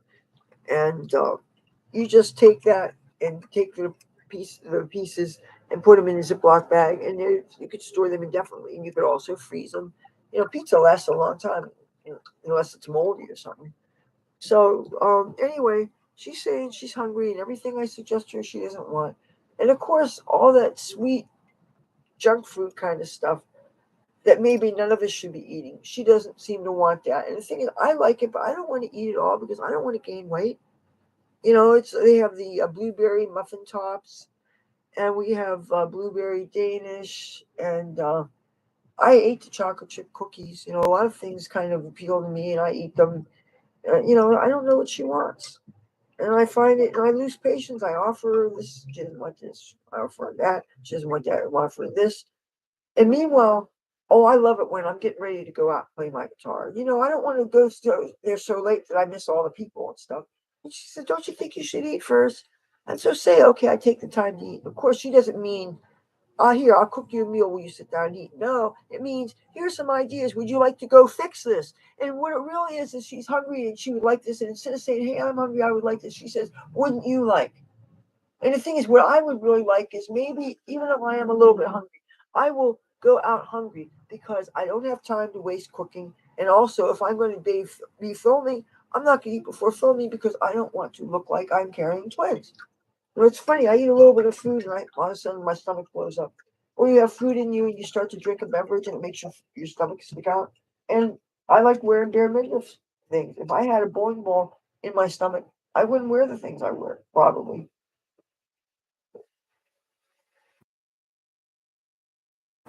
Even though that doesn't stop a lot of people. I see people out here that, they'll wear low rise jeans with muffin tops, and they'll wear crop tops looking pregnant. And some pregnant people do too. Well, actually, let me say pregnant women, not pregnant people. I don't want to get politically correct. Uh, don't know too many men who've been pregnant, you know. Mm.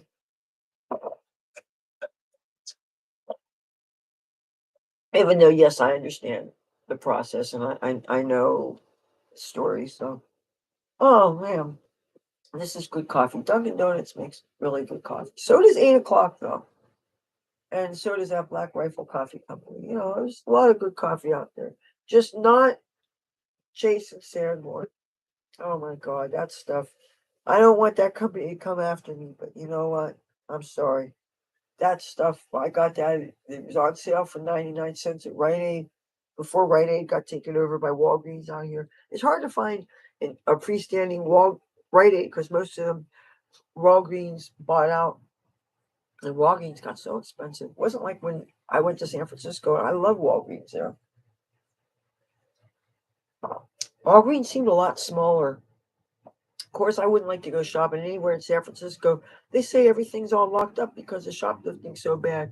To buy everything, you gotta ask a sales associate and they gotta open it. And it's like, that would suck. I've never been in a store that was like that. I've been in stores that a few things you had to ask for. Like, I remember when people were using Sudafeds to make speed. And so they started locking them up and you had to show ID and stuff. And I can understand if you sell liquor, having a liquor locked up. That makes sense.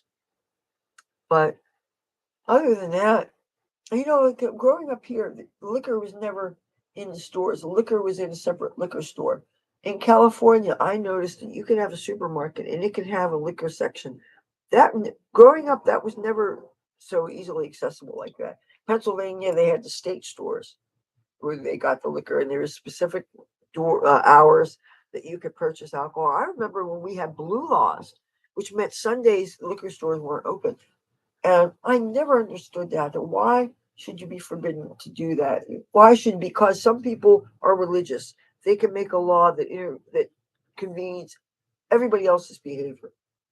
That'd be like if, say, how some people on Good Fridays or all Friday during Lent, they don't eat meat at all, they only eat fish. Say if a law was passed countrywide or worldwide that just everybody, you couldn't eat meat at all on Fridays. You had to eat fish, or you could only eat fish. Imagine how other people that didn't have a dog in the hunt would feel.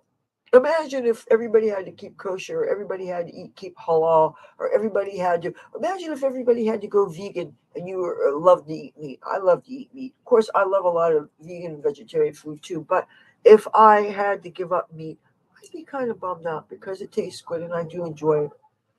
You know. But imagine, if you had the power to force your beliefs on a bunch of other people. That wouldn't be cool. Don't you agree?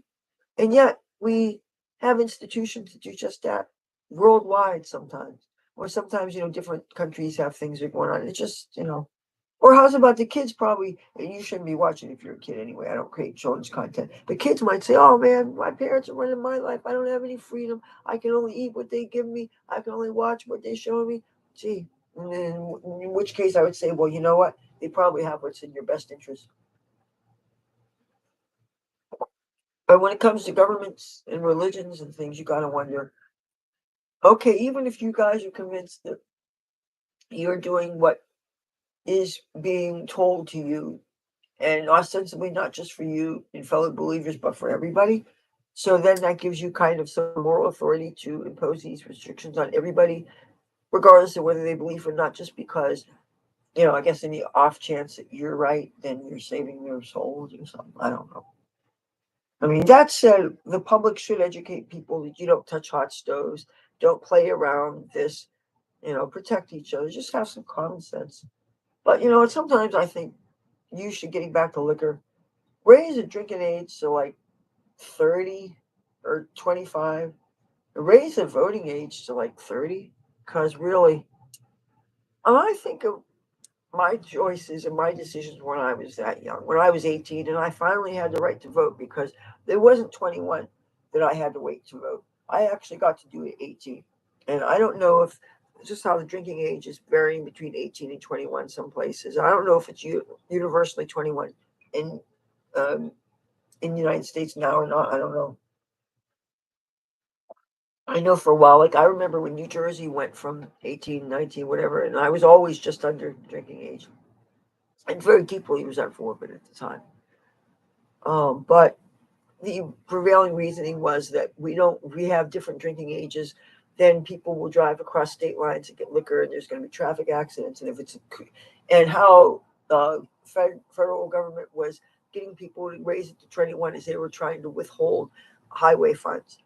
Always want to have your infrastructure maintained. You want our roads and our bridges maintained and stuff. So they figured, and I was very against the raising of the drinking age when I was young. When I was a kid, I wrote poetry about it. I was very fiercely, I identified as a very liberty loving hippie type that felt that we should be free to do whatever we want to do our bodies, including throw all kinds of chemicals and stupidity at them, I'm supposing, because if getting drunk is not throwing all kinds of chemical stupidity at yourself, I don't know what is. I'm sure that I've done some brain damage from alcohol experiences I had. And how I didn't get alcohol poisoning that day, I drank the old granddad, and that was something.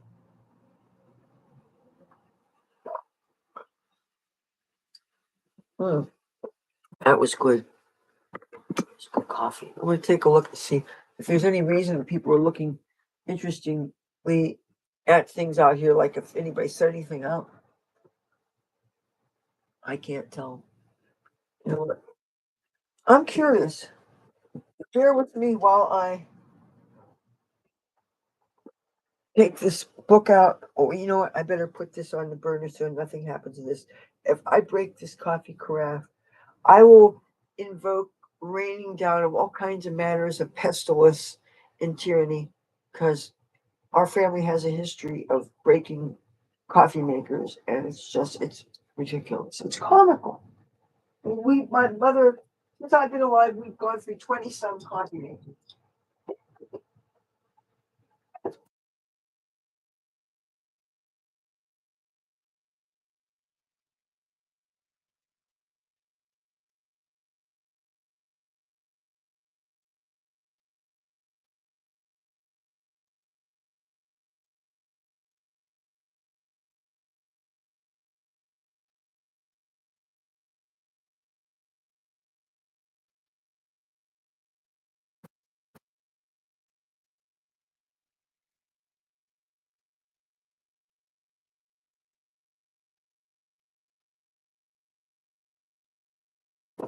Okay, I'm back now that I put that away. Now I want to take a look outside.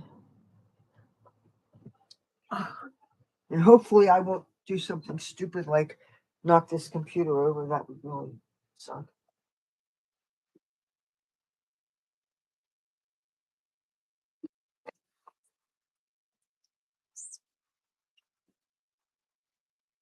Oh, oh my God, they have Uncle Ben's original long grade rice downstairs. I have to go get some. Oh, this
Sorry, I was so far away.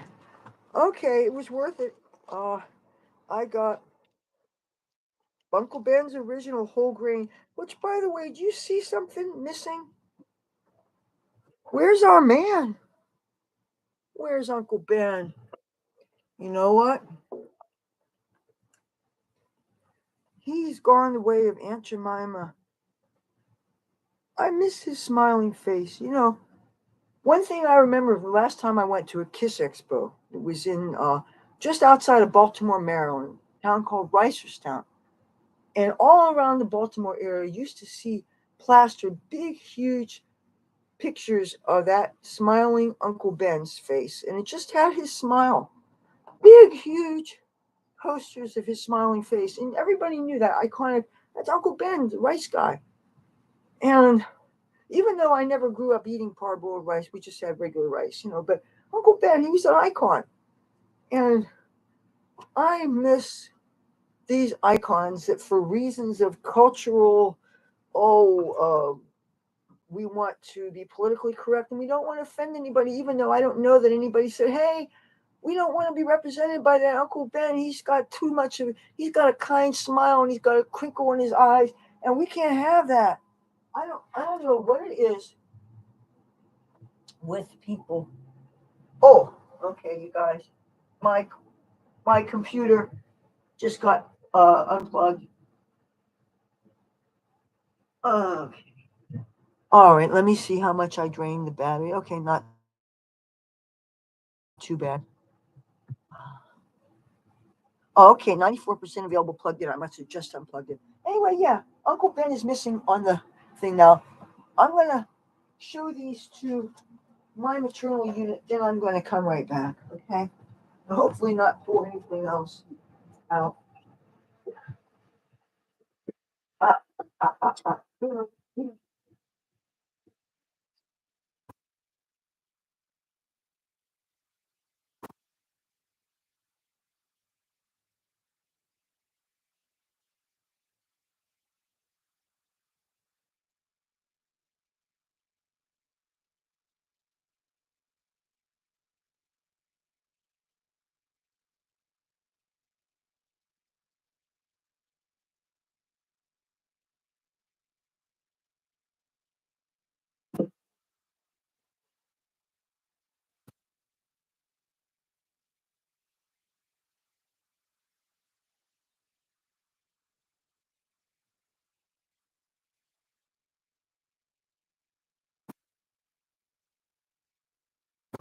Okay, all right. Whoops, this has been spilling out a little bit, so I'm going to find a safe container to put it in. Oh boy.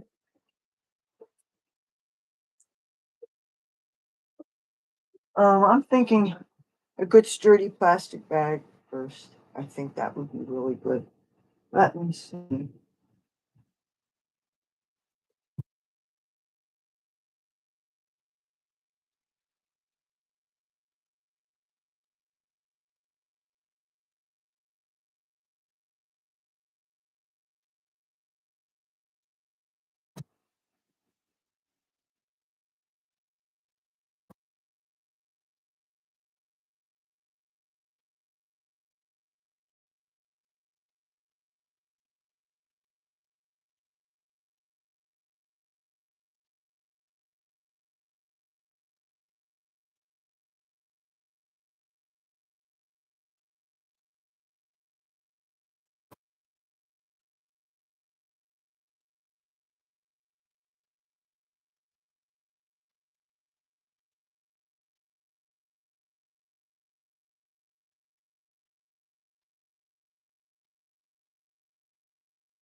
All right, I'm gonna have to get creative.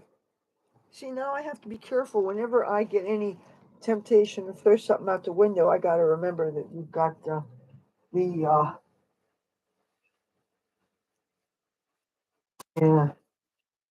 man.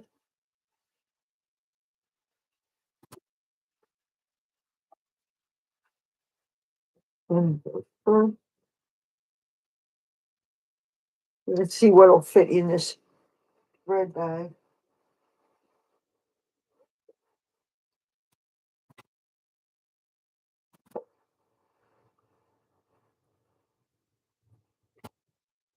Okay, good. See, all I have to do is put a piece of tape over this, or else just fold this over here. And okay, that protects this. And this thing, I'll just take my chances of putting this in the cabinet above the stove that has the pasta and crap. All right.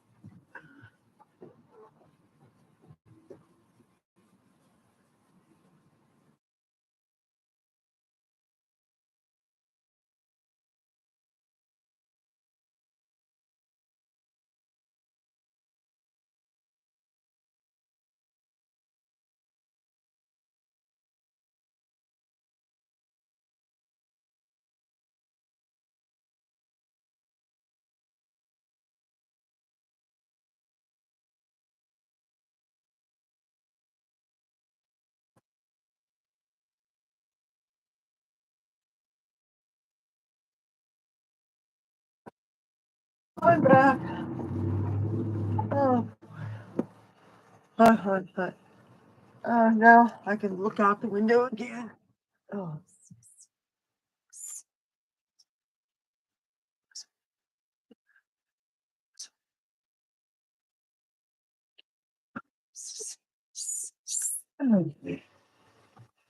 all right. Well, hey, I'm grateful for that. And I gave away one of my eyeshadow palettes. There's a chick I know who I don't know a whole lot about her, but she's a nice person, and she would probably wears my size. And anyway, I was able to give away one of my eyeshadow palettes. They're all the ones I was giving away are mostly neutrals with like one or two bright colors, which is why I'm getting rid of them. But she actually puts them on, and and I know that I can sanitize anything that's been touched just by putting rubbing alcohol on it, like I've shown you guys do. So anyway, I was able to give something away, and I love lightening the load of all these the burdens of my excess possessions by giving things away. I really love sharing with my friends also, and uh, the fact of the matter is, when I move out of here, I really want to have less things, especially things that I don't really need. And if I'm moving everything into a bus, I don't want it to look like I'm living in a storage container. I want it to look kind of RV-ish looking in the inside, except that I never see anybody that has a blank wall that you have Marshall stacks and things to hold musical instruments. I need a wall that I have guitars, and those well, obviously I have musical instruments, but I want those holders that go like this that hold an instrument like this, okay, stands or things that maybe are mounted to the bus itself. I see people sometimes they have them on their walls that they can mount instruments. And I guess you need to have some kind of shock absorber kind of thing so that you don't rattle your instruments. Uh, I've been learning about certain kind of fancy bus seats that they have in really expensive buses. There's this really expensive bus that goes from Washington D.C. to New York City, and it's by expensive I mean it costs like 100 something or maybe $300, but it's real first class in a way that I've never experienced. And one of the features this bus has is the seats have some kind of all kind of shock absorbing thing, so they're kind of like they're floating, so you don't get that rattle even when it's buses in traffic and it's churning and stuff. Can you imagine that this technology exists, that maybe you can use it so that your disk drives and your computers don't get damaged, so that your guitars and your amplifiers and your pianos and your instruments don't get damaged? I mean, but of course, how expensive is this technology? And for something that you figure I'm already going to be buying a used bus, because new, I can't imagine what the cost would be. But I don't want it to be so old that I have to turn it on and let the engine run for a half hour just to charge up the battery, like with a certain person's used jitney. So there must be a sweet spot where it's just old enough to be affordable, but not so old that the maintenance having to worry about all the engine's going to go, and this is going to go, and this is going to go. And I wasn't born a mechanic. Uh, you know, there's going to be a learning curve there. I'm not going to be able to do all the setup of this myself, obviously. But especially considering I'm going to need a good electrician that knows how to set up at least a rehearsal studio.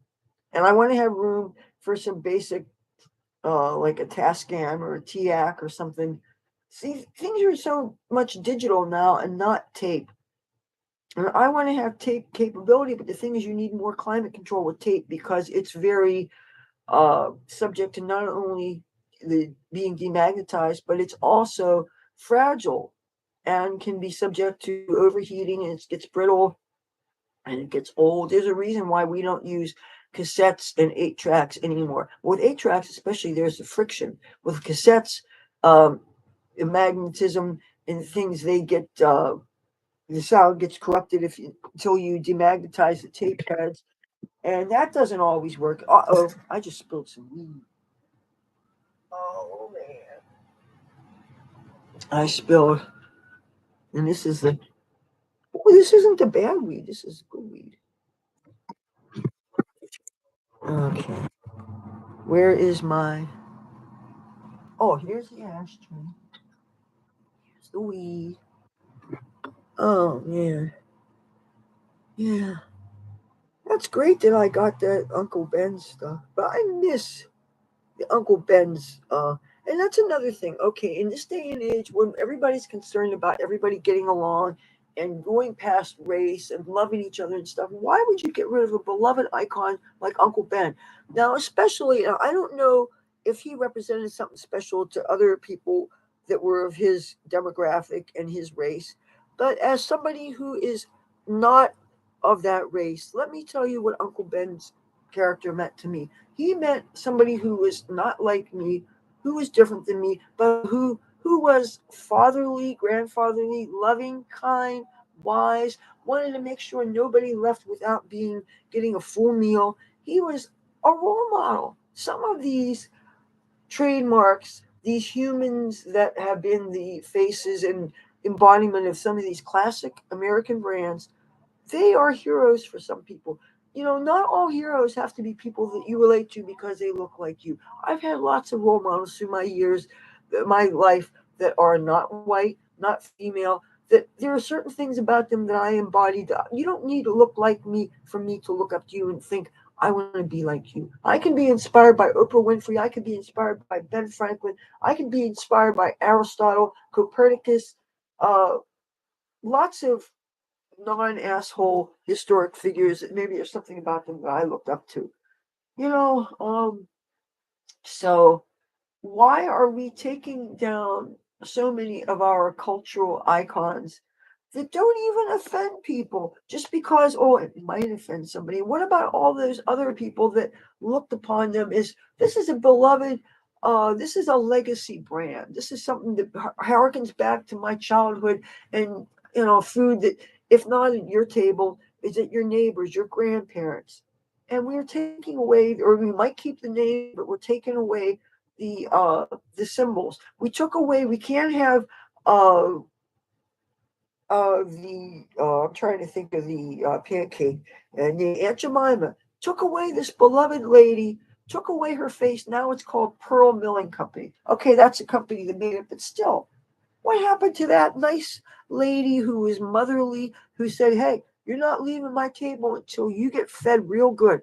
That everybody grew up with her, but because somebody who wasn't born and didn't know what it was like to experience that cultural icon in their family's cupboards, and so doesn't have the cultural attached to it, thinking, well, I'm not personally offended by this, but I could see some people that might be offended at, why do we have this person up there? Hello, I thought you wanted representation. You've had representation all this time, but no, somebody might be offended. And that's a shame. Because I grew up with Aunt Jemima syrup. That was better than the watered down store brands. I mean, that was something that we grew up with. And because some people decided some people are offended, we're taking these away. Oh, and let's talk about the Land O'Lakes Indian lady. I miss her too. But you know what? You gotta be politically correct, apparently. Yeah. And this, I'm sorry, my sinuses are so messed up. Ah.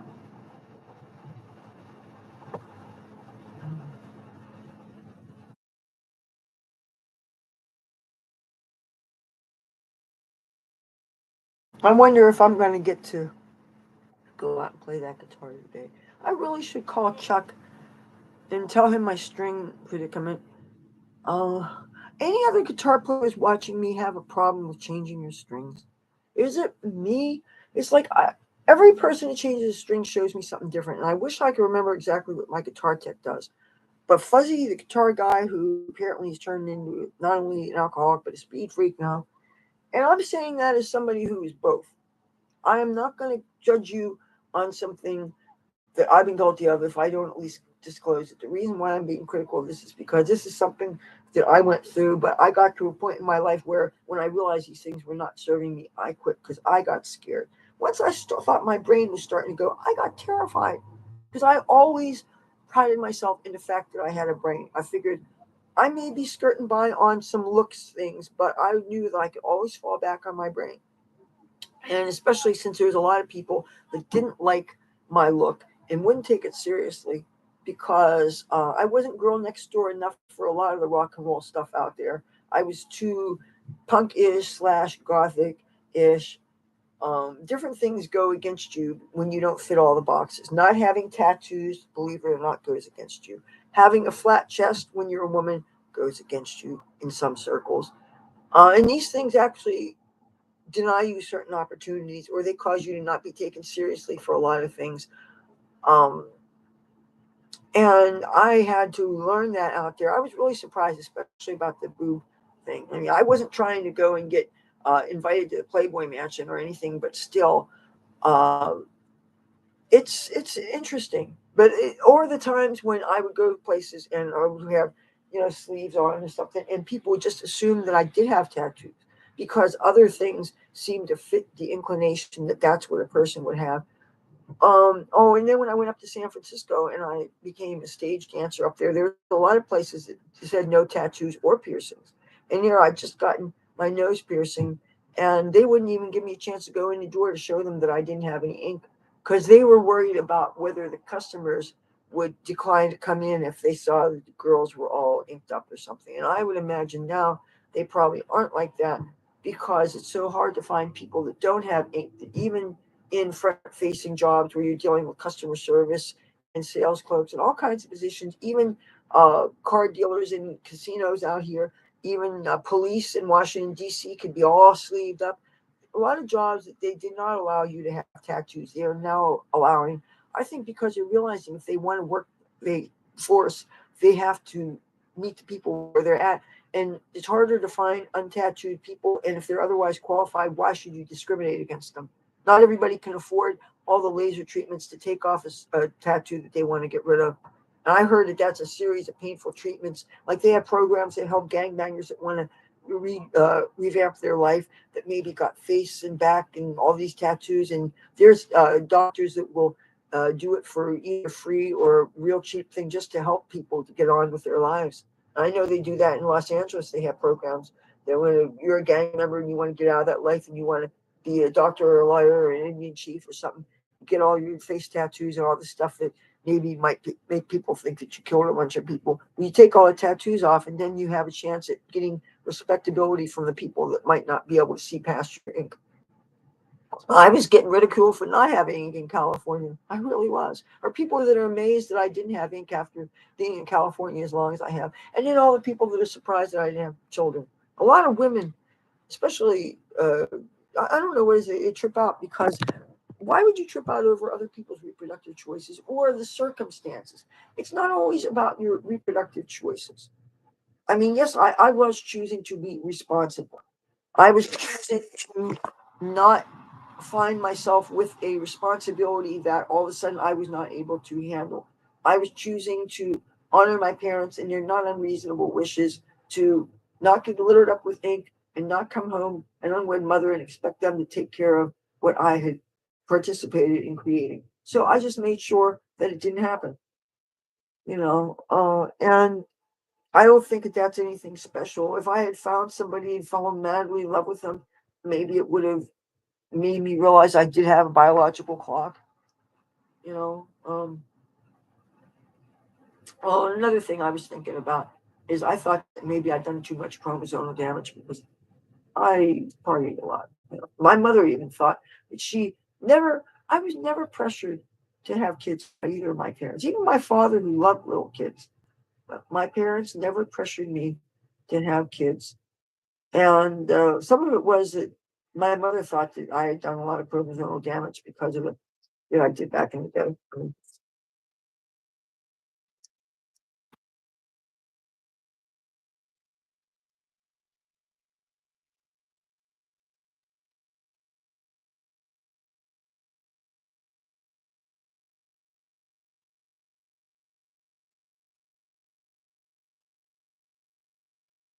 People here in New Jersey.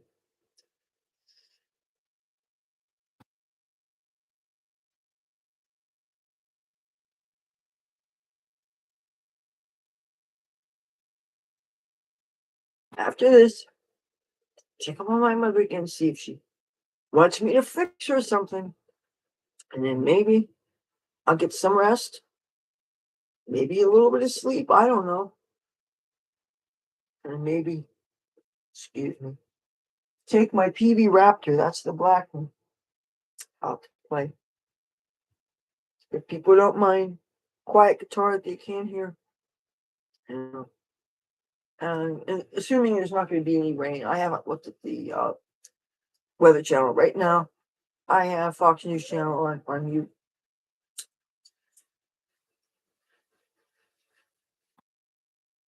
Okay. All right, you guys. I actually feel a little something.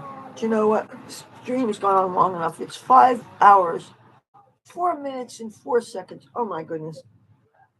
I don't even know if anybody's watching, but thank you for seeing me. It started at daybreak. Now it's 11:41, 11:43 Eastern Daylight Time. Oh, and there's people going for food downstairs. Let me see. Oh my goodness. I know that.